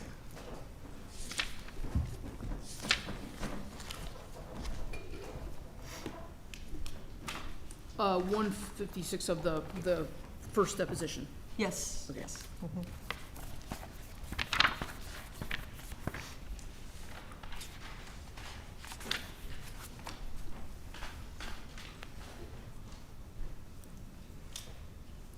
Okay, so down at line 19. Mm-hmm. Are you there? Yes. Okay. And the question is, so it's not, your opinion today is not that this is continuing to happen in Tennessee today? Your answer, I guess what I'd say is that my opinion today is that what's happened in the past might be happening in the present. Did I read that correctly? That's correct.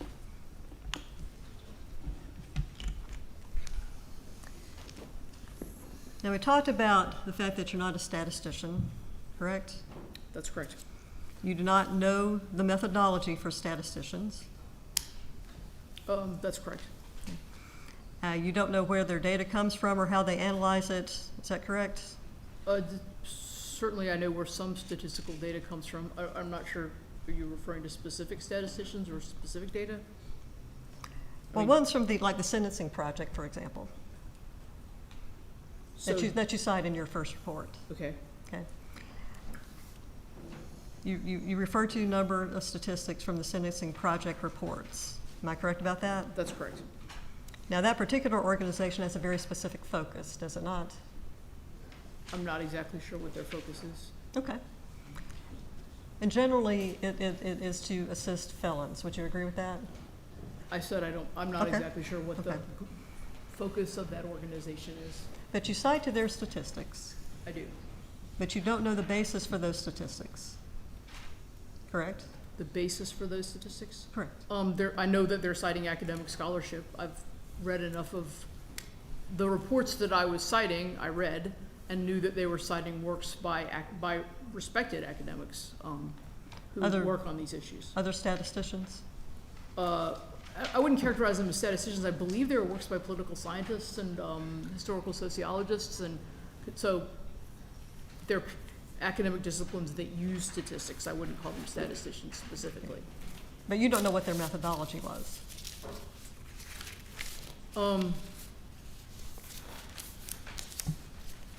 I know their methodology is what's accepted within their academic disciplines. They're referencing work that's published, for example, in political science by very well-respected political scientists. So as a historian, I might look at a work by a respected political scientist or sociologist or someone like that and make the determination that, having been affirmed by their discipline, I'm certainly not going to question their methods.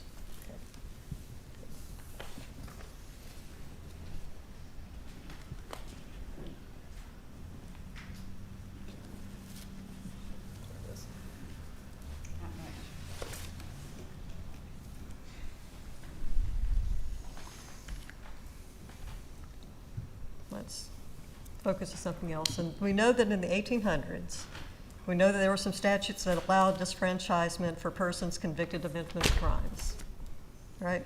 In the 1800s? Yes. Yes. Okay. I mean, we talked about one that was in 1829. We talked about the 1858 statute. And we also talked about the 1829 that I showed you in Exhibit 30, right? Objection, Your Honor. What's the objection? Council still hasn't established that that compilation from 1872 is actually the statute that existed in 1829 itself, as opposed to an amended version. Okay, and in which case, if they're going to, this was a compilation that they themselves had put together, or they had found it and they presented it to you all and to us, and we accepted it, then we're not going to take any of it if they're not going to take ours. I'm not sure I understand, Ms. Jordan. Yes, the compilation is something that the plaintiff has provided. It comes from 1871.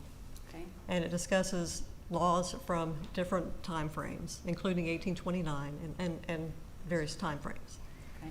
If this witness is now going to say that that is not a good source for her information, for her testimony, then that is not a proper exhibit and we would have to object to it. And I think it is 31. An exhibit that's already come in? Oh, not 31, no, ours, the one that we have. 32. I mean, the one they had. I'm sorry, Exhibit 15. Huh. Oh, Exhibit 15. Well, that's 1836. Yes, Exhibit 15 has already come in, so you can't withdraw your objection now. Okay, that's right. That's fine. I'm sorry, let me restate that. You can't That's- object when you didn't object to it when it was admitted, so, That's fine, okay. okay, yes, ma'am. Yeah, that's fine. May I ask a question on this? Yes. All right.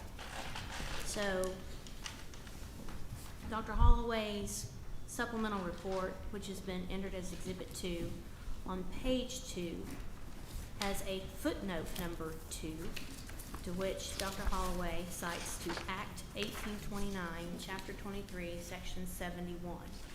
Yes, Isn't that what you're pointing to? yes. Okay. So I gleaned from what you were asking her, or trying to ask her, the question was, has she read the Act 1829, Chapter 23, Section 71 that she cited as a footnote? So Dr. Holloway, did you read Act 1829, Chapter 23, Section 71, which you used as a footnote in your supplemental opinion? Yes, I did. Okay. Thank you. All right, the objection is whether or not this text is the actual text of that statute? Your Honor, what they Is that presented, what the question is? what they presented, Your Honor, is an accurate statement of the law as they existed in 1870. It just doesn't reflect the laws as it existed in 1829. Laws get amended, and our Exhibit 15 reflects the way that same law existed in 1929, is in 1829. Apologies, Your Honor. Wasn't the point of this questioning that the witness's testimony was that there was no law about disenfranchisement, that Tennessee had waited so many years to enact it, that the first time was 1858, and the cross-examination was, didn't that happen in 1829? Isn't that the basic point of the cross-examination? Yes. Okay. So I guess I have a question then. If you read that act, what did the act say? Since you cited to it and you say you read it, Yeah. what did it say? It did not provide for disfranchisement. It defined crimes as infamous. It defined crimes as infamous? But it didn't attach a penalty for infamy, a penalty of disfranchisement. It just said these are infamous crimes. You'd lose the right to testify in court. That was another penalty of infamy at the time. So it's not until 1858 that another penalty of infamy is losing the right to vote. And is it your position that it includes the disenfranchisement or disfranchisement language? That's what this compilation of laws that have just been admitted says, and it refers to Act 1829, Chapter 23, Section 71. There's no discussion about an amendment in 1858 or thereafter or any time. And that compilation was provided by the plaintiffs to you? It was part of a compilation that it provided to us, yes. Okay. And that's Exhibit 15, No, it's Exhibit 30, 31? 31. So the compilation 31. It's 2 pages. This is your 2 pages, exhibit, this yes. is your Exhibit 31. Yes, Okay. yes, yes.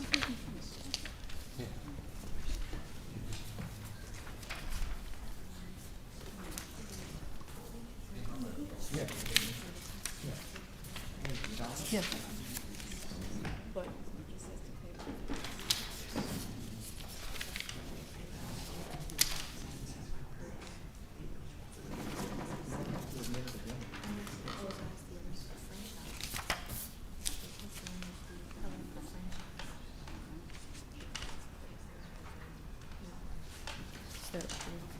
All right, so let's just clarify again, what is the objection, Mr. Peterson?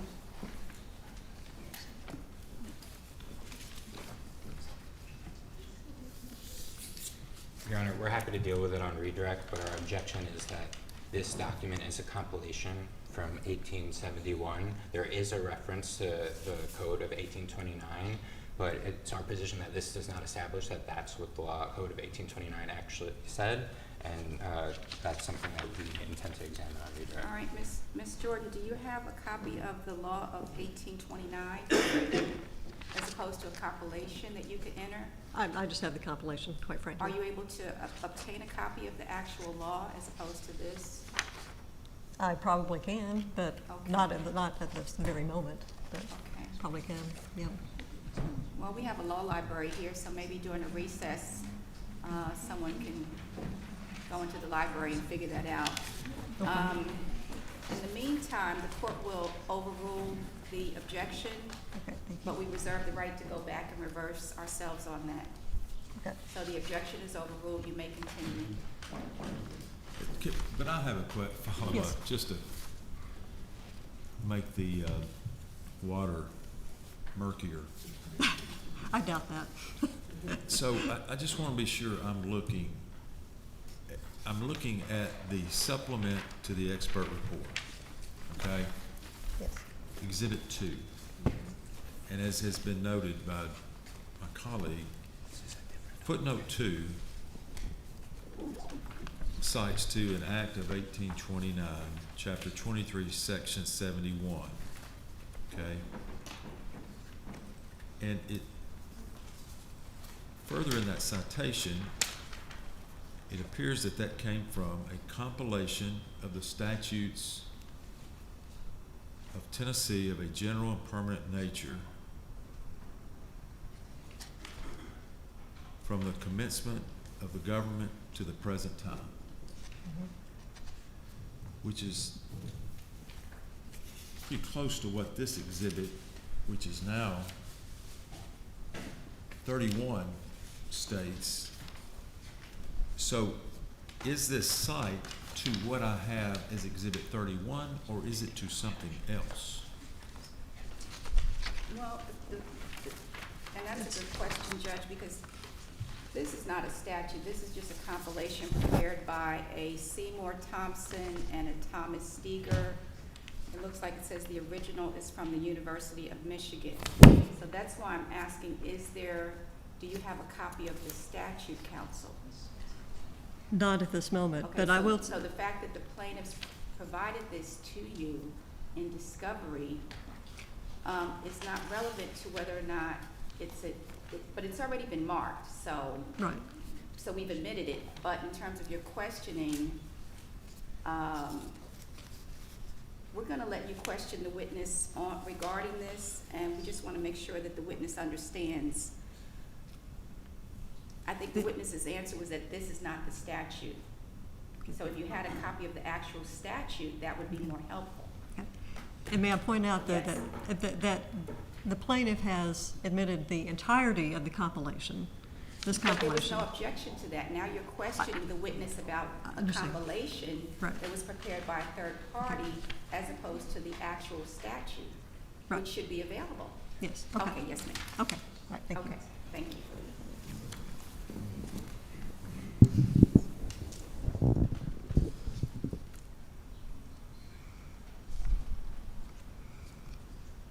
Okay, so let's get back to the disfranchisement for infamous crimes statutes in the 1800s. Okay. All right. Something that you're familiar with. Okay. There in those statutes, whatever they were, there was a listing of specific crimes that were considered to be infamous. The statute of 1829 differentiates each crime by whether it's infamous or not. Yes. Right. Okay. So we know that in 1986,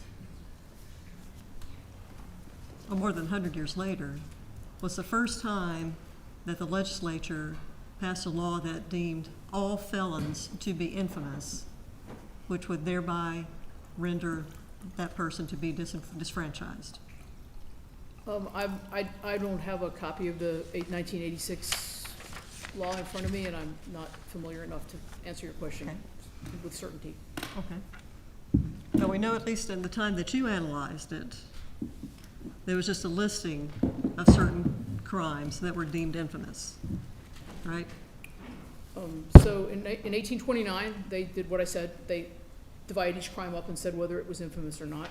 In 1871, that's what this second document here that we've been talking about, they took that list from 1879 and sort of summarized it in that little paragraph you have here, and they're citing there, that summary cites the Act of 1829. And in the Acts of 1858 that you referenced, Yes? there's just a listing of certain crimes that were infamous.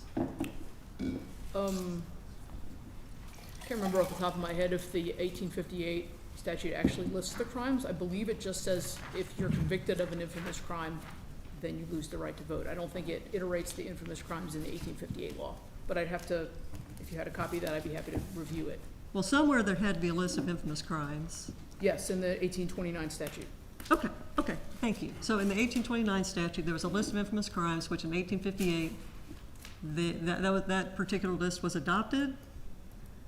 No, they were still infamous. They were infamous in 1829 and they were infamous in 1858. And in 1870-something? Yes, that Act of 1829 Okay.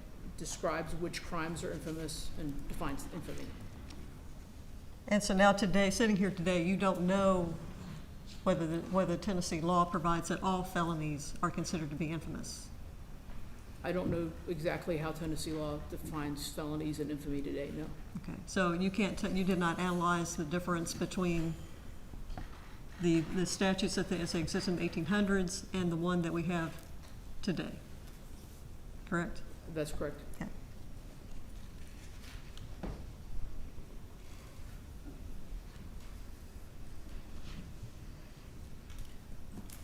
Okay, now let's talk about would be refranchisement or re-enfranchisement? I believe it's re-enfranchisement. That's the Re-enfranchisement? historical term would be that, re-enfranchisement. Okay, thank you.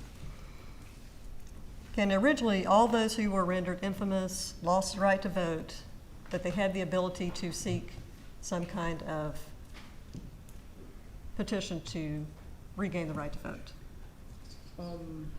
Originally, meaning dating back to the 1858 statute. Yes. I say in my report that under the 1858 statute, all people rendered infamous, all people who lost their rights to vote because of a disfranchising conviction had the right to get those restored. They could get their rights restored. Okay. And today, as we know because we're in trial about this very issue, there are certain felons who cannot be re-enfranchised, correct? I'm aware that there's a law today denying the right to vote to people for felony convictions. I believe there's a distinction. Yes, I believe there's some people that cannot have their rights restored today, or some crimes. But since you did not analyze those laws, you did not distinguish between the laws in the 1800s to the laws that we have today. So correct? I analyzed the history of laws in which the history of felon disfranchisement laws and laws disfranchisement for infamy in Tennessee. So I analyzed the history of felon disfranchisement in Tennessee. Okay, and you did not analyze the different ways in which a felon could seek the re-enfranchisement through the petition to court, the certificate of restoration, the current procedure. You did not differentiate. I studied the ability to obtain the right to vote in the past. Yes, that's what Okay. my analysis of the provisions of the 1858 statute are about.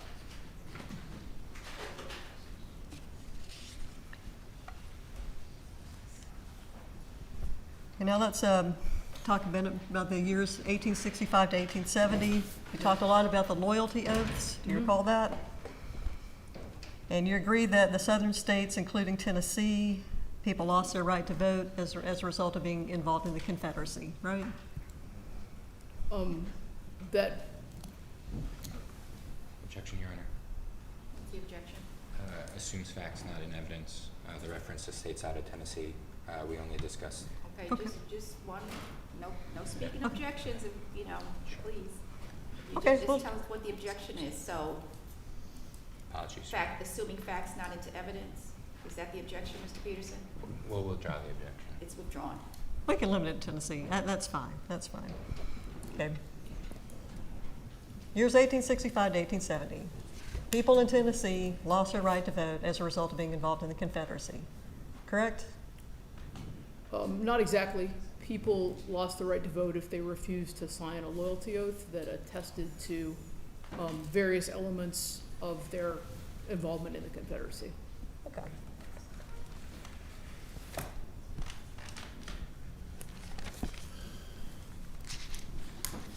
In fact, I believe, let me go back.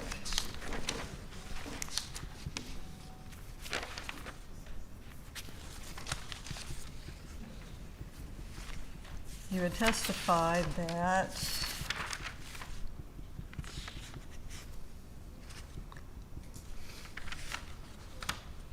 the loyalty oaths, there was a conundrum in that a person would not be allowed to vote if they did not sign a loyalty oath, right? That's correct. but then if they signed a loyalty oath, and there had been something indicating that that person had done something disloyal to the union, then that person could be guilty of perjury. If they had violated, if what they were attesting to was not true, yes. Okay, so it was a conundrum for them, correct? I believe the word I used was catch-22. I think we're meaning roughly the same thing, that they felt stuck. Catch-22, yeah. Interesting book, by the way. And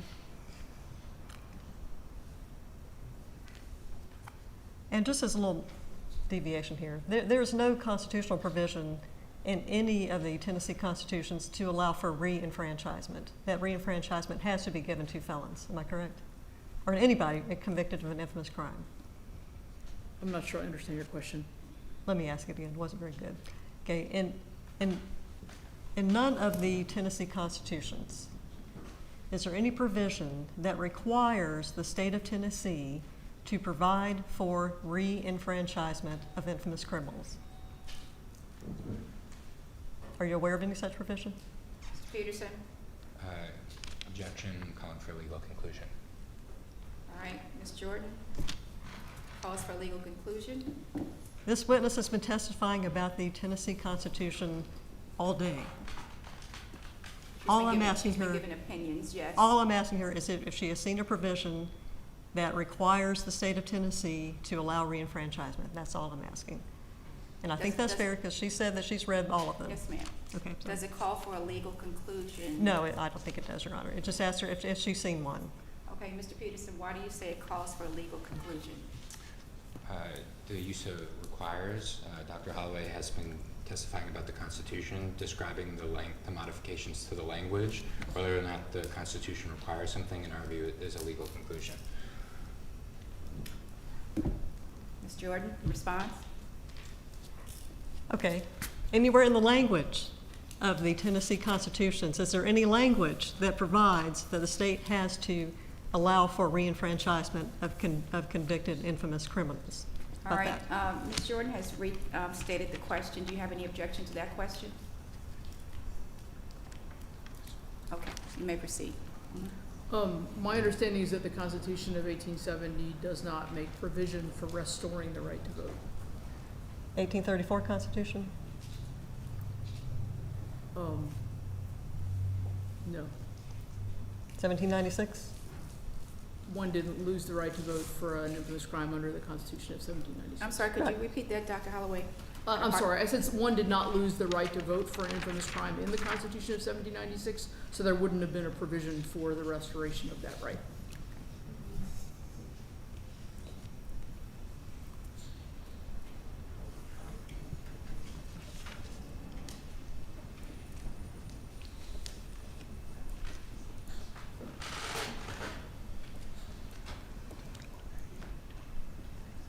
I'm going to ask you to take a look at what is in your notebook as, I believe, 218 and 219, which for us in the courtroom today are exhibits 6 and 7.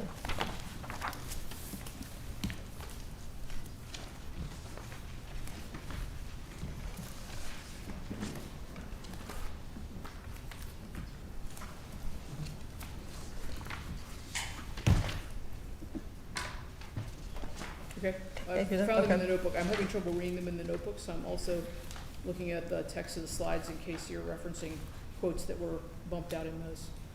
Oh, I'm not going to referencing any quotes or anything in particular. Okay. I'm just going to ask general questions about those particular exhibits. And again, I'm sorry, I'll try to be better about talking into microphone. Okay, And I just- have okay. 218 and 219.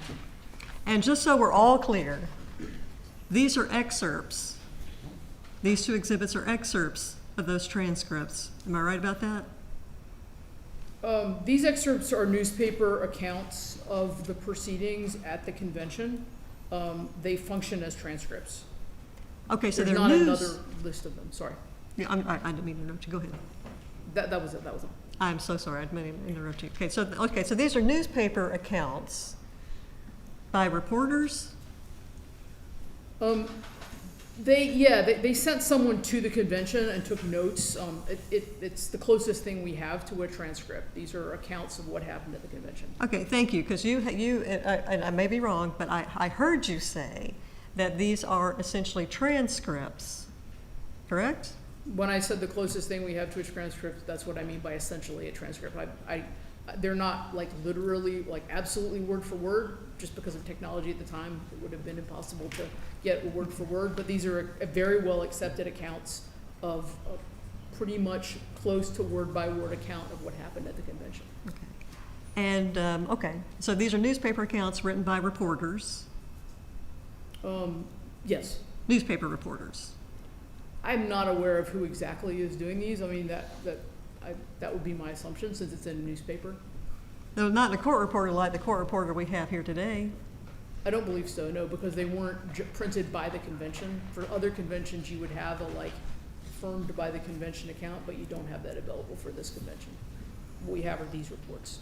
Okay, so let me understand what you just said, that there are, in other states, there are actual transcripts that are affirmed by by the delegates or the legislators? Is that what I just heard you say? I said that, I'm not sure affirmed is a very clear word there. You can find accounts of conventions in a variety of forms. Some of them are published as a journal. I can't off the top of my head speak to the exact publication terms of those journals.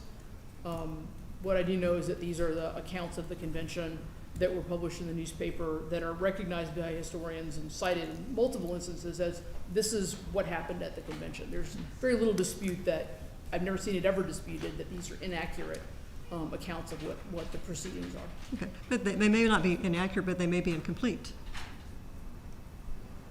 right? I've never seen a historian dispute the quality of these as a source for understanding what happened at the convention. Do you know who the authors of these accounts are? I know that they were published in these newspapers, but I don't know who's actually doing the note-taking here. I don't believe it says on there. I think it just, my recollection is that the headline, maybe we can double check. No, it's just shown as essentially a newspaper report. So it just says the Constitutional Convention 8-day. And then it's as you can see, a fairly granular account. You know, they were called to order at a certain time, who says the prayer, who does this. So it's a very comprehensive sort of blow-by-blow account of what's happening at the convention. Okay. But in any event, these two exhibits are just excerpts that you pulled out of a number of potential pages that could have been put together for this constitutional convention. Am I correct? Again, I'm not sure I completely understand your question. There's an account of the convention Okay. that's published in this newspaper. It's a day-by-day thing, so I picked the days that had information relevant to this case. So if they were discussing other elements of the Constitution, those were not ones that I included in the report. Did you include all of the accounts that pertain to disfranchisement laws? I'm not sure what you mean by include all of the accounts. Yes. How many pages are available from this convention? It's lasted several weeks. There's, every day that they met, there's long articles, sort of like you see here, that are chronicles of them, so there's many pages. 400, 500, 600 pages? I mean, I haven't actually printed them all out to see them, so I'm not sure how many pages that would be. And again, we don't know who wrote these accounts. We know that they were published in these newspapers. That's not what I asked. We do not know who wrote these accounts, correct? I don't know like the name of the reporter that is taking, making this record, no. Okay.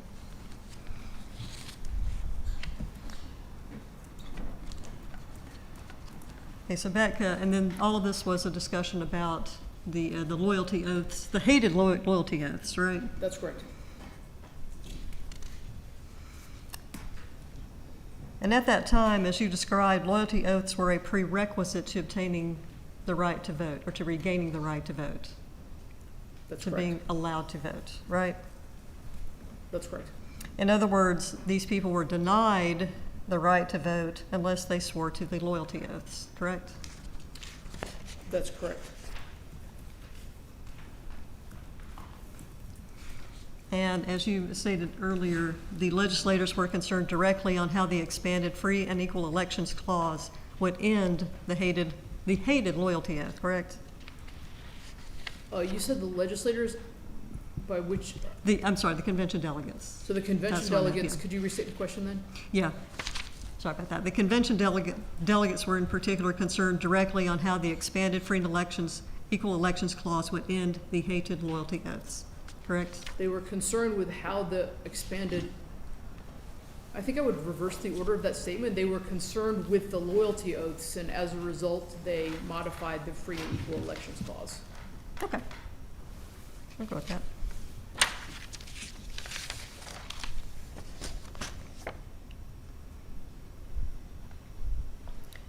And now let's talk about your second report, which is what we're getting into, which was issued in November of last year and related to guilty pleas.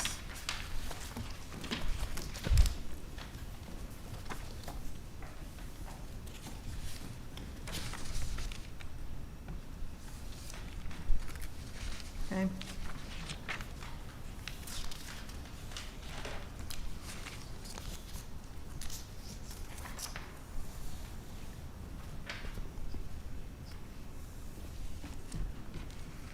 And you described how at that time people could be convicted by a jury or they could plead guilty to infamous crimes. Is that right? That you could be convicted of an infamous crime by pleading guilty, or you could be convicted of a crime by jury.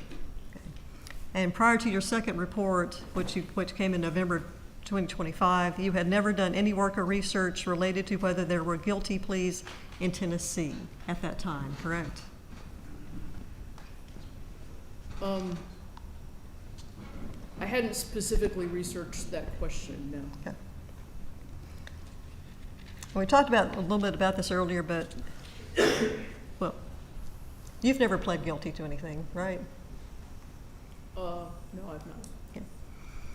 And so you understand that it happens, but not really how it happens or what it really means.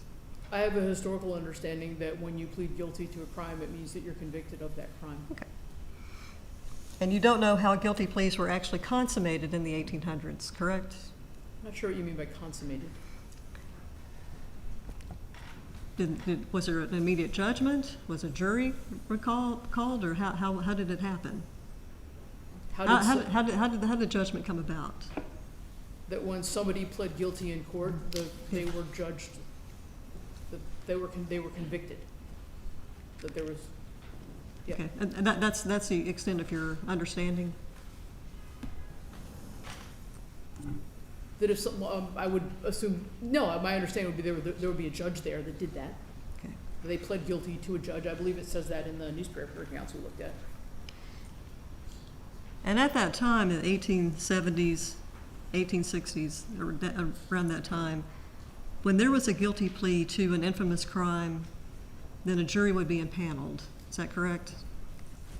I'm not sure that's correct. Okay. Take a look at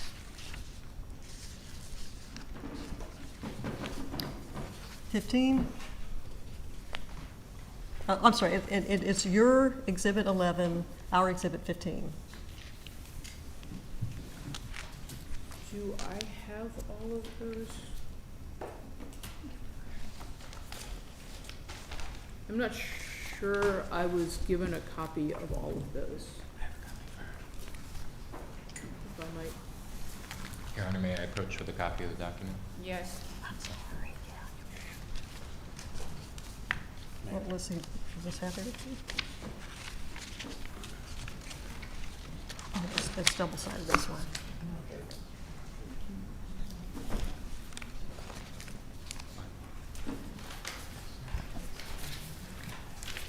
Okay.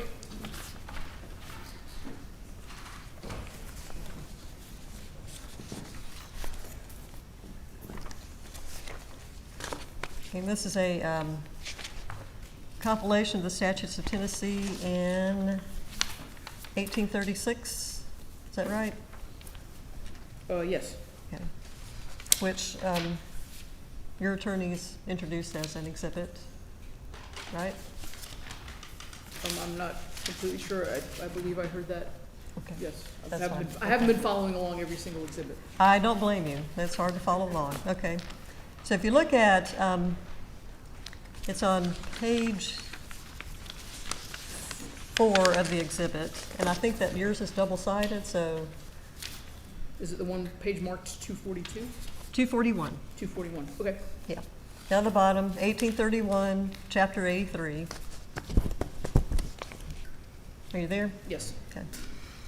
And it says, section 1, when any person or persons shall stand charged upon indictment or presentment for any offense punishable by confinement in the public jail and penitentiary house of the state, upon his, her, or their arraignment shall plead guilty to the charge so made by presentment or indictment, the court before whom such plea shall be entered shall direct a jury of 12 good and lawful men to be impaneled, to fix and determine the length of time for which such person or persons shall be confined in the penitentiary, who shall fix upon the time in the same manner as if such person or persons had pleaded not guilty.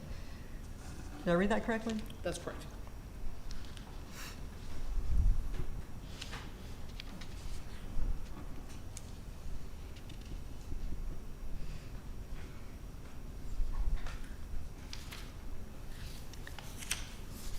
And then in your report, you cite again to the laws of 1871 that guilty pleas were still allowed at that time.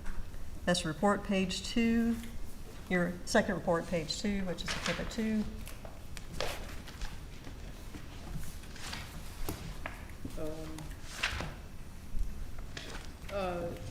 Are you referring to letter A there? It says that this law was cited in the 1871 code? Yes.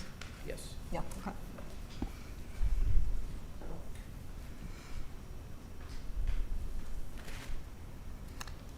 And you also referenced appellate court cases, correct, in a particular state versus James Nolan. Is that right? That's correct.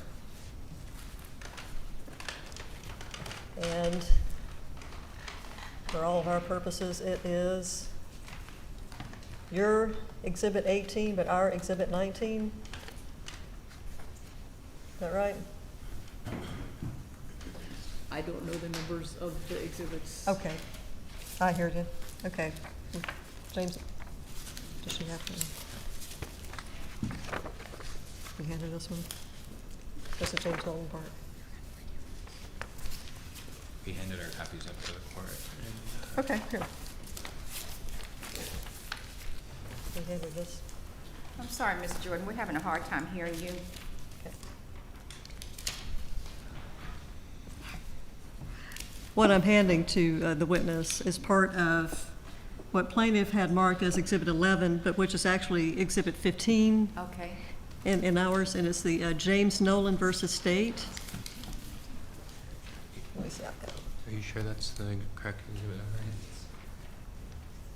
It's exhibit 18 and 19. Did I do that? Oh, 18, I'm sorry. It's our exhibit 19. Her exhibit 18, our exhibit 19, sorry. Yeah, I got these confused.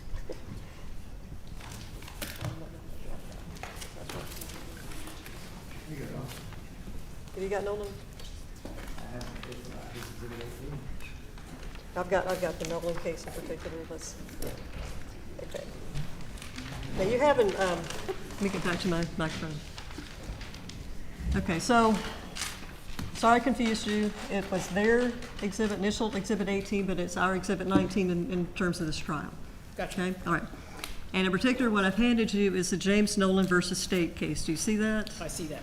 And that is the case that you referenced in your report, am I correct? That's correct. Okay. Now look at the very first sentence. It says, at the September term, 1868, the plaintiff in error pleaded guilty and a jury was impaneled to fix the punishment. Did I read that correctly? That's correct. Okay. And then going down, under what it says, John C. Gott, Special Judge, the second paragraph. And again it says, and thereupon the court impaneled a jury of said county to hear the evidence and fix the term of confinement that the plaintiff in error should undergo in the penitentiary for the offense charged against him and admitted by his plea. Did I read that correctly? That's correct. And then 3 paragraphs down, the judgment of the court below, as required by law to be rendered against the plaintiff upon the verdict of the jury, was not rendered by the court. Did I read that correctly? That's correct. Okay, and you pointed out that the attorney for Mr. Nolan was John C. Thompson. Is that right? That's correct. And John C. Thompson, as you pointed out, was one of the delegates at the 1870 Constitutional Convention, correct? That's correct. And so we know that Mr. Thompson at least was aware that at that time in 1868, prior to the 1870 Constitution, a plea of guilty, at least at this occasion, was also accompanied by a jury trial, correct? I'm not sure I understand that, or would agree to that he necessarily, can you say it again? Sure. That Mr. Thompson, Yes. You said he was a delegate at the convention. Yes. Right? He was the attorney for Mr. Nolan. yes, He was in court, presumably, when the plea of guilty was made. that's true. And he was at the Supreme Court, because it lists him Yes. there as one of the people there at the Supreme Court, right? Yes, So Mr. Thompson, a delegate to the 1870 Constitution, knew that guilty pleas, at least in his case anyway, was accompanied by a jury trial. Objection, Your Honor. What's the objection? Assumes facts, not in evidence. Counsel? It doesn't assume facts not in evidence. It's right here in the case. What the case says is that a jury was impaneled for the conviction. It doesn't say that there was a jury trial. And that's consistent with this statute. Okay, so I will. So I want to sustain the objection. Okay, I'll go further then. Paragraph 3 of the actual opinion said, jurors having been sworn and after hearing the evidence and receiving the charge of the court as to the matters of the law, retired to consider of their verdict and returned to the court and said that the plaintiff for his offense should undergo confinement in the penitentiary of this state for a period of 4 years. Correct? that is what it says, yes. Okay, thank you.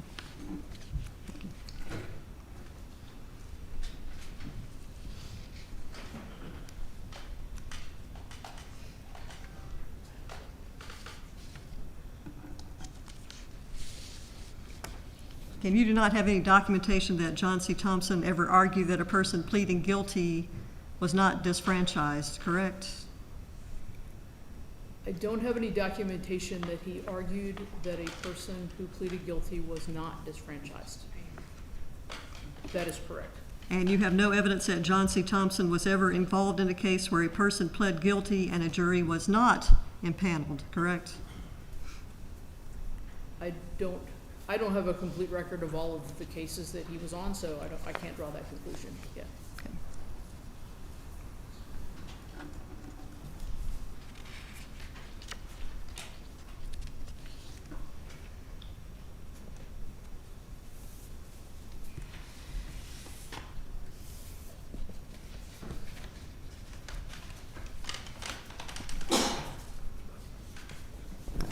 And also you referenced various newspaper articles, is that right? Where and when? With respect to the guilty plea? Yeah, in the supplemental report, Yes. I cite newspaper articles, yes. Okay. And let's take a look at what has been marked, what plaintiff's exhibit, what your exhibit shows is 231, and it's our exhibit 8. Well, we'll look at that one first, Got it. okay? Yep. And luckily, it's only 2 pages, so on the second page, on the right-hand side, you see that? I do.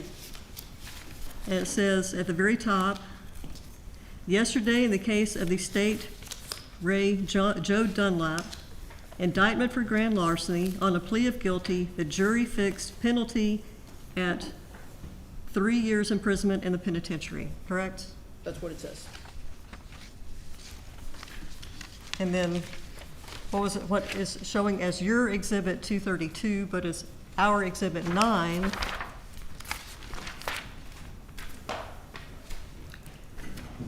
Again, it's only 2 pages, thankfully. And on the second page, and it's kind of hard to read,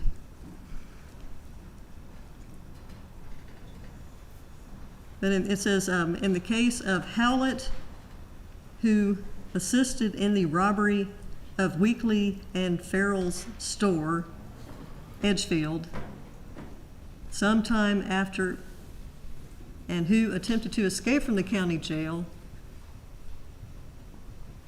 something with the notaries J. Smith, a motion for continuance was overruled and the court proceeded with the trial. He was convicted by the jury and his time in the penitentiary fixed 5 years. Well, it's hard to read.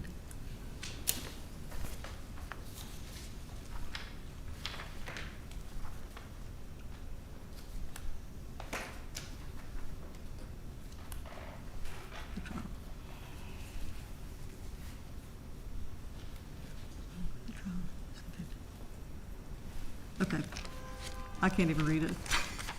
In the event, you cite a number of newspaper articles, and all of them say there's a plea of guilty, right? The ones that one that you referenced in that particular part of your report, not the Yes. jury, not the Yes, they all reference guilty a plea. guilty plea. Okay.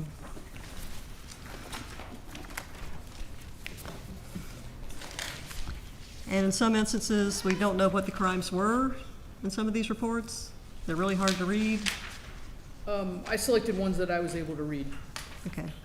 And we don't know from these newspaper articles, except for certain ones, that whether a jury was involved or not, correct? I'm not sure I understand your question, except for certain ones. Well, the one that I just read, that whether there was a jury impaneled. That Right, wa- some for of the the guilty plea. articles mention juries and some don't. Okay, that's what I was getting at. Some mention jury, some don't, right? That's correct. Okay.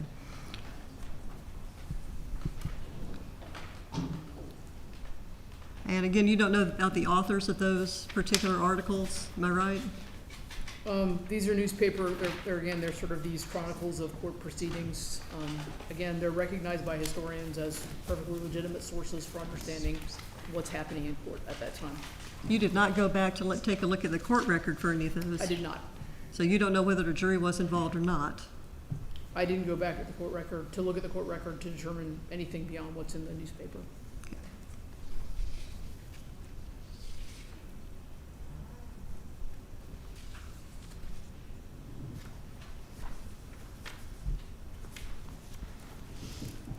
And you have not found any instances in which someone who has pled guilty to an infamous crime has argued that she has not lost the right to vote under Article 1, Section 5 of the Tennessee Constitution?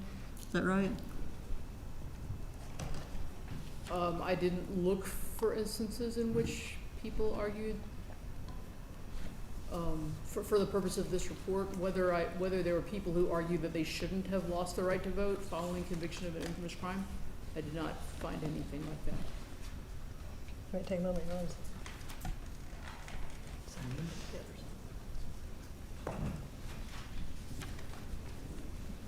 There you go.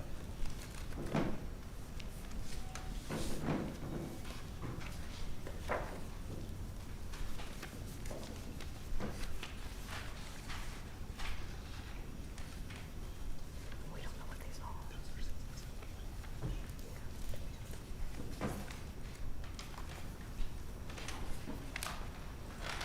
don't know where they're from.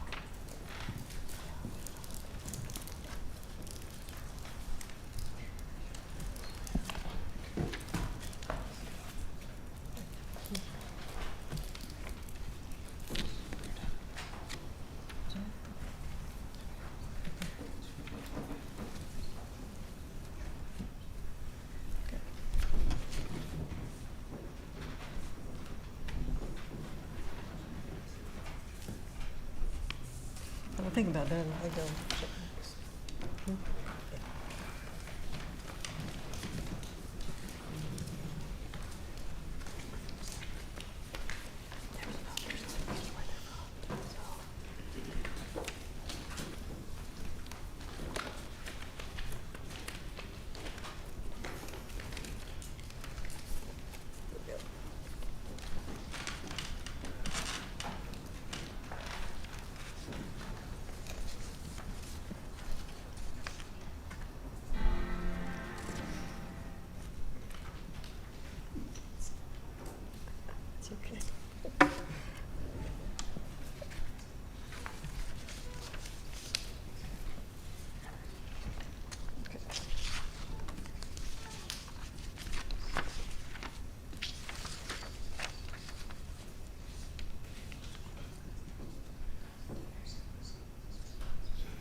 Yeah, that's all I've got. Thank you. All I've got. Redirect. Your Honors, may the plaintiff have 5 minutes just to gather and get ready for redirect?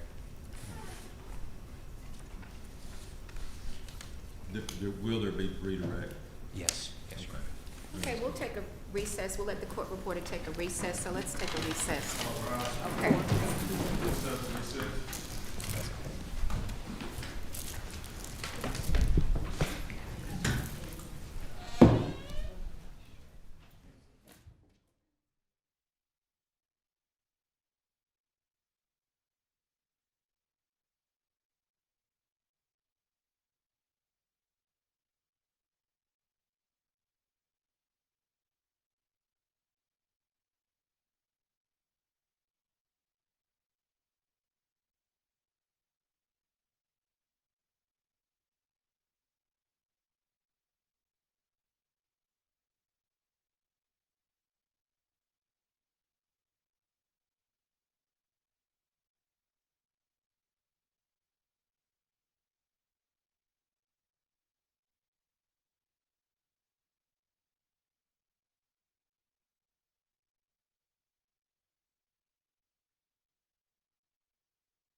be sentenced by a jury doesn't change my opinion about that a guilty plea, that one could be convicted by a guilty plea.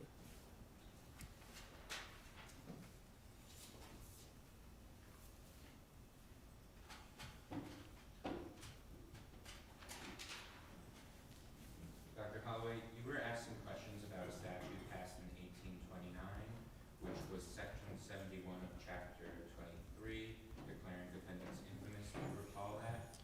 Yes. And you were presented with a version of that law as it appeared in an 1872 compilation of statutes. Is that correct? I think I would call it a reference to that law, or a reference to that law in the 1872 compilation. And I believe you stated that you weren't sure that the 1872 reference to the laws reflected the law as it stood in 1829. Is that right? That's correct. I'd like you to take a look at what was previously marked as PX 11 and was admitted as Exhibit 15. Can you tell me, I have to confess, I have a sort of morass of papers here now. What does it look like? Dr. Holloway is marked in a yellow Plaintiff's Exhibit 11. Oh, I got it. Just have part of it. Yes, I think I have it. You can take a moment to find it.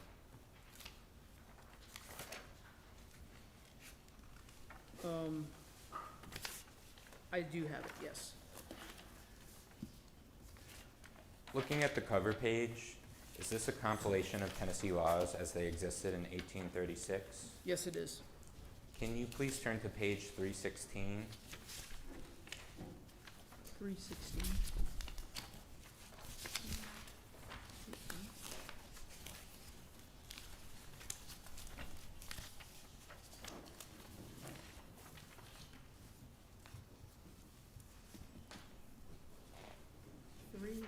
I'm sorry, I have a 317.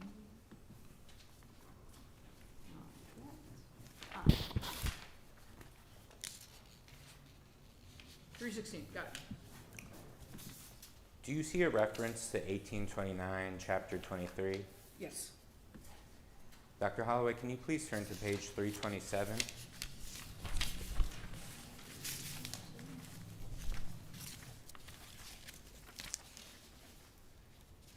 Okay.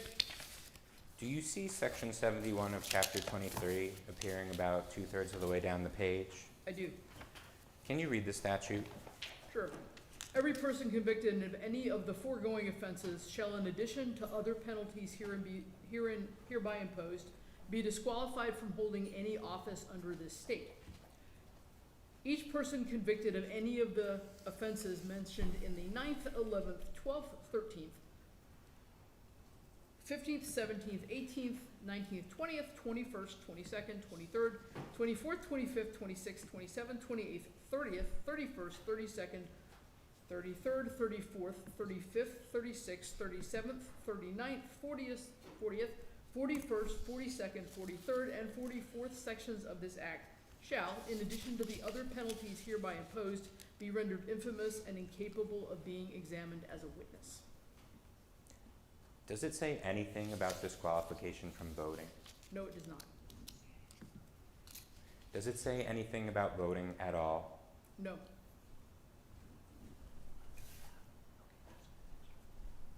Does this establish that in 1829, the law relating to infamy did not in fact result in disqualification from voting? Yes, it does. Is that consistent with what you said in your report? Yes, it is.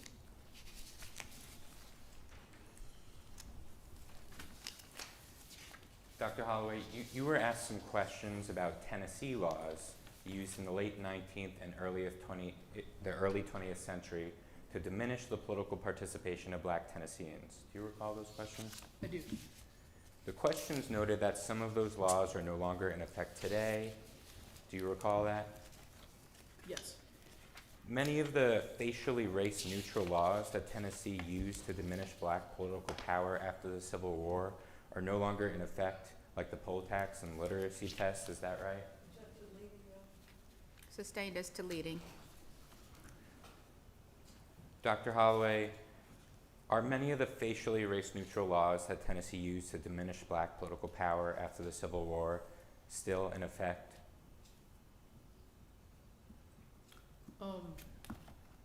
There is not a poll, so going through the list that I had, there is, not a poll tax.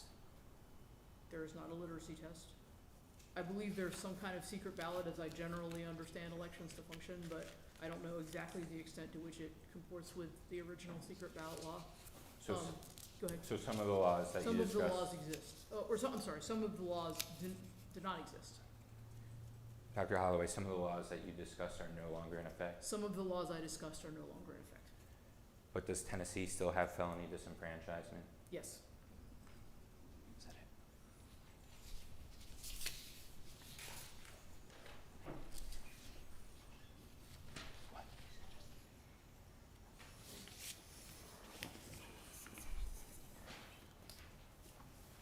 Your Honors?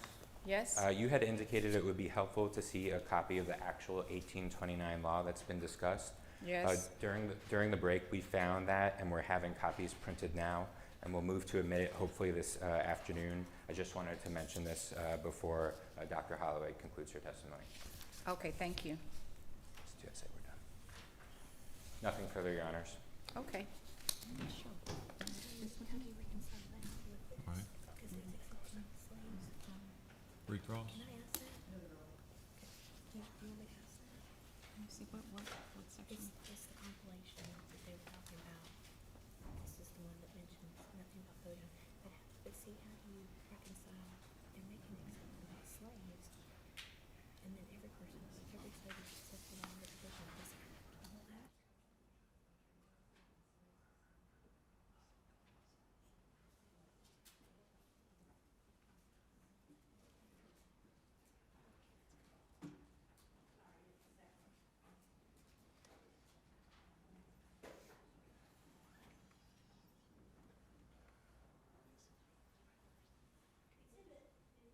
What year is that compilation?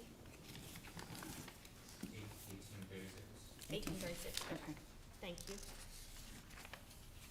You have a question? There was no Okay, so, recall. I just, I have a question. While you were going over section 71, if you look up at section 69, it says, every slave is accepted out of the provision of this act, and if any slave shall commit any of the offenses herein enumerated, he shall be tried and punished according to the laws heretofore enacted. How do we reconcile the distinction in 69, and then section 71 says every person convicted? Do we know how to reconcile those two sections, or if they in fact conflict with each other? In other words, I hate to just say, does section 71 apply to white men? Your Honor, it's our position that they don't contradict each other. Yeah, and they may not. That's what I'm trying to figure out. How do we reconcile those? Since y'all have the historical research. Your Honor, can you identify the relevant passage? Absolutely, Yeah. yeah, absolutely. I mean, it could be there were some free black men too. There could be freed black men too at this time. I don't know. I'm just trying to, how do you reconcile that?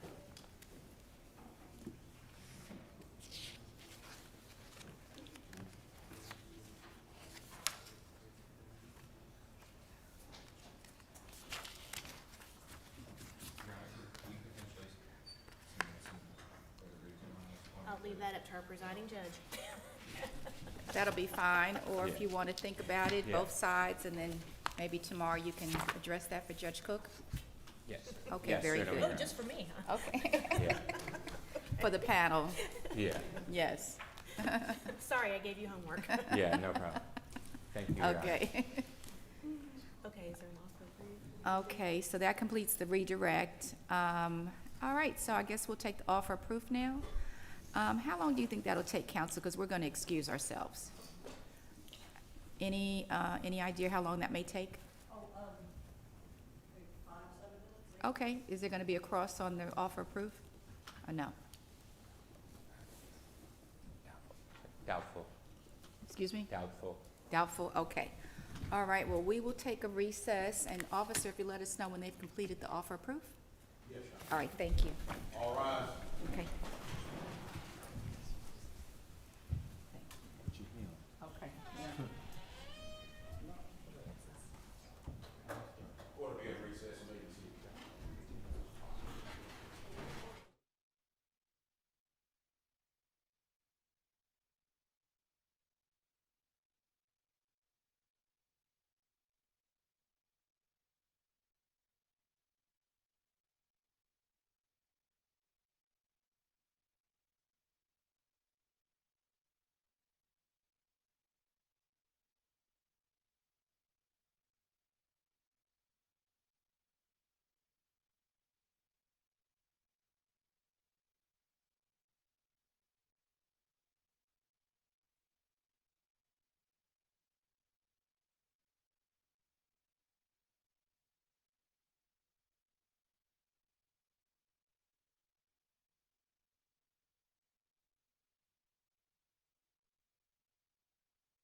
Okay, I see that. And this is what they call, what is called, if you turn to page 2, it's a book review. Yes.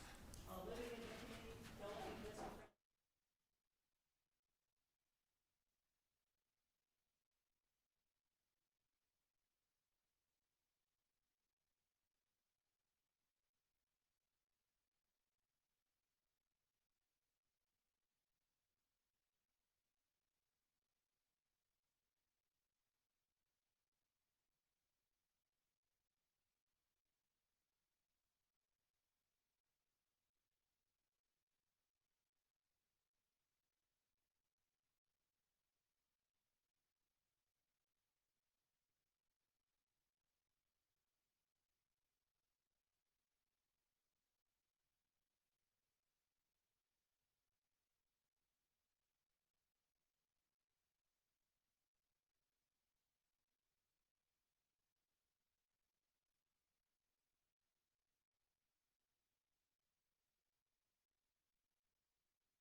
Highlighted excerpt. Yeah, well, yes, okay, we're going down to the second full paragraph, and then book report. She begins and ends this book by criticizing the 2000 presidential election won by George Bush. Holloway contends that the ghost of America's felony disfranchisement laws swarmed the state of Florida during this election, and this was coupled with voter intimidation and irregularities. All of these actions were condoned by the Republican Party and orchestrated by Florida's Republican Secretary of State, Kathleen Harris. Holloway even mentions that the 1916 election in St. Louis offered images that foreshadowed states, most famously the 2000 election in Florida, in which African-American voters were disproportionately affected by false accusations of prior disfranchising convictions. Did I read that correctly? Yes, you did. And is that a kind of an accurate account of what your analysis was in the book? I don't have the book in front of me, so I certainly can't fact check that quote there. And no, I would not contend that that's an accurate description of my analysis. But it is true, though, that you do, in the book, criticize the 2000 presidential election by contending that the disfranchisement laws of the past were continuing to the present, essentially. Is that correct? Again, I'm not sure criticizing is a term that I would characterize my work. I don't think I would use the word criticizing to characterize my analysis. Okay, the characterization of this particular part of the book, is that a fairly accurate characterization of what you say about the 2000 presidential election won by George Bush? Again, not really. There's like the ghosts swarmed. Those are not words that a historian would use. I don't think that's a faithful sort of summary of, in a historical sense, the analysis that I gave. Okay. Let's get down to brass tacks. Did you, and you did, in your book, oh, it's off. Okay. Now you can hear me. Okay, good. All righty. So, wow, that makes a big difference. Sorry about that. So, it is true, is it not, that in your book you did criticize the 2000 presidential election won by George Bush, contending that disfranchisement laws in Florida were present and operating in that particular election, and that the Kathleen Harris orchestrated the win by George Bush? I'm not sure I would either affirm the summary you just gave of that, or that summary in the printed here is a very accurate rendition of the claims that I make in my book. Okay, what claims do you make in the book about that election? I haven't reviewed the book in so long that I can't state with a lot of accuracy there. I guess what I'm saying is that the terms that he uses here are not the sort of terms that I would have used or a historian would have used with the words like swarmed and ghost. I'm not talking, did I say swarms or ghosts in my questions? No, I did not. I'm asking you directly. Okay. Let's just ask a very simple question. Okay. You did criticize the 2000 presidential election won by George Bush in your book, correct? I'm not sure criticize is a word. Okay, my what recollection of it is that I discussed the way that laws disfranchising for crime and other means of disfranchisement operated in the 2000 presidential eletion. And that prior disfranchisement laws informed the present 2000, and for purposes of the two. Assuming the quote there is accurate, that is the sort of words like foreshadowing would, Okay. That's a word that I can't swear to that quote being accurate, but that looks like the kind of language I would use. Okay, so that you would agree that in some form or fashion, you did, at least in your book, state that past disfranchisement laws did operate to, I guess, cause the 2000 presidential election to be won by George Bush, and that it was improper, something along those lines? I don't want to state anything beyond what's in my book. I mean, what's in my book is what's in my book. Various renditions of it, I'm not comfortable saying yes or no about. Okay, are you say, but you did in your book say that Florida's disfranchisement laws did assist George Bush? I don't remember the specifics of that. Okay. But going further in that same paragraph, Okay. Birch, however, contends that Florida's disfranchisement laws did not assist in electing President Bush. Instead, had the ex-felon population of Florida been allowed to vote, they would have favored Bush during this election. Additionally, Assistant U.S. Attorney General Ralph Boyd, 2002, submitted a letter to Congress stating, "The Civil Rights Division found no credible evidence in our investigations that Floridians were intentionally denying their right to vote during the November 2000 election." Did I read that correctly? Yes. And have you read what Birch has said in her 2012 article? I don't believe so, no. Okay, and you're aware that Dr. Birch is an expert in this case? Actually, no, I'm not. Okay, so you have not spoken to Dr. Birch in regards to this case? No. Okay.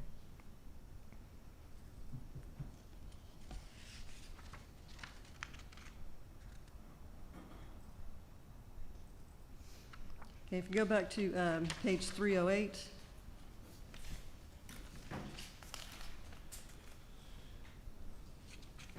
The first full paragraph, concluding Holloway's attempts to resurrect the origins of felony disfranchisement into modern-day society lack factual and legal standing. Did I read that correctly? That's correct. Okay. Thank you, ma'am.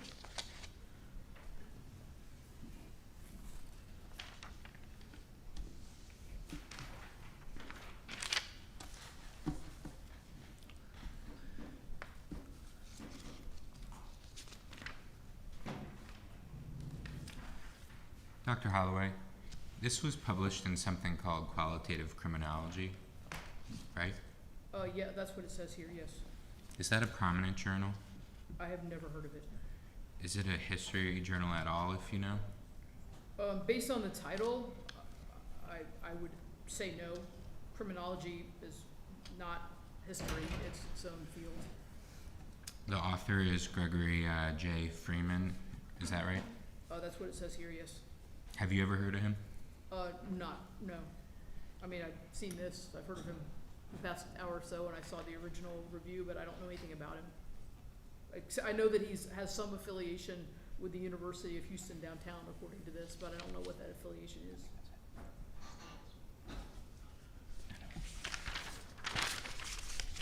That's it. There's no recross. Thank you.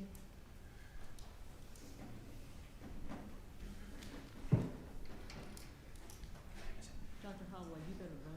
I'm sorry? You better run. Oh, no, You're done. oh, gotcha. Gotcha, I was like, my flight's not till tomorrow. I'm not running to the airport yet. Okay.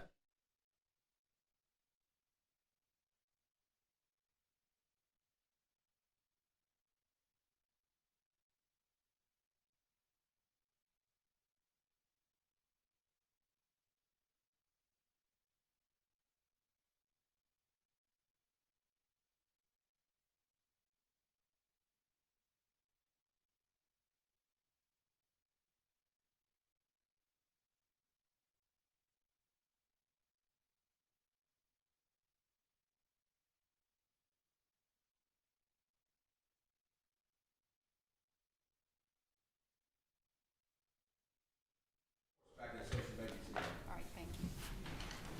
Okay, so, it's been a productive day today, and, are there anything that we need to take up before we recess for the evening? No? Ms. Peterson? Nothing from plaintiff. Ms. Jordan? Nothing from the defendant, Your Honor. Okay, Ms. Jordan, thank you. All right, so we were thinking about starting tomorrow morning at 9 a.m. Is that good for everyone? That's good Yes. for plaintiff, Your Honor. Okay. All right, now tomorrow, what does our day look like tomorrow in terms of witnesses? Stanton Jones for the plaintiff. Tomorrow morning, we would first call Dr. Frank Baumgartner. Okay, Following Dr. Baumgartner, we would call defendant Goins. And then We think after that, Your Honor, Beth Henry Robertson, but we have another expert. okay. We're trying to figure Okay. out plane flights and things. Okay, well, we're not gonna hold you to it. We were just kind of trying to get an idea, so, all right, very good. Well, doctor, we want to thank you for coming in today, My pleasure. spending the day with us, and you have a good evening, okay? Thank you very much. So we're gonna excuse you, and we're gonna go ahead and recess for the evening, so we'll see everyone back at 9 a.m. tomorrow morning. All right, All right, thank you. court adjourned.